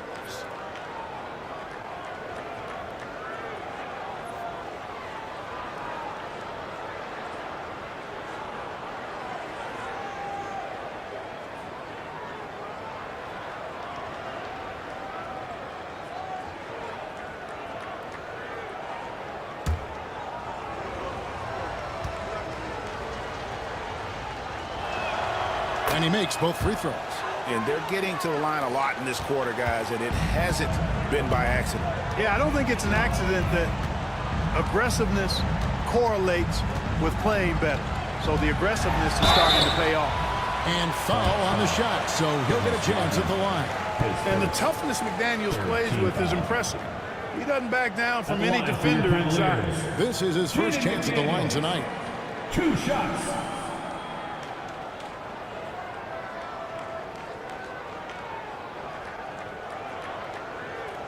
Take a break. Take a break. 2 shots.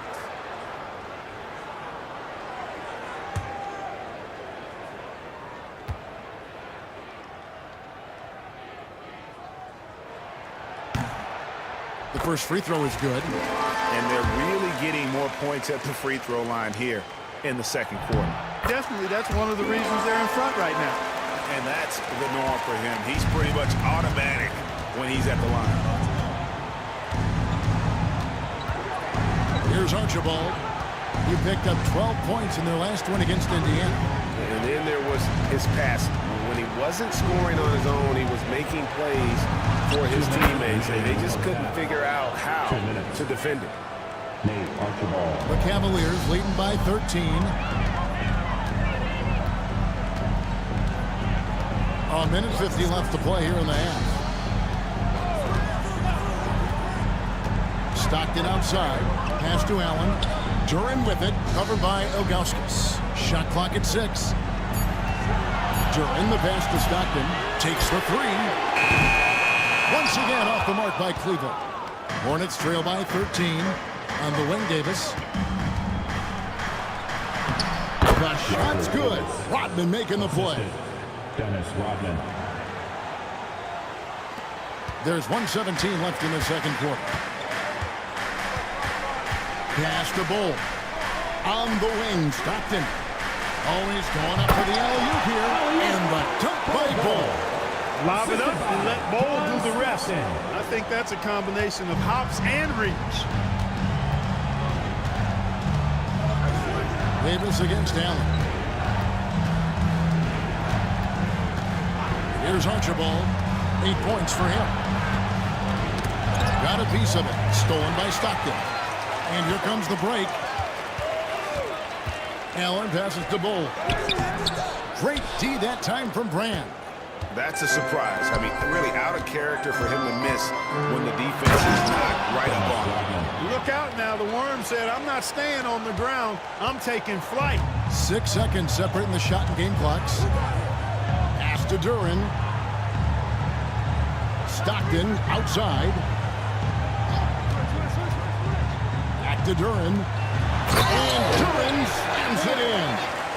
Oh, taking it to the rack with power. Hammering down the two-hand slam. Really piling on the lead with a dunk like that. Rodman with a screen on Stockton. Count it, and the Cavalier lead has been cut down to just 10 points with the bucket from Archibald. And the lack of effort to fight over the screen there makes that an easy shot. Well, I'm going to credit the screen. I mean, that's a good, strong pick he lays there. Jalen Suggs has been leading the charge for Cleveland. He notched 8 points in the quarter and has that terrific basketball instinct on display. And we've got more M2K Sports coming your way after this break. To me, it starts with their effort. They have to become more active defensively to prevent easy look shot. Yeah, the only way to slow down. And now it's time to bring up the player. That'll do it for our show tonight. Thanks for joining us.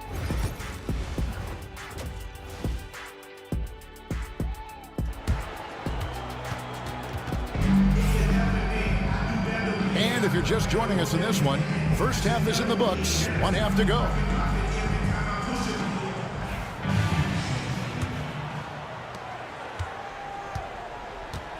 So is Stockton on the bench. This is who Kenny Atkinson has out there. Lou Dort out there with Suggs. And it's Smith, and it's Gilmore in at the 5. To the middle. It's good, the assist that time from Smith. Gilmore's got the first points of the third quarter up on the board for Cleveland. Wallace outside. To the inside, McGrady. And there's the slam dunk to finish it off. And I like seeing McGrady rise up for the dunk. Has amazing leaping ability and good reach, too. He makes it look easy. Here's Rice. Wallace covering. Rice, no good. And so it's West with it. He brings it up for the Hornets, trailing by 10. Wallace kicks it to West. Wallace with a screen on Suggs. It's stolen. 3-on-3. Here's Smith. Off with the layup. You know, sometimes making it difficult for him to finish at the rim is all you can ask for from the defense. He lobs it up.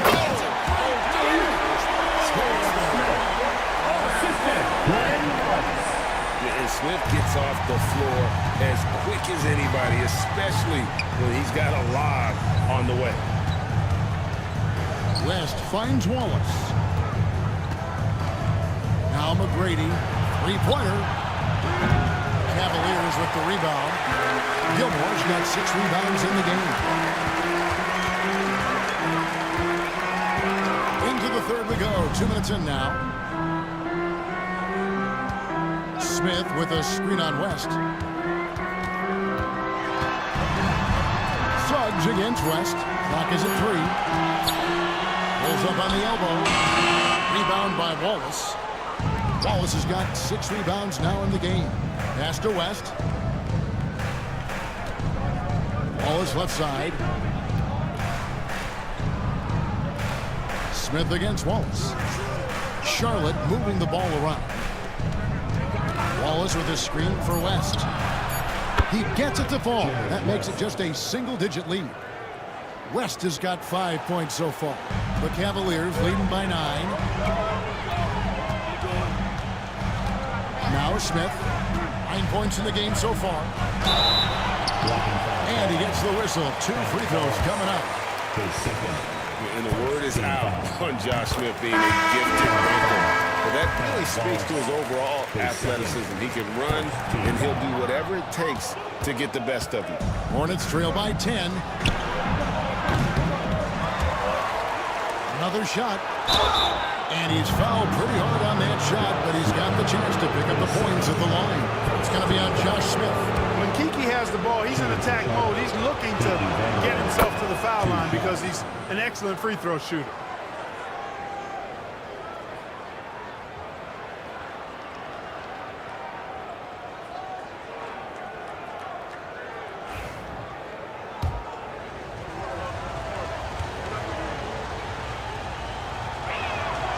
Good on both. And I tell you what, Vandeweghe is not bashful when it comes to letting it fly. A confident scorer with a nice stroke who's always looking to shoot. Smith scanning the floor. They set the screen. Once again off the mark by Cleveland. Hornets trail by 8. Inside, here's Wallace, and he could not get that one to go. Out of contact, and he'll go to the line for 2. You know what? You allow a guy to get right to the rim like that. That's your only option. Yeah, exactly. I mean, free throws are always better than a layup, so I'd agree with you there. Stockton's checked in for Cleveland, and he can't hit the second. And he lobs it up towards the rim, and Smith with the stop. Yeah, Smith is just feeling it out there. He keeps finding opportunities to attack. Pass to Vandeweghe. In the corner, Wallace with it. Here's Vandeweghe. He's averaging a bit over 5 points a game. Down low, another steal. Now here's Stockton. Dort finds Stockton. Pass to Rice. From downtown, connects from three-point range. And it's a 12-point Cavalier lead. And you got to get out on Rice because he will make you pay from deep. Let's go to the 2K leaderboard and look at the NBA's best rebounding teams for this last month. 5th on the list, the Hornets. I mean, they've taken their rebounding to another level, getting physical and playing with a ton of energy. And with an update from the sidelines, let's check in with David Aldridge. Kevin, when you look at the draft, it seems talent evaluators have a type. LeBron James says our league is always hungry for potential. That's the whole focus of the lottery.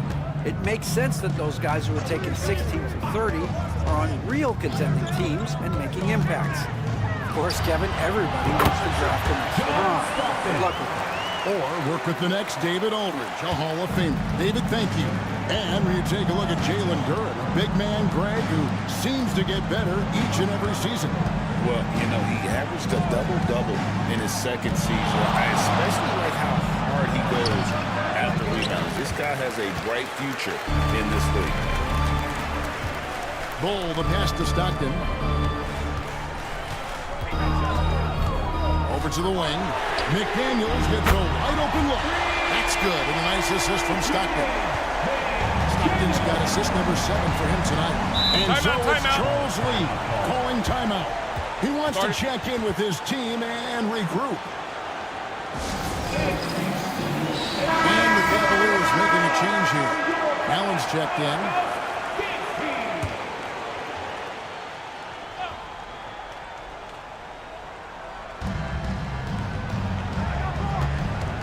Here's Archibald. He's covered by Stockton.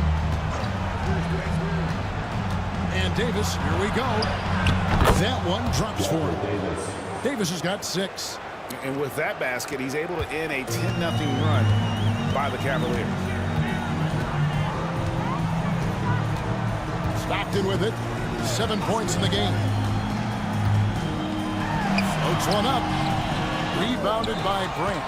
Just not there from a rhythm standpoint right now. It's really eluding him. 2 minutes remaining in the third. Here's Archibald. He's covered by Stockton. 6 to shoot. Here's Archibald. Duren pulls it in. Cleveland with the ball. They've gone on a 10-2 run, not allowing much. Takes a 3. He doesn't hit that one. Hornets trail by 15. Vandeweghe passes to Augustus. Davis surveying the floor. Here's Archibald. Makes good on the step-back jumper. He's got 13. Boy, he's doing everything he can at this point. The rest of his teammates need to step up and give him some help. Stockton kicks to McDaniels. Back to Stockton. Out to the right wing. And here is McDaniels. He's got 5. He hits the back iron and sinks the shot. And the Cavaliers lead by 15.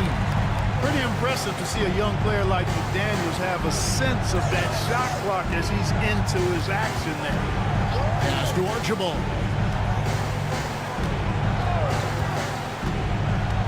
32 seconds left here in the third quarter. For Charlotte, they have gone 9 of 10 from the line, so making the most of their chances. You've got to appreciate their ability to make free throws, 81% as a team.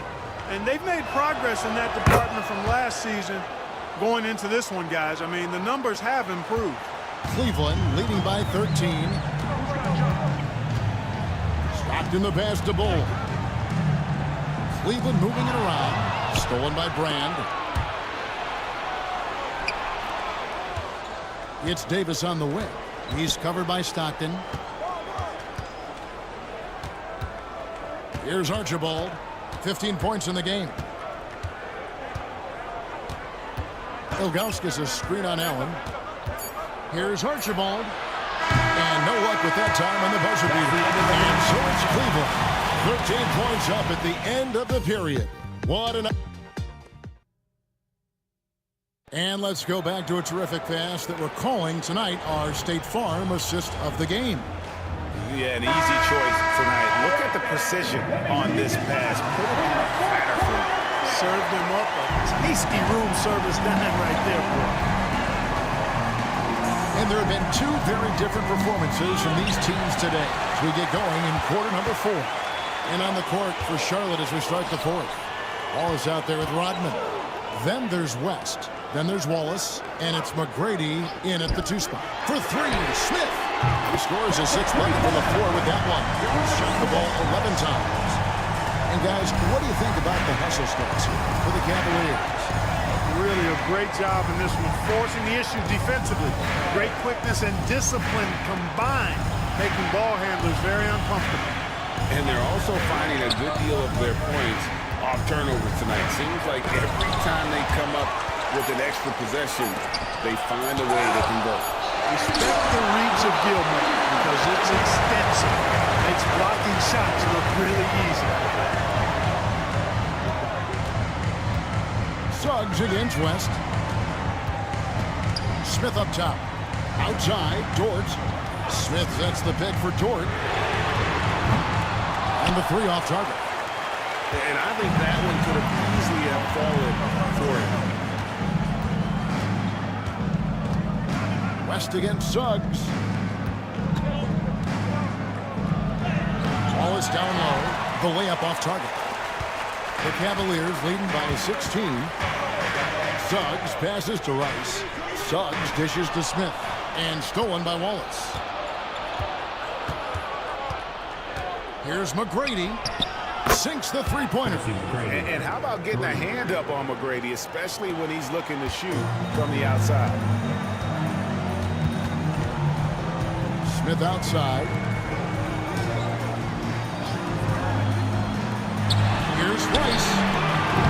Once again off the mark by Cleveland. Hornets trail by 13. Wallace the pass to West. No good with the triple. Cleveland's gone 1 of 3 from outside the arc since we've reached the 4th quarter. Pass to Dort. Buries it from 3-point range. And the Cavaliers lead by 16. And the 3-point shot wasn't always there for Dort, but he's put in a ton of work on it, and it shows. West kicks to Wallace. The shot's good on the assist by West. West has got 3 assists now in this one. One of the reasons they're behind is because we haven't seen enough of that. He needs to become a bigger part of the offense. Suggs up top, defended by West. There's the screen, pulls it up. Again, the Cavaliers score.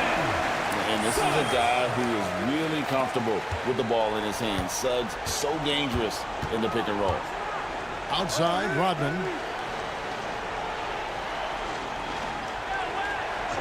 Pass to McGrady. Back to Rodman. Wallace with the ball. West outside. 3-pointer. That's tipped. And they force the shot clock violation. Great team ball.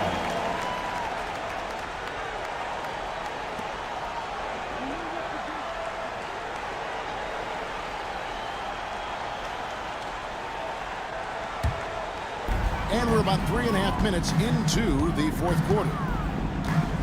Suggs passes to Gilmore. That's a 2 from Smith. Wallace, clearly a great shot blocker. Add another one to his talent. Wallace dishes to McGrady. That shot misses. The Cavaliers leading by 16. Here's Rice over Wallace. Rice, no good. Very dangerous to lead a guy like that open. Lucky break there for the D. McGrady passes to Wallace. Here's Rice. Pass to Smith. Cleveland moving the ball around. Suggs dishes to Smith. Just 5 on the clock.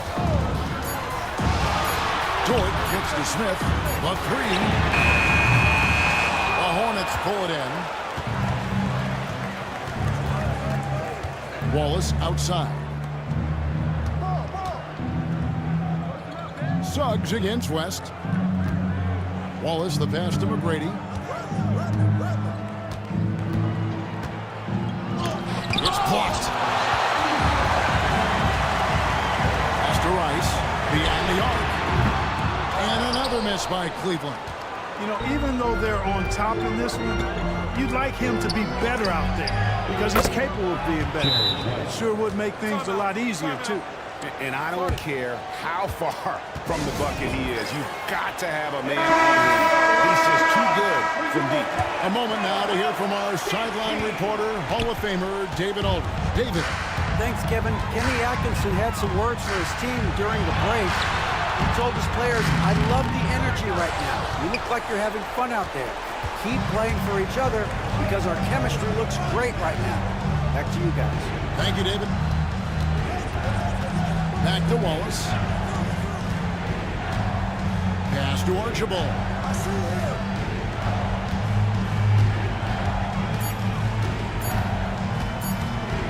Goes up the baseline. Gilmore grabs the miss. Gilmore's got 9 rebounds now tonight. Rice passes to Smith. Rodman with the defensive effort. It's really a tale of 2 quarters. Shot it so well in the last, but this one can't get anything to fall. 2 minutes remaining. Wallace against Smith. Here's Archibald. Offline with his 3. Guys, a good chance for them to slow it down. Yeah, they definitely should use some clock here. Suggs passes to Smith, and the layup's good off the glass. Smith's got 10 points here in the second half. And no fear of where the D was on that one. Smith going right to the basket. McGrady outside. Pass to Archibald. 1:32 left in the fourth.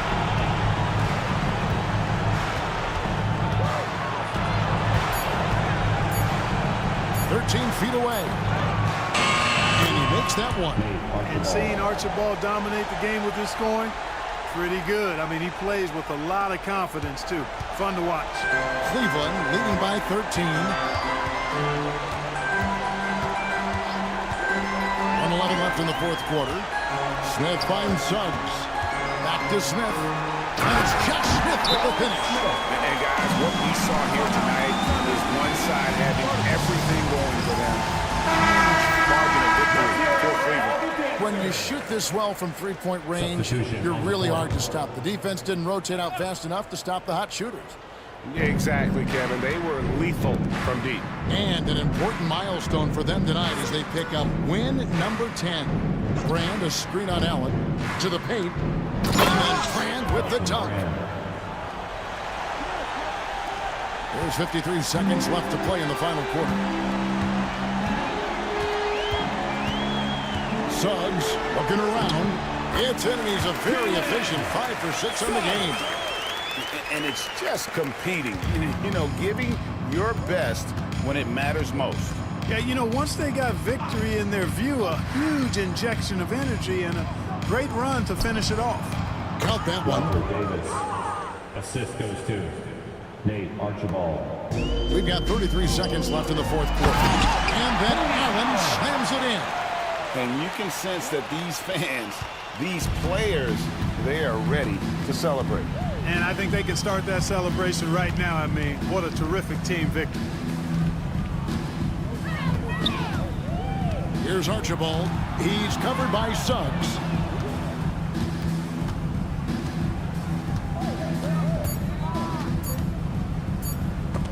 Oh, that's blocked. And the shot clock expires. 24-second violation. Cavaliers ball.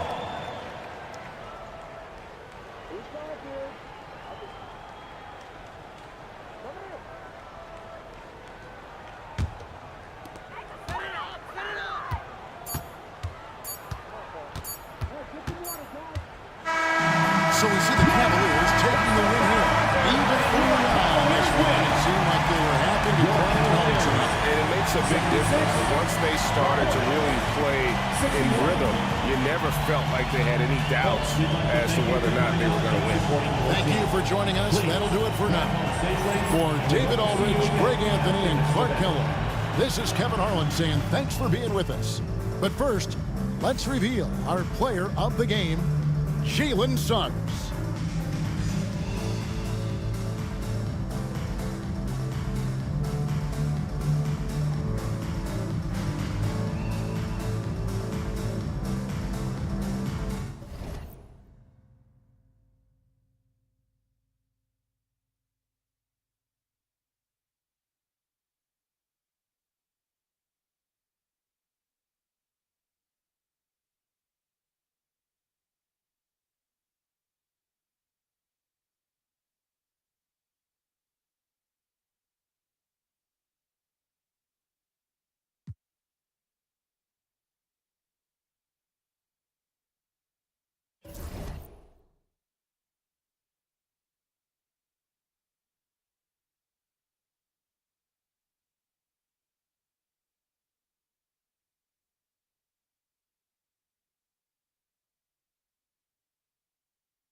And with both teams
fighting for playoff position.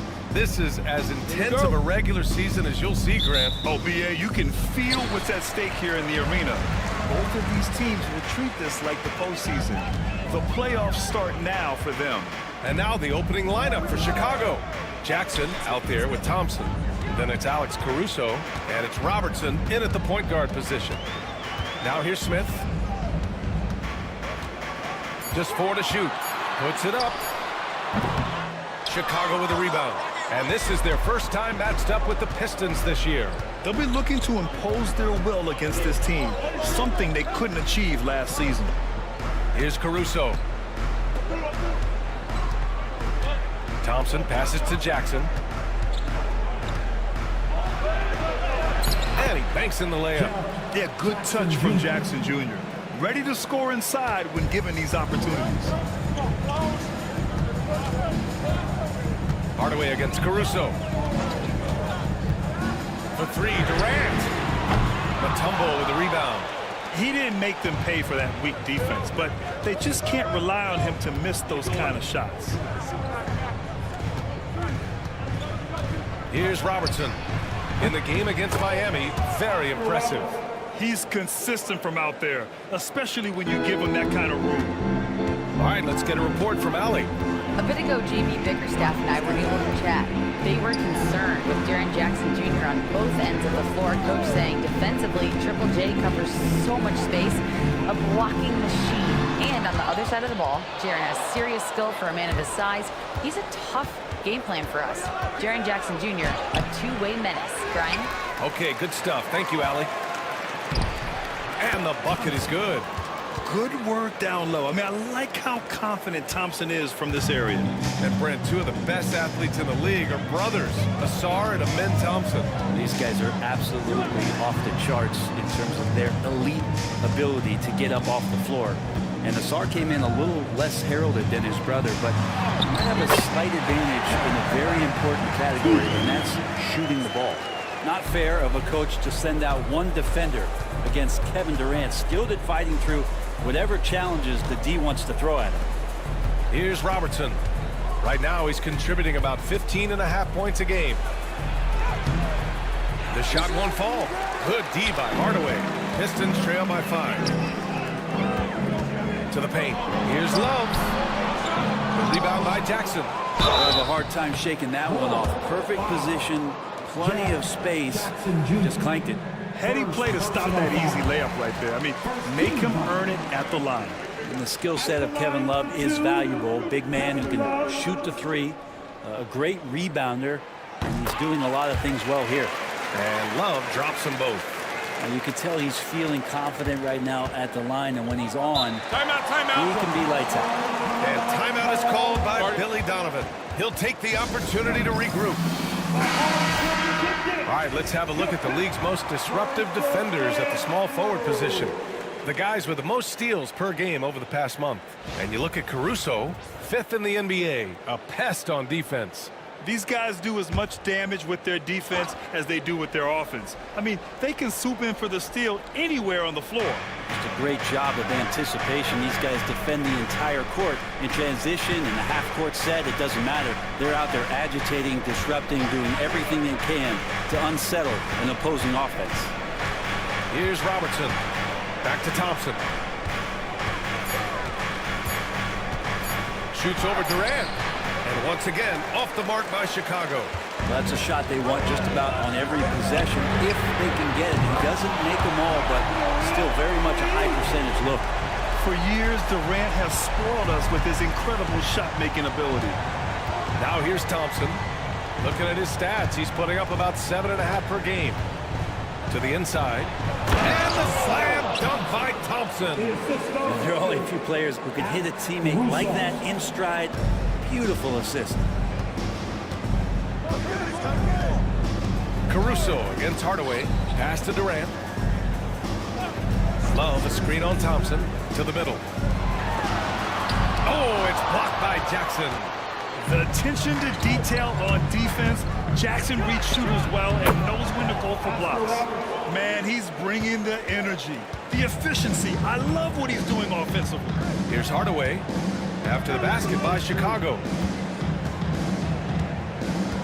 Pass to Love.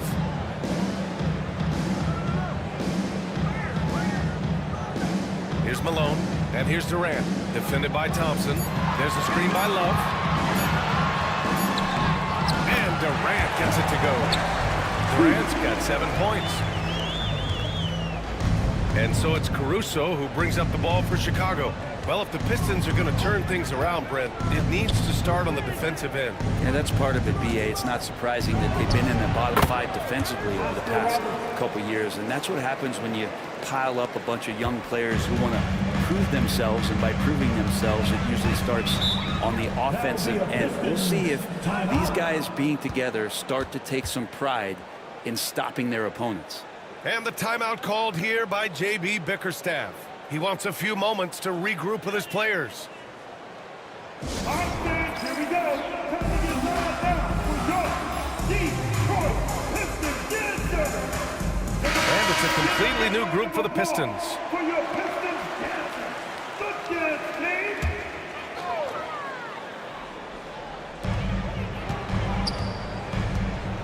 And here's Garland. Right now averaging 5.5 a game. Drummond finds Garland. Now Middleton, just 5 to shoot. Garland with the ball. Hartenstein covering. Blocked! Second chance effort. Garland, no good. Chicago leading by 4. Bridges feeling it out a little bit. Ball outside. And he got the whistle on the way up. So he'll be headed to the line for a pair. That one's on Darius Garland. Causing havoc inside. Ball is just so fast and so nimble. And given LaMelo Ball is 6'7", how does this give him an advantage at his position, Greg? Well, B.A., he's able to score on smaller guards, as well as see over them and find his teammates. His height and quick decision-making are real weapons. Now here's Beal. In his last outing, 8-point run. And the jam by Drummond. Another game and another dunk from Andre Drummond. That's where he likes to live. The Bulls have gone 6 of 9 and finding their rhythm now. Ball against Beal. McNice controls the rebound and the putback. Their offense looking like a well-oiled machine. Garland against Ball. Pass to Drummond. Back to Garland. Beal outside. And the basket's good. Off the assist from Garland. Beal loves to fire off the catch. Chicago leading by 3. Ball outside. And Hartenstein slams it in. And you can't leave the basket unprotected. Bad things will happen to you. Yeah, that was just way too easy. Will not find a higher percentage opportunity than that. Now here's Garland. He's scoreless. Pass to Beal. And he was fouled while in the act of shooting, so he'll take 2 free throws.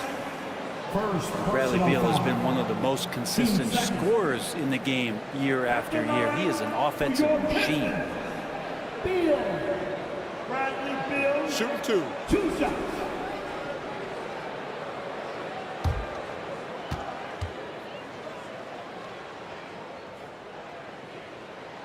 And he drops it first.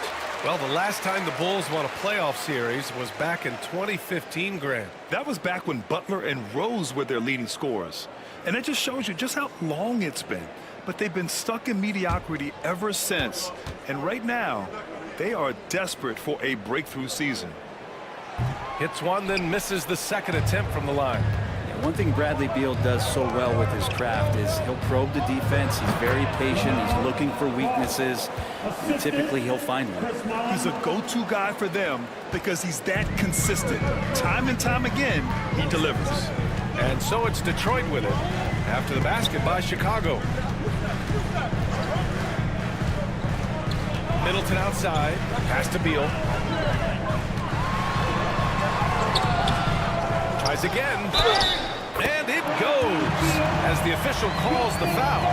Count it, and he'll shoot one more at the line. This is his second trip to the free throw line in this one. Free throw drops for Beal. Bulls leading by 3. Now Ball. In his last outing, he had 11 points. It's stolen by Drummond. 9 seconds separating the shot clock and game clock. Middleton passes to Garland. McDyess with a rebound. And it's the Bulls with the ball. They're coming off that win against the Heat. They really had a strong night shooting the basketball. They got hot and stayed hot. Saw the box score the next day and thought about those percentages. They had guys just going off in that one. Now here's Ball.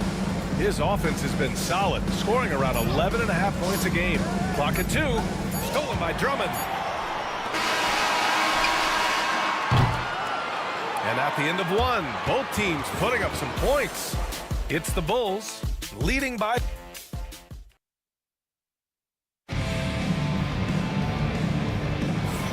And it's been a pretty even game here after 1 quarter of play. And from what we've seen from Chicago, what's your take so far? They are looking engaged so far, especially on offense. Well, if they wanted to start well, this would be it. They seized momentum right away, and they just didn't let it go in that quarter. We've got Kevin Love, also Kevin Durant out there, and it's Beal in at the 2. That's the 5 on the floor for the Pistons. That screen, and play stops. A whistle there on what looks like an illegal screen. You can get away with one once in a while, but it looked like he wasn't completely set on that pick. Yeah, a quick little lean like that is going to get the ref's attention. Foul call. And it's rejected. And it's going to be out of bounds. Detroit will have another go. Smith, he's checked in for the Pistons. Number 7, Steve Smith.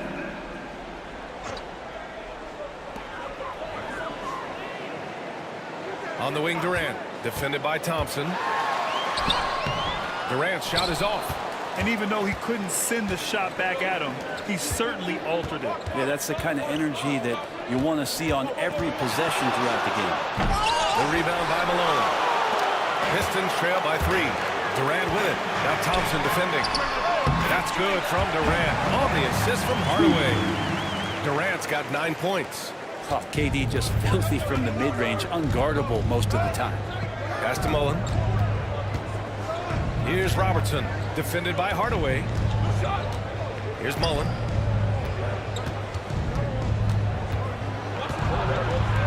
Six on the shot clock. Jackson with a screen on Hardaway. Fires from 14. That's good on the jumper. He's got 9. Sweet to be a difference maker in the game, and he's been a great option for them on these possessions. Hardaway, the pass to Durant. Back to Hardaway.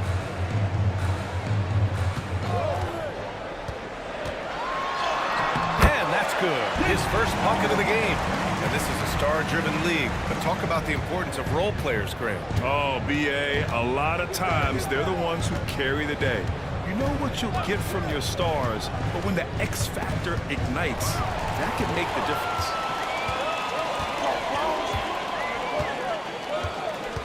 Pass to Smith from deep. The rebound by Jackson. And I'm surprised that didn't go down. I mean, I'm sure he is too. Here's Mullen, covered by Smith. Thompson passes to Mutombo. Up and over Hardaway. And the basket by Mutombo. And the Bulls lead by 3. You have to appreciate guys who can work the mid-range area. Timeout, It's really how you keep defenses honest. Oh, man, that is just easy for him out there at his size with that kind of touch. That is money. The Bulls making a switch here. Caruso's checked in.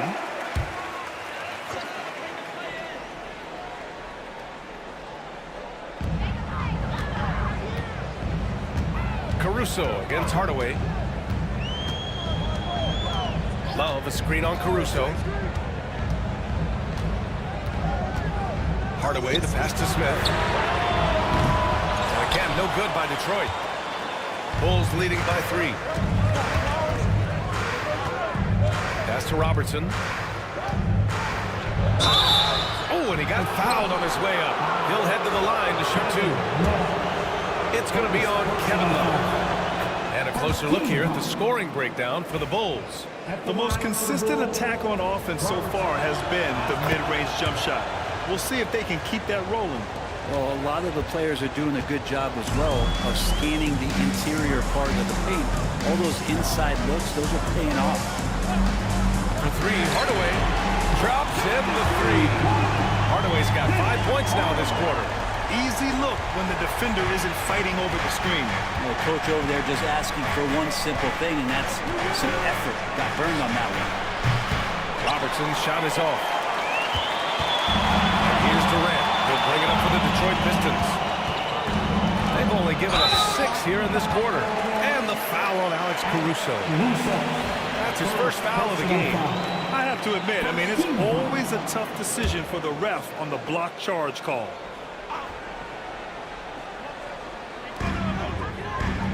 Malone, pass to Love. Fires the 3. And how about the defense from Jackson Jr.? Doing just about whatever he can to make shooters uncomfortable. This has been a close game in a lot of ways, but they do have an edge on the boards. And Robertson gets it to go. And he was dominant in their last outing. And the same thing here tonight. He is in a terrific move right now. Seems to be nobody standing in his way, no roadblocks for him to get to his spot, capitalize, and continue to be aggressive. Well, a lot of players in the league are going to make that shot, and for him, it's pretty much automatic. It's a good defensive effort to prevent the layup. Jackson gets the bucket, and it's a 7-point Chicago lead. Here's Durant. 17 points in his last outing. Well, so much can be said about Jaren Jackson Jr.'s versatility, but I'd like to praise his team-first mindset. If the dirty work needs doing, he's got it, as long as it helps his team get the win. Shot clock at 6, and he gets that one. He had to step up and prevent Kevin Love from driving to the inside. Once he puts it on the deck, he's pretty much committed to finishing at the rim. Both teams will make substitutions. All right, let's see the best free throw shooting teams this season. 4th, the Pistons. And this is a team that knocks down their free throws at an elite rate. Whoever they go up against should always try to avoid fouling them at all costs. Ball against Garland. Thompson with it. His last outing, he had 18 points. Hartenstein with a screen on Garland. The Bulls need to get off the shot. And Hartenstein slams it in. Yeah, what a creative player in these pick and rolls. Ball takes pleasure dicing up defenses like this. Pass to Beal. Drummond to screen on Bridges. To the paint. And stolen by Hartenstein. Bridges with it. Beal picks him up. Here's Thompson. And the foul is called. He missed it, so he's got a couple of free throws coming his way. As fearless as they come for a young player, Thompson going right at the defense. Both free throws good from Thompson. I love it. In attack mode, drawing foul calls this quarter and getting to the free throw line. Down low. Here's Drummond. Second shot opportunity. And the layup is good. Drummond's got his second basket of the game. That's why Andre Drummond is up there in the league leaders in field goal percentage. Down low, high percentage shots. And Hartenstein slams it in. They've been the more poised team tonight, and the score reflects that. Yeah, just really pouring it on right now, trying to take away the opposition's motivation to keep competing in this one. They get the rebound. Drummond blocked. Maybe a time to rest him right now, just give him a bit of a breather, try to help him get back on track. Pass the ball.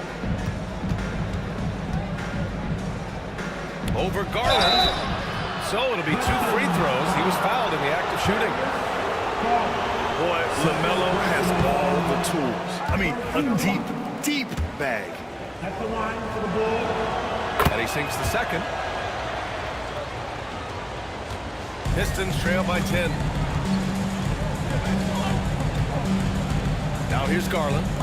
No points so far. Drummond finds Beal. The free ball. Offensive rebound. And Drummond with the jam. Drummond uses his rebounding instincts on the offensive glass so well. Those second chance opportunities, they can hurt you. Here's McDyess. Pass to Hartenstein. And here is Thompson. McDyess, the pass to Hartenstein. Bridges outside. His first shot coming late. The rebound by Detroit. D giving him that shot, and that's probably not a good idea, but I guess they knew what they were doing that time. Here's Beal. Pass to Drummond. Ball against Garland. That one falls. Coming off a Drummond feed. And that's pretty tough for Garland at his size to be able to score around the contest. Now here's Hartenstein. 36 seconds left in the second quarter. Hartenstein with a screen on Beal. Three-pointer, Bridges. The rebound by Garland. And this is exactly who you want taking that shot. He just missed it. And stolen by Hartenstein. Inside. McDyess, good. And the Bulls lead by 8. Selfless play there by Thompson, recognizing when someone has a better look than he does. Beal outside. Shoots over Bridges. And again, it's Detroit converting. And so it's Chicago leading by 6 as we wrap up the quarter. Getting lots of great looks. Shooting it well. That's why they're up. All right, stick around. We'll be right back after this.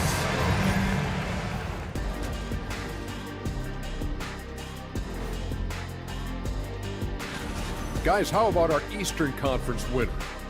Finally, we're giving props to a big. Enough of these little dudes winning MVP.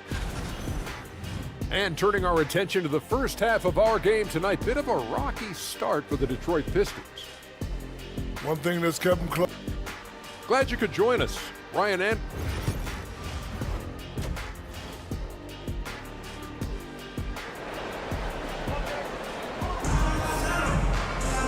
We've got second half action for you, and if the next couple of quarters are similar to the first, this one could go down to the last possession. Chicago leading by 6. Second half underway. Here's who Billy Donovan's got on the floor. Thompson out there with Jackson. Then it's Alex Caruso, and it's Mutombo in at the 5, roaming the paint. Ooh, anticipated the pass. It's a turnover. Hardaway, the pass to Durant. That one no good. Ooh, excellent D there from Jackson. Well, Chicago's shooting has been spectacular. 67%. Just incredible. And I think Thompson really wanted to get one step closer, but that's a good weapon to have. Hardaway against Caruso. Outside Durant.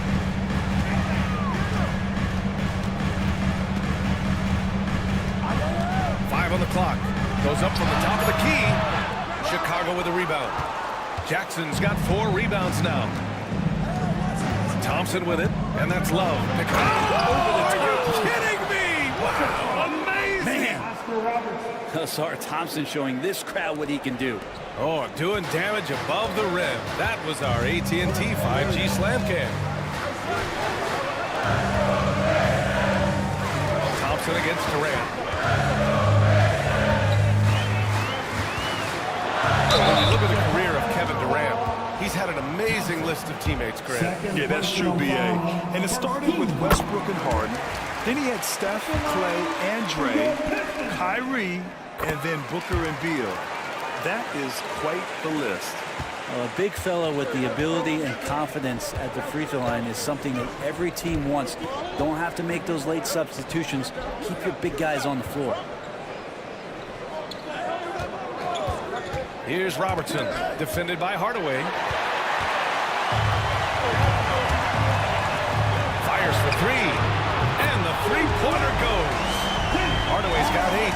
So dynamic with the ball. Durant showing his versatility with that dish. 2 minutes into the second half of play now.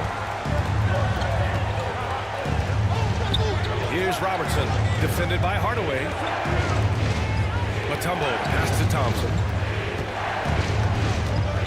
Here's Robertson. Just 5 on the clock. The ball's knocked loose. And stolen by Hardaway.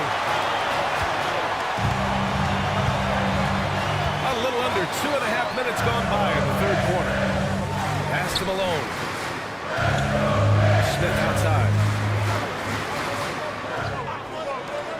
For 3, Durant. Another 3 for Detroit.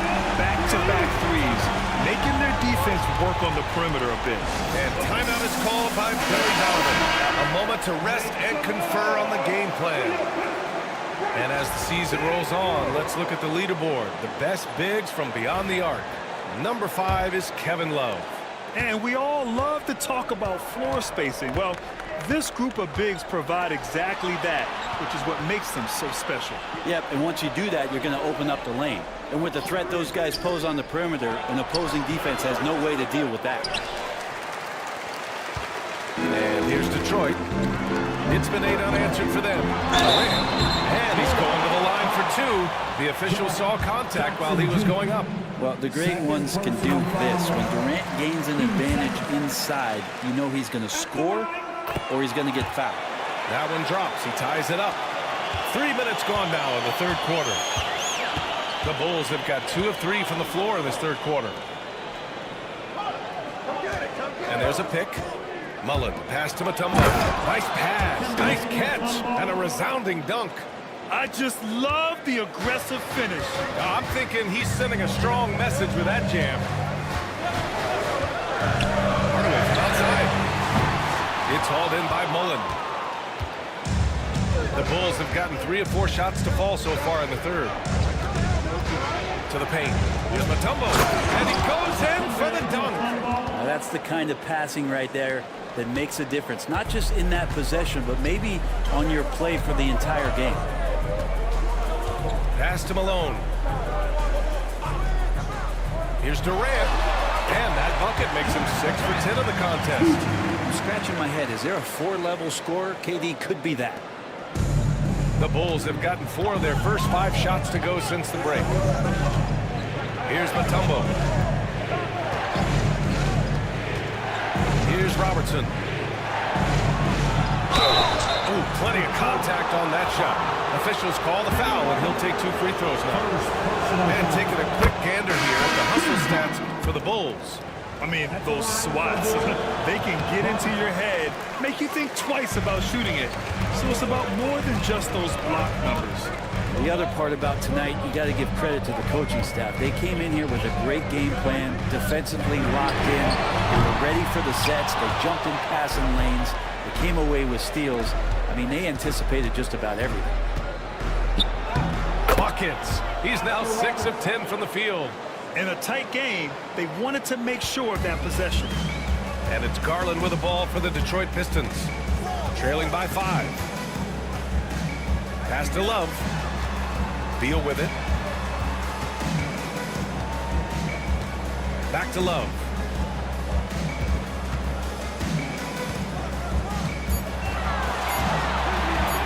Shoots over Jackson. And the shot falls short that time. Bulls leading by 5. Ball with it. Here's Robertson. Going inside. And the shot counts. He's fouled, and it's a chance for a three-point play. Drummond's checked in for Love. Hartenstein, he's checked in for Chicago. And this is his 3rd trip to the line tonight. Here's Garland. And the timeout called here by J.B. Bickerstaff. He wants to review the game plan. They're giving up a lot of points in the paint. That's something they have to address here. Yeah, coach knows that. They know that. In the timeout, they're going to hear about it, make the adjustment. Chicago making a switch here. Bridges is checked in. Garland against Ball. It's Middleton on the wing. Three-pointer. Beal drills it from deep. Beal's got 12 points. Their strategy has been pretty simple here in the second half. Attack from three-point range. Maybe trying to find a little bit more space and ball movement to get guys open at the three-point line. A nice shot by Mullen. Their ball movement on this run has been tremendous. It's led to a lot of good, clean, open looks.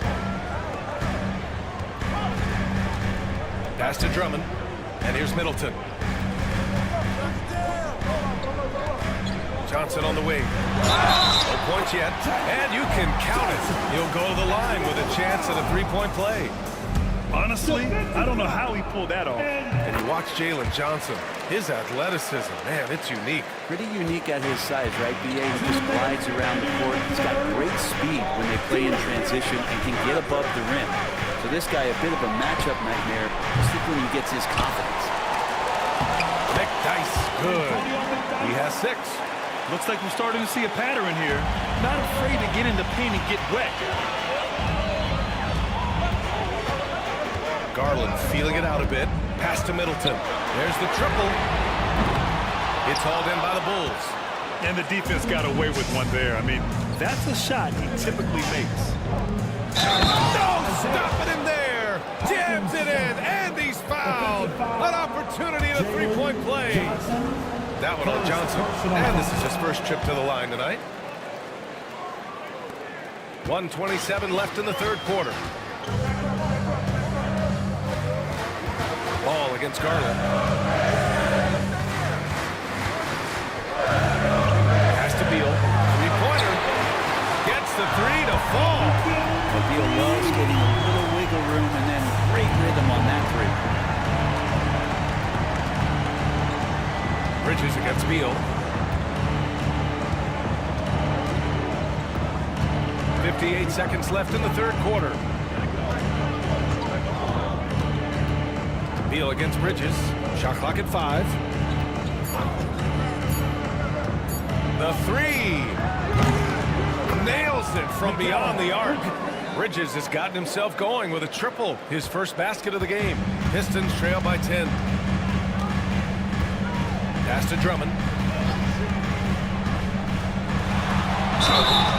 And so he draws the foul. Headed to the line to shoot a pair. It's on Isaiah Hartenstein. Well, Drummond uses his body, goes right into the defender to get that shot off, and you're going to have to foul him on that.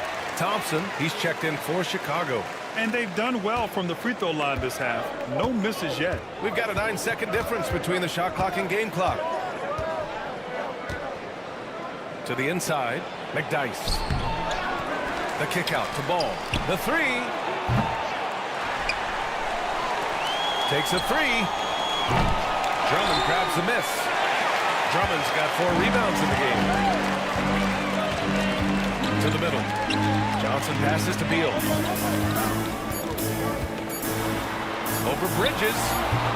No good with the elbow jumper. And so it's the Chicago Bulls finishing the quarter with an 8-point lead. Head coach Billy Donovan is mic'd up along. We've done a great job moving the ball. Let's keep the ball moving. With 3 quarters behind us, let's see what this 4th period holds in store. They've got Kevin Durant, also Kevin Love out there, and it's Smith in at the shooting guard position. That's the 5 on the floor for the Pistons. Here's Robertson. Yes, and a nice assist from Jackson. Robertson's got 22 points. Strong anticipation from Jackson on the dish. Coaches love to see that out of their big men. Here's Durant. Thompson pulls it in. Bulls leading by 10. On the wing, Caruso. Bridges outside. Jackson down low. Out to Bridges. Fires from deep. Nails it from 3. And the Bulls lead by 13. And looking to shoot as many threes as possible. This kind of confidence, impressive to see. Outside Durant. Outside Hardaway.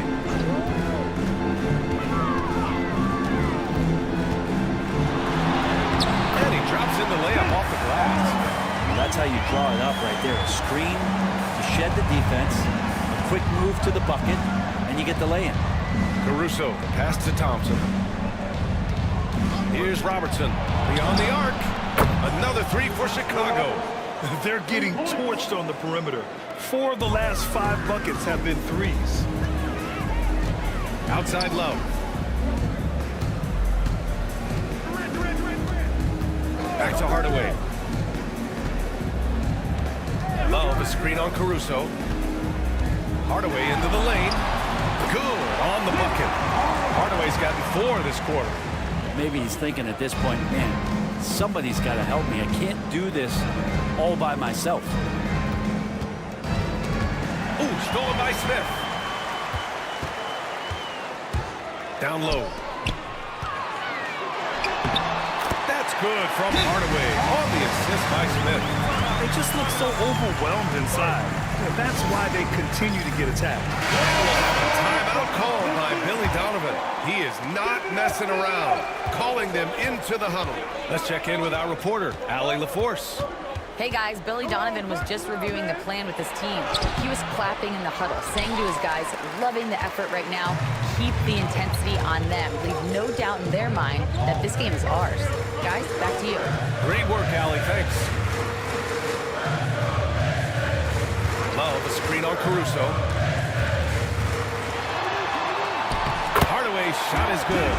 And he's leading the charge for them. But let's be honest, he needs more help if they're going to get out in front. Yeah, doing anything he can right now to get his team to cut into this lead and give them a chance.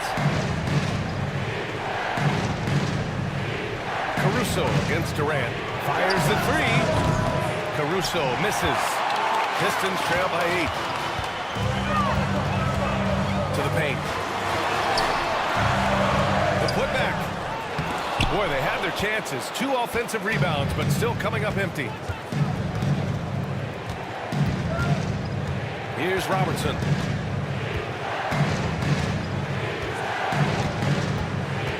Pass to Caruso.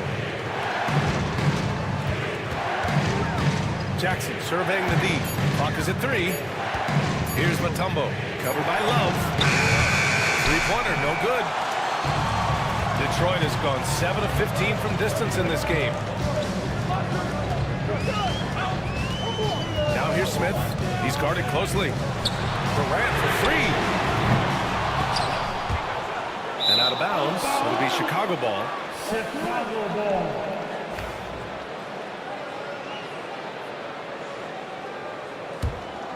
Bulls leading by 8. Caruso outside. Pass to Robertson. To stop the drought. Kevin Durant pulls it in. And here's Durant. He'll bring it up for Detroit. They've given up just 8 points in the 4th. KD splashes the triple. That's his 3rd triple of the night. His 2nd since halftime. Caruso outside. Inside. Oh, nice shot by Mullen. And the Bulls lead by 7. I don't know if you would consider this, but he's got such a nice touch around the rim. Maybe you foul him there? And the foul on Alex Caruso.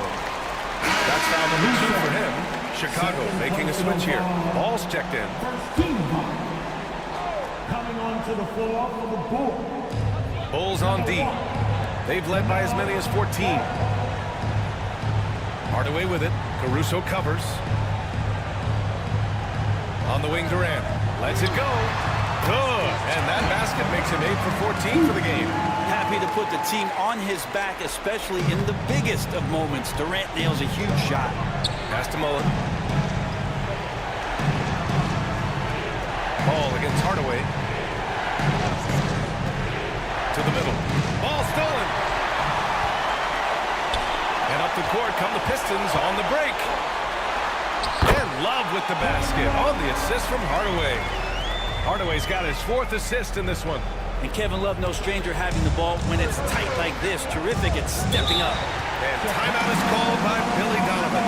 He wants their game plan to be crystal clear at this point.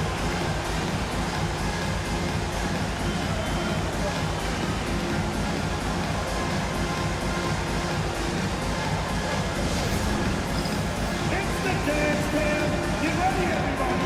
You're going to see yourself on the screen and show your best move. Ready, let's go!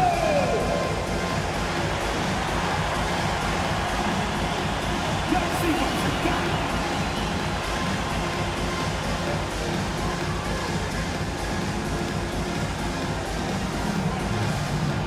Get down!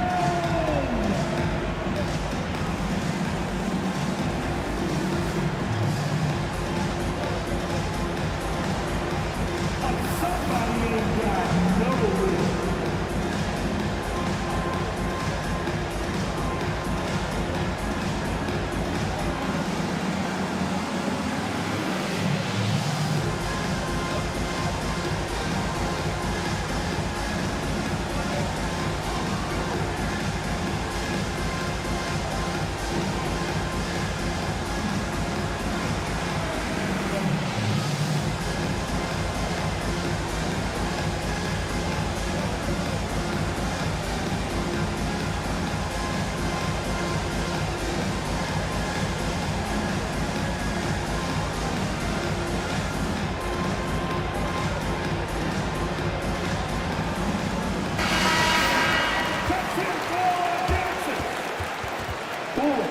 Substitution, Thompson, Oscar Robertson.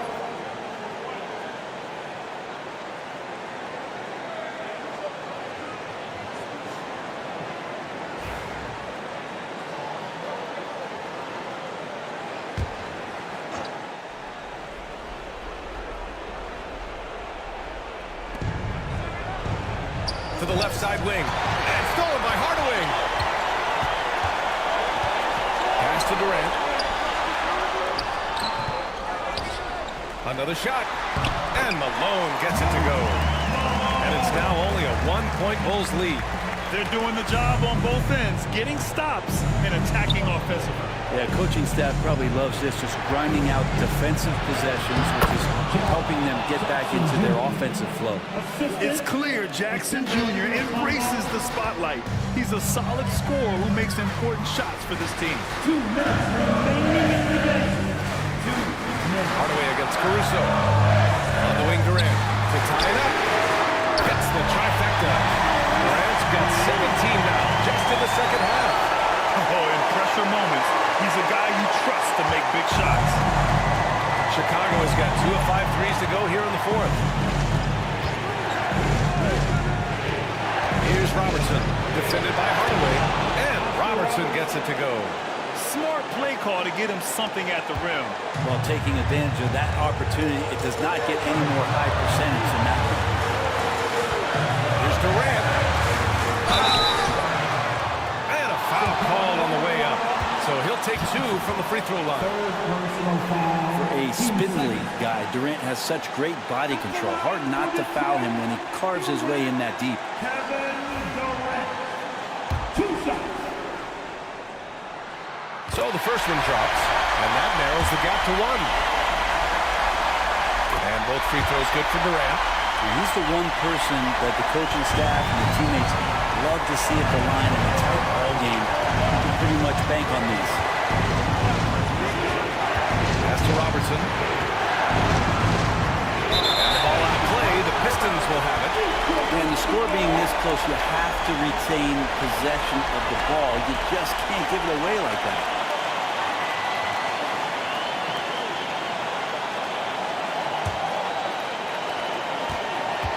An excellent opportunity here.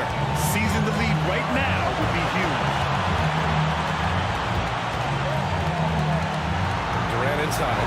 Working on Thompson. Durant's shot is off. And here's Thompson. He'll bring it up for Chicago. Ooh, stolen by Smith.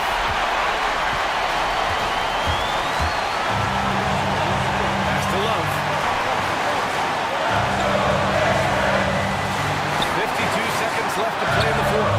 There is absolutely no fear in his eyes. He loves the moment. Love seeing that there. A huge possession, and he nets it. Smith against Caruso. Here's Robertson. Here's the three. That's out of bounds. Still Chicago's ball.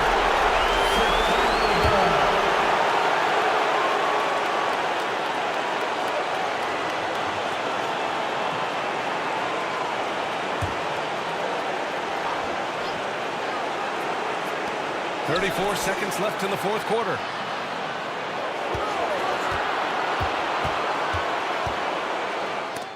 It's blocked. And now they decide to foul intentionally. First personal foul. 13 foul. At the line for your Pistons. Pit Hardaway taking 2 shots.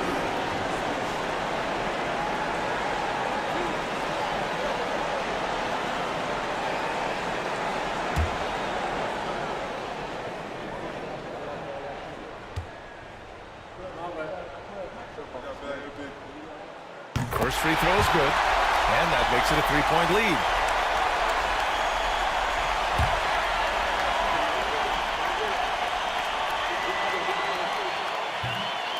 And he's unable to get the second one. And looking to even the score with a huge three. You can bet that's what they're looking for. This late in the game, they need that three. Pass to Robertson. Jacks up a three. And he drills the triple. Enormous three-pointer! And the timeout called here by J.B. Bickerstaff. There is a lot on the line, and he is determined to make sure everyone's on the same page.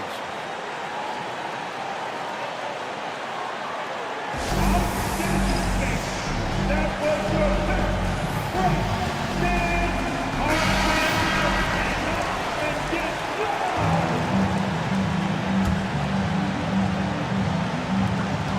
11 seconds left in the game. Outside Durant. Shoots over Thompson. It's good! You gotta get tighter than that. Some players you can give that much room to, but not him. And timeout is called by Billy Donovan. The pressure is on, and he's got a plan to share with his guys. What do you think Coach will be drawing up here? I would honestly attempt to get the ball near the rim, because even if the shot doesn't fall, a quick putback will suffice.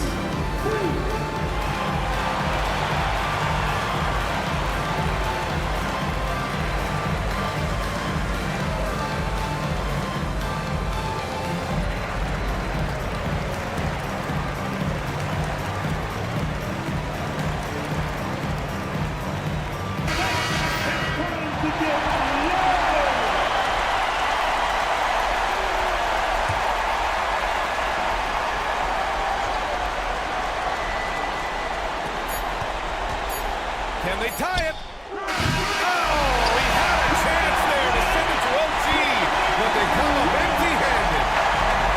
Allie, thank you as always. And that about wraps it up. Alongside Brent